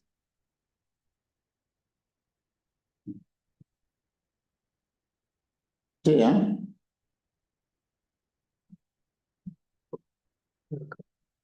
Chair Council. You have to move your motion. Chair Council. Mr. Speaker, I beg to move that the financial instrument for the EAC budget for the financial year 2025-2026 be approved. You have seconders? Honorable Kim Guy. I second, Speaker. Honorable second. Second, Right Honorable Speaker. Seconded, Right Honorable Speaker. All of us seconded. Thank you, honorable members. You are seconded. Honorable members, the motion on the floor is that the financial instruments for the EAC budget for the financial year 2025-2026 be approved. Debate is open. Honorable members, I now put the question that the financial instrument for EAC budget for the financial year 2025-2026 be approved. Those in favor, raise your hands. Aye. Raise your hands. Aye. Those in favor, you have it. Motion for the House to resume.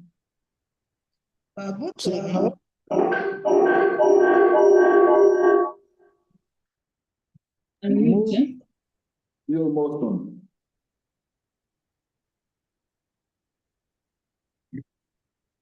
Mr. Speaker, I beg to move that I repeat, Mr. Speaker, I beg to move that the House do resume and the Committee on Supply and the Committee on Ways and Means reports thereto. Do you have seconders? I second. Second. I second. Thank you. Honorable members, I put the question that the House do resume and the Committee of Supply and the Committee of Ways and Means do resume and the report there too. Start.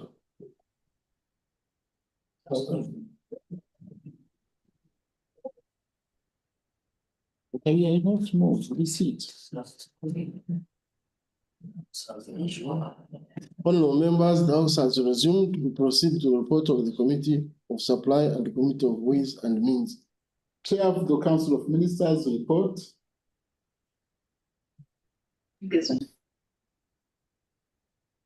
Mr. Speaker, I beg to report that the Committee of Supply and the Committee on Ways and Means have considered and approved the EAC budget for the financial year 2025-2026 with amendments together with the financial instruments.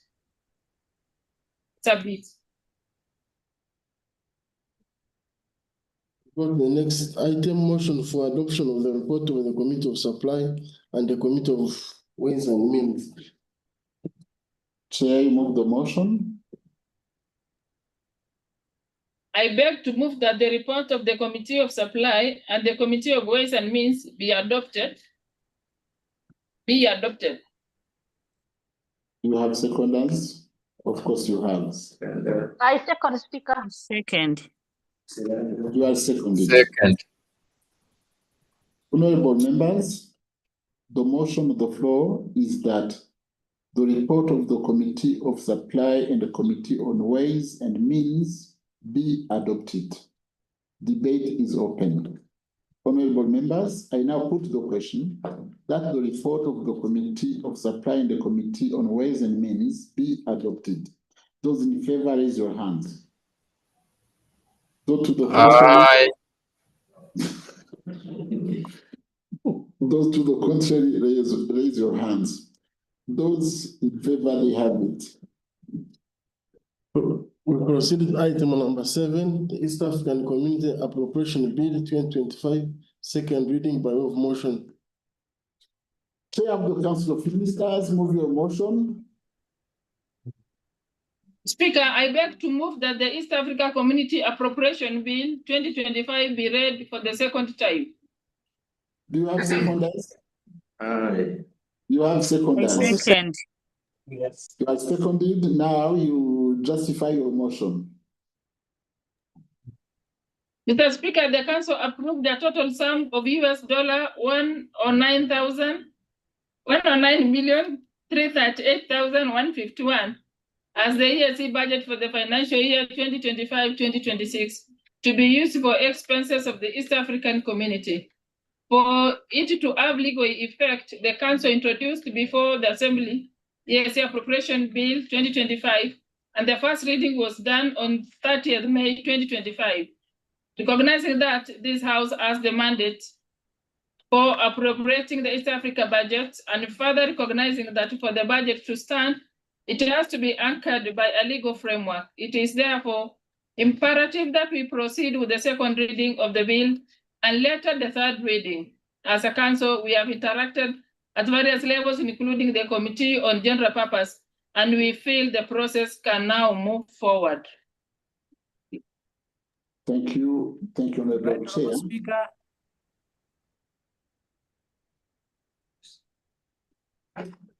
Someone is calling there. Yes, Mr. Speaker, it's me, the chair. Mr. Speaker, as I continue, Mr. Speaker, because I know the figures here are not as it were.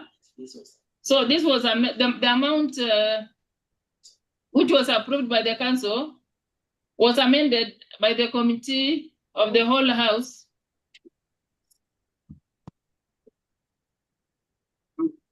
To $109,047,861. I submit, Chair. I submit, Speaker. Thank you, Honorable Chair. Honorable members, the motion on the floor is that the East African Community Appropriation Bill 2025 be read for the second time. I call the chair of GP in case he has a report. If you don't have, Yeah. You have a report? Thank you, Right Honorable Speaker. The report is well put by the Chair Council that the East African Community Appropriation Bill 2025 be passed for second reading, and the amount that will be in the bill be 109,047,861. I beg to submit. Thank you, Honorable Chair. The debate is open. Right, Honorable Speaker, for clarification. Yes. I wanted to capture what the chairperson of GP just said. He gave the figure. On the figure. that will be captured at this stage? Is it the amended one or the original one? Maybe we'll be back on that when it be on the committee stage.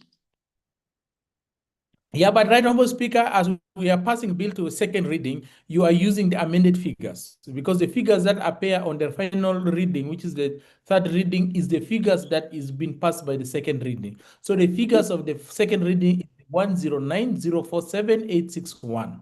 And that's the figures we have. Right, Honorable Speaker, I still need clarification. I had thought that the amended figure was 109,338,151. But what the chair is reading is the original figure of the council. So what do we take at this point in time? Just for clarification. Yeah, Ms. Fatuma, the original figure of the council is 109,338,151. Okay. I repeat, the original figure of the bill is 109,338,151. The amended figure for second reading is 109,047,861. I submit. Second reading, yes, that's what you have there. Okay. Honorable Dangiza? Yes, this is clear, yeah. Good. So now debate is open. As there is no one to debate, I call the chair of the committee not to debate. Right Honorable Speaker, from the onset, I want to appreciate the chair council. I understand when it comes to a bit of more frustration, but this is a very important process. But I want to appreciate her because when I hear how she sounds is a commitment. I think what we have always lacked in committees is a presence of the council. But once council appears before the committee meetings, a lot of work becomes much easier. So by the time it comes to the floor, it's not about a lot of argument in the line of where you want to go. But I think that will be the direct line. Once we are in committees, that's a lot where a lot of work is done. And when there is a presence, we get to understand each other, to appreciate that all of us work in line of where we want to go. And the treaty has assigned us direct mandate. We are not frustrating anybody, but the treaty has said we must appropriate and we must approve in terms of where we are going. So when we come to, there are people at Secretariat that have already done their work. So my, what I'm trying to write, Honorable Speaker, is that this is a good practice that going forward, if we have a lot of this engagement and we interact, we solve a lot of work, and then we will avoid the question of saying this country A has not assented to the bill and country B has not assented to the bill because they participated and you've got the buy-in of each of these council of ministers at the process. And I want to appreciate her for insisting that we couldn't proceed with the debate that day because she wanted to get the other council members involved at the process of a committee level so that when we come to the floor, we are speaking the one language. Finally, from me, I think is to appreciate the chair that you can understand that what I was raising is a question for us to frame, to stick to the other areas. The chair council I was mentioning, that was a donation, but the chair council has brought it. Once a particular person brings the money and he says it's for a particular job, you cannot allocate it. And I want to appreciate Chair for ceding and accepting that the allocation which was said for Bill A, Bill this, I think the money, if it remains in a particular department, I have no problem if it has remained in a specific department because then it answers the real call of the other person. And thank you, Chair Council, for insisting that we argue all these countries that have not completed the consultation. Maybe some of that resource should be used to find a way of encouraging them so that this process is done. Right Honorable Speaker, with all that, I believe that this is the right way to go. All of us have a role to play. And thank you, Secretariat, for whatever they have done, the Council, and of course, the committee that has done I beg to submit, Right Honorable Chair, with all those amendments. Thank you.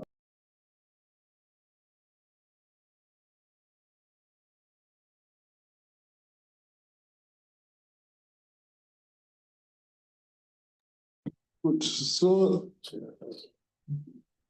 the debate is still going on. If there's no one to debate, I give now the floor to the chair of the committee. Right. Then I give the floor to the chair of the council to reply. And everything is okay, Right Honorable Speaker. Good. Honorable Chair of the Council. Mr. Speaker, I would want to register my gratitude to all the stakeholders in the entire budget process. I want to appreciate the General Purpose Committee for the detailed scrutiny and the spirit of give and take within the budget arrangements. I also want to appreciate the members of Eala who have really come out to really protect and be very objective in the manner in which we are handling the matters of EAC. I also want to appreciate both staff from Eala and the Secretariat, because with me here is the clerk, and he's been with me plus the team that came from Arusha. From morning, we've been attending the various committees, and this is a commitment that cannot be go unnoticed, and I think this is very good. The energy I also have, as somebody spoke of my voice, I'm encouraged by the team beside me. Of course, anything money is very motive, and sometimes it's nice to go through this and then jointly agree at the end of the day. Thank you, Mr. Speaker. Thank you, Honorable Chair of the Council of Ministers. Now, honorable members, the motion on the floor is that the East Africa Community Appropriation Bill 2025 be read for the second time. I now put the question. Those in favor, you say, you raise your hand. Aye. Those to the contrary, you raise your hand. Those in favor have it. The East African Community Appropriation Bill 2025.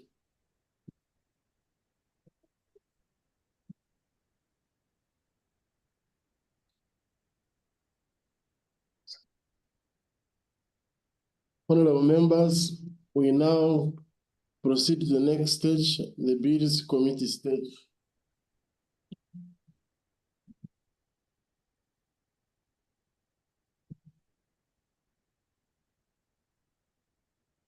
Clause 1.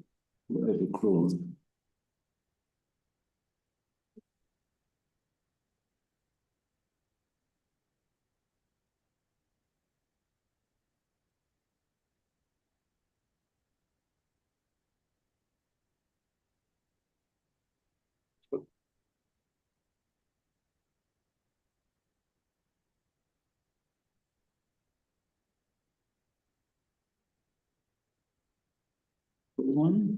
Yes. Honorable members, the proposal is that clause 1 be part of the bill. I now put the question that clause 1 be part of the bill. Those in favor? Right, Honorable Speaker, let's see clause 1 what it says. I request that the clerk office project clause 1 of the bill. Can you read the clause 1? You project. You cannot project the clause 1?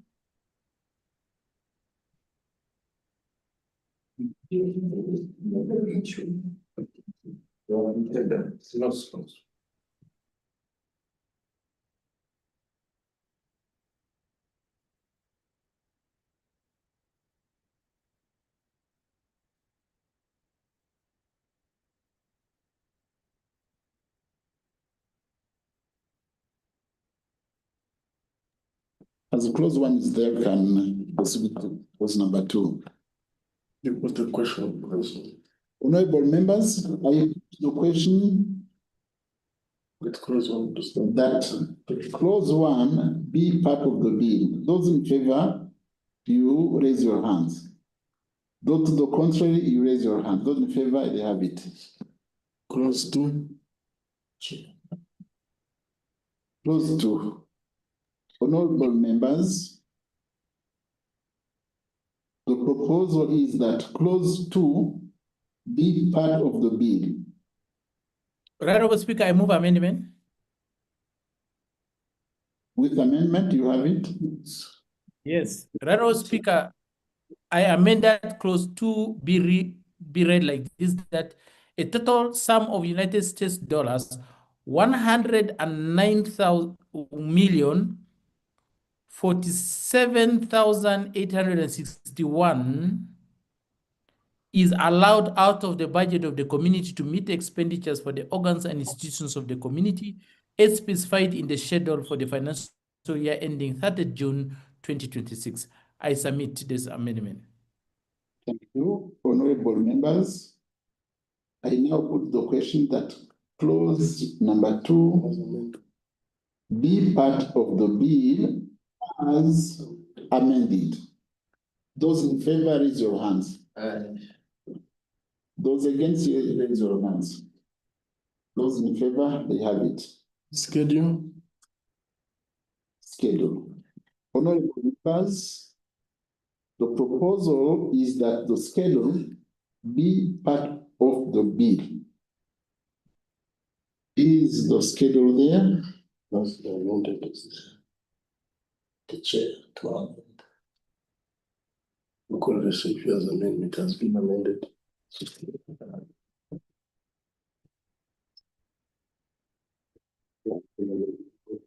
Honorable Speaker, I will want to move amendment to the schedule of the bill as per the various votes.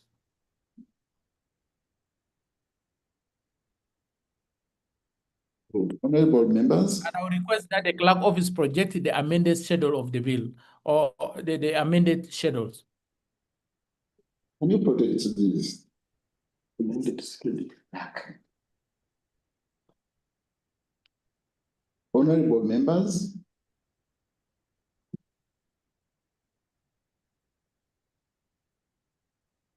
Are you there? Yes, Mr. Chair, I move that in the schedule that vote 001, the ESC Secretariat be provided by an amount of 54,919,102. Vote 002, that the East African Court of Justice be provided for an amount of 5,056,413. Vote 003, that the East African Legislative Assembly be provided for an amount of 20,495,264. Vote 004, that the Lake Victoria Basin Commission be provided for an amount of 7,606,052. Vote 005, that the Inter-University Council of East Africa be provided for an amount of 10,802,434. That vote 006, the Lake Victoria Fisheries Organization be provided for an amount of 2,436,924.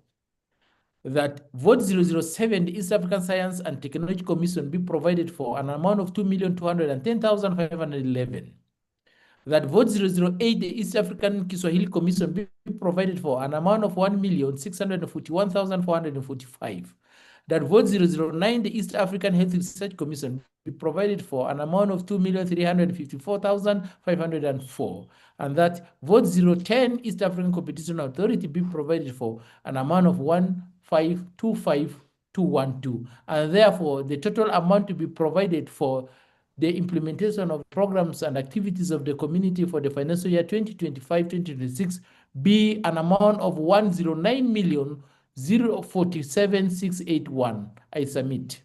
861. Very good. I now put the question that the schedule be part of the bill as amended. Those in favor, raise your hands. Those against, raise your hand. Those in favor, they have it. Preamble. Honorable members, the proposal is that the preamble be part of the bill. Can the clerk project the preamble amendment?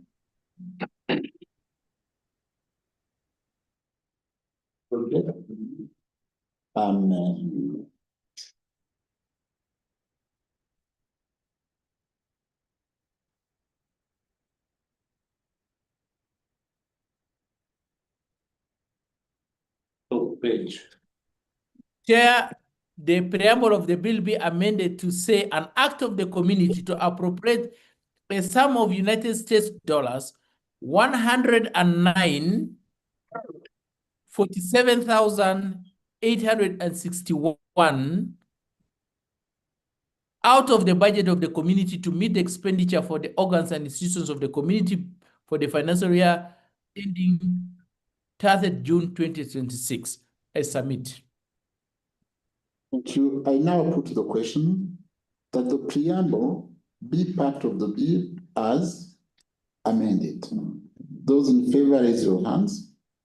Those to the contrary, raise your hand. Those in favor have it. The title. Honorable members, the proposal is that the title stands as the title of the bill. Can you protect the title? Project the title.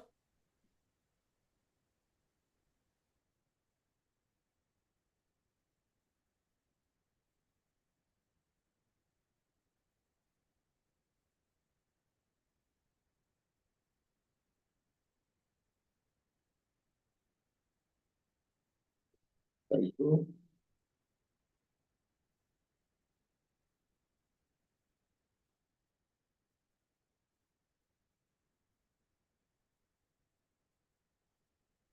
Who is protecting? It's coming on. Yes, the title is there. Chair? Yes, right, Honorable Speaker. Can you squeeze it? It has gone beyond the screen. Correct. Thanks. That's fine. I move amendment to the title of the bill, and that an act of the community to appropriate a total sum of United States dollars 109,047,861 out of the budget of the community to meet expenditures for the organs and institutions and of the community be appropriated for the financial year ending 30th June 2026. I beg to submit. I now put the question that the title be part of the bill as amended. Those in favor, raise your hands. Those to the contrary, raise your hands. Those in favor have it. Honorable Speaker, I have procedural issue. Procedural issue? Yes, whether it's the chairperson of the committee to move an amendment to the bill in terms of the title, or it's to be the chair council. So I just want guidance on that. Who is the owner of the bill? If it is the chair, it's the chair council, but owns the bill. So,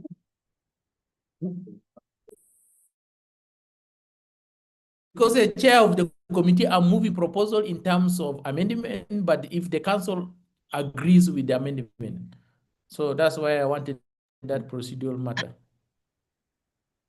Mr. Speaker, I agree with the amendments.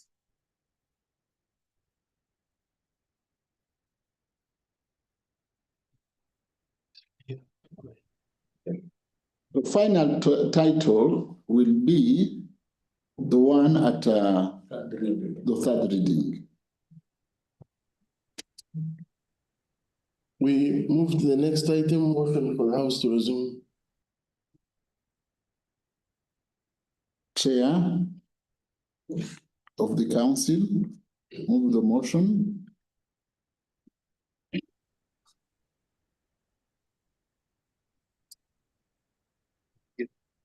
Mr. Speaker, I beg to move that the House do resume and the Committee of the whole House reports thereto.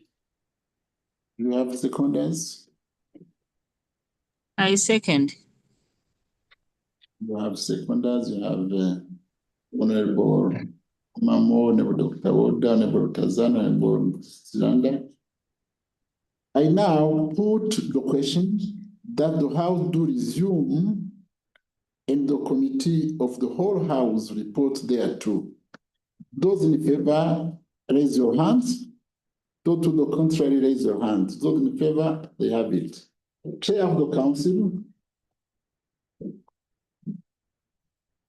This August House has considered and passed the East Africa Community Appropriation Bill 2025 with amendments. Motion for adoption of the report from the Committee of the whole House. Chair of the Council of Ministers, move your motion. Mr. Speaker, I beg to move that the report of the Committee of the whole House be adopted. I beg to move. Do you have seconders? Yes, you have seconders.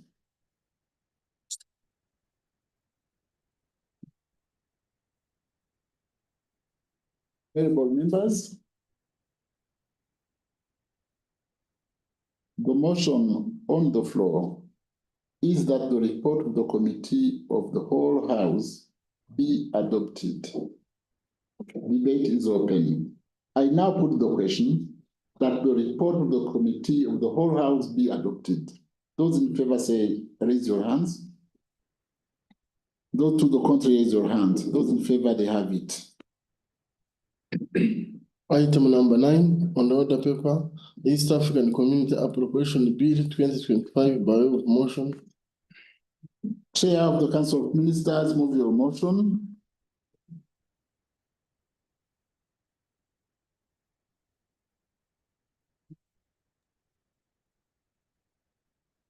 Mr. Speaker, I beg to move that the East Africa Community Appropriation Bill 2025 be read for the third time, as amended. You have seconders?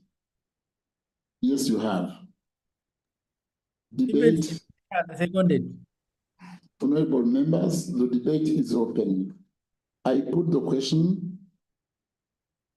the question that the East African Community Appropriation Bill 2025 be read for the third time and do pass as amended. Those in favor, raise your hands. Those to the contrary, raise your hands. Those in favor, they have it.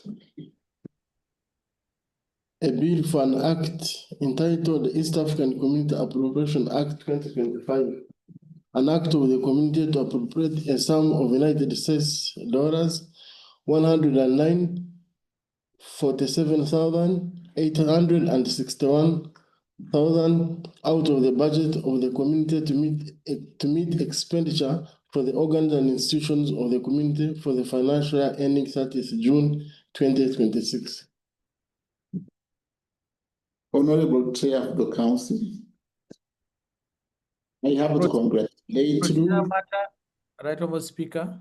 Procedure. Yes, Right, Honorable Speaker, thank you so much. As before the Chair Council comes to give her final say on our act of the community, I want to request that since it will be an act passed, a bill passed for enactment by the heads of states or the summit, I request that the correct figures be transmitted to the partner states in terms of their obligation to the community. And therefore that all the reflections be made in the budget management system to reflect the changes, to avoid an issue where these changes are made and at the end when these changes are made, they are not reflected in the budget management system. This has been happening for long, and in many cases, we, the Assembly, are deprived of the opportunity to go to the budget management system to see whether the changes that the Assembly has approved in concurrence with the Council have been reflected. Additionally, this has also have an effect in the fact that once this is done, that we do not receive the copy of the approved budget in terms of what has been reflected in the BMS system. And you can see that the report of the committee has always outlined 30th of September as when the secretary can submit the final copy of what has been reflected in the approved budget where reallocations are done. Thirdly, we have cases where the Assembly approved those changes, but the Budget Office refused to reflect those changes in the BMS. And that's the reason as to why we are not given access to see what have been reflected in terms of the changes approved by this Assembly. Right Honorable Speaker, in your wisdom and in the wisdom of the Council, we believe that going forward, we needed those information provided to the Assembly for us to see exactly whether what this Assembly has approved reflects what has been done. I submit, Right Honorable Speaker. Thank you, Honorable Chair. As we have the clerk of the House, I direct him to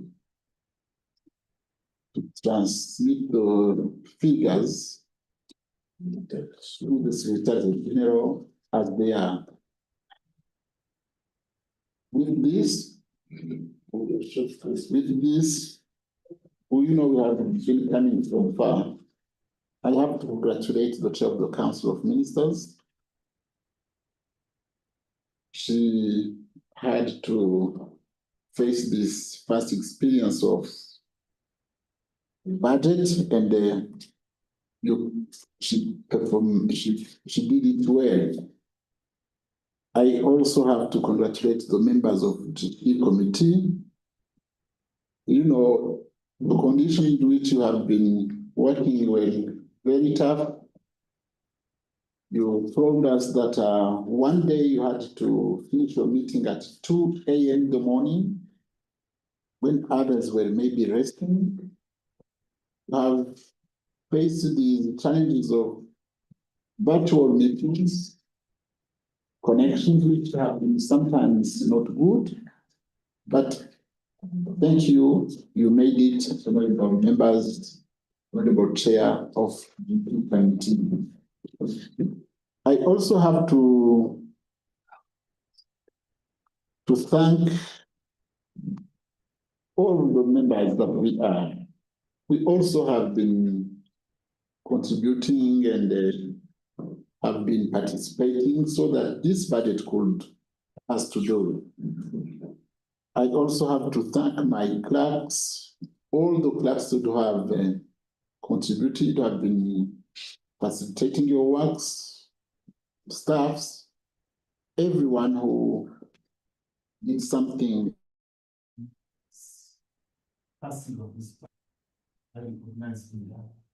With this, we are off. We are off. We are off.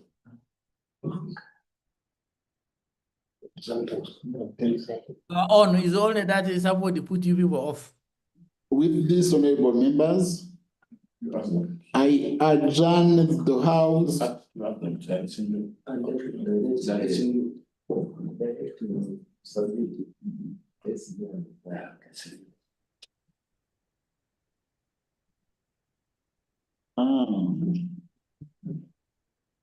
Honorable members,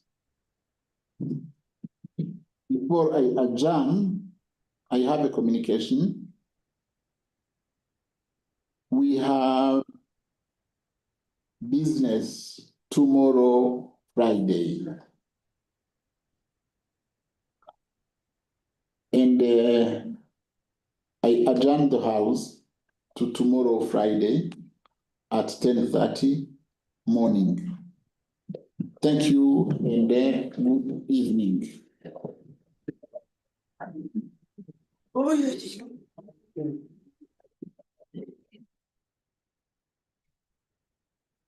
Mheshimiwa Siranda, are you doing well?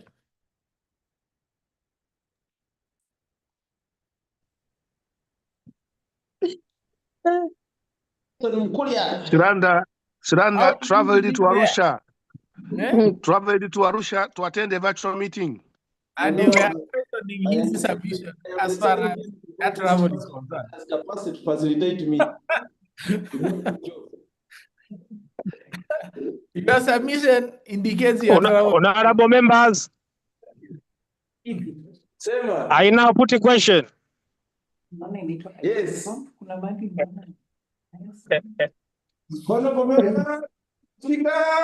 I now put a question. Honorable Siranda is discarded.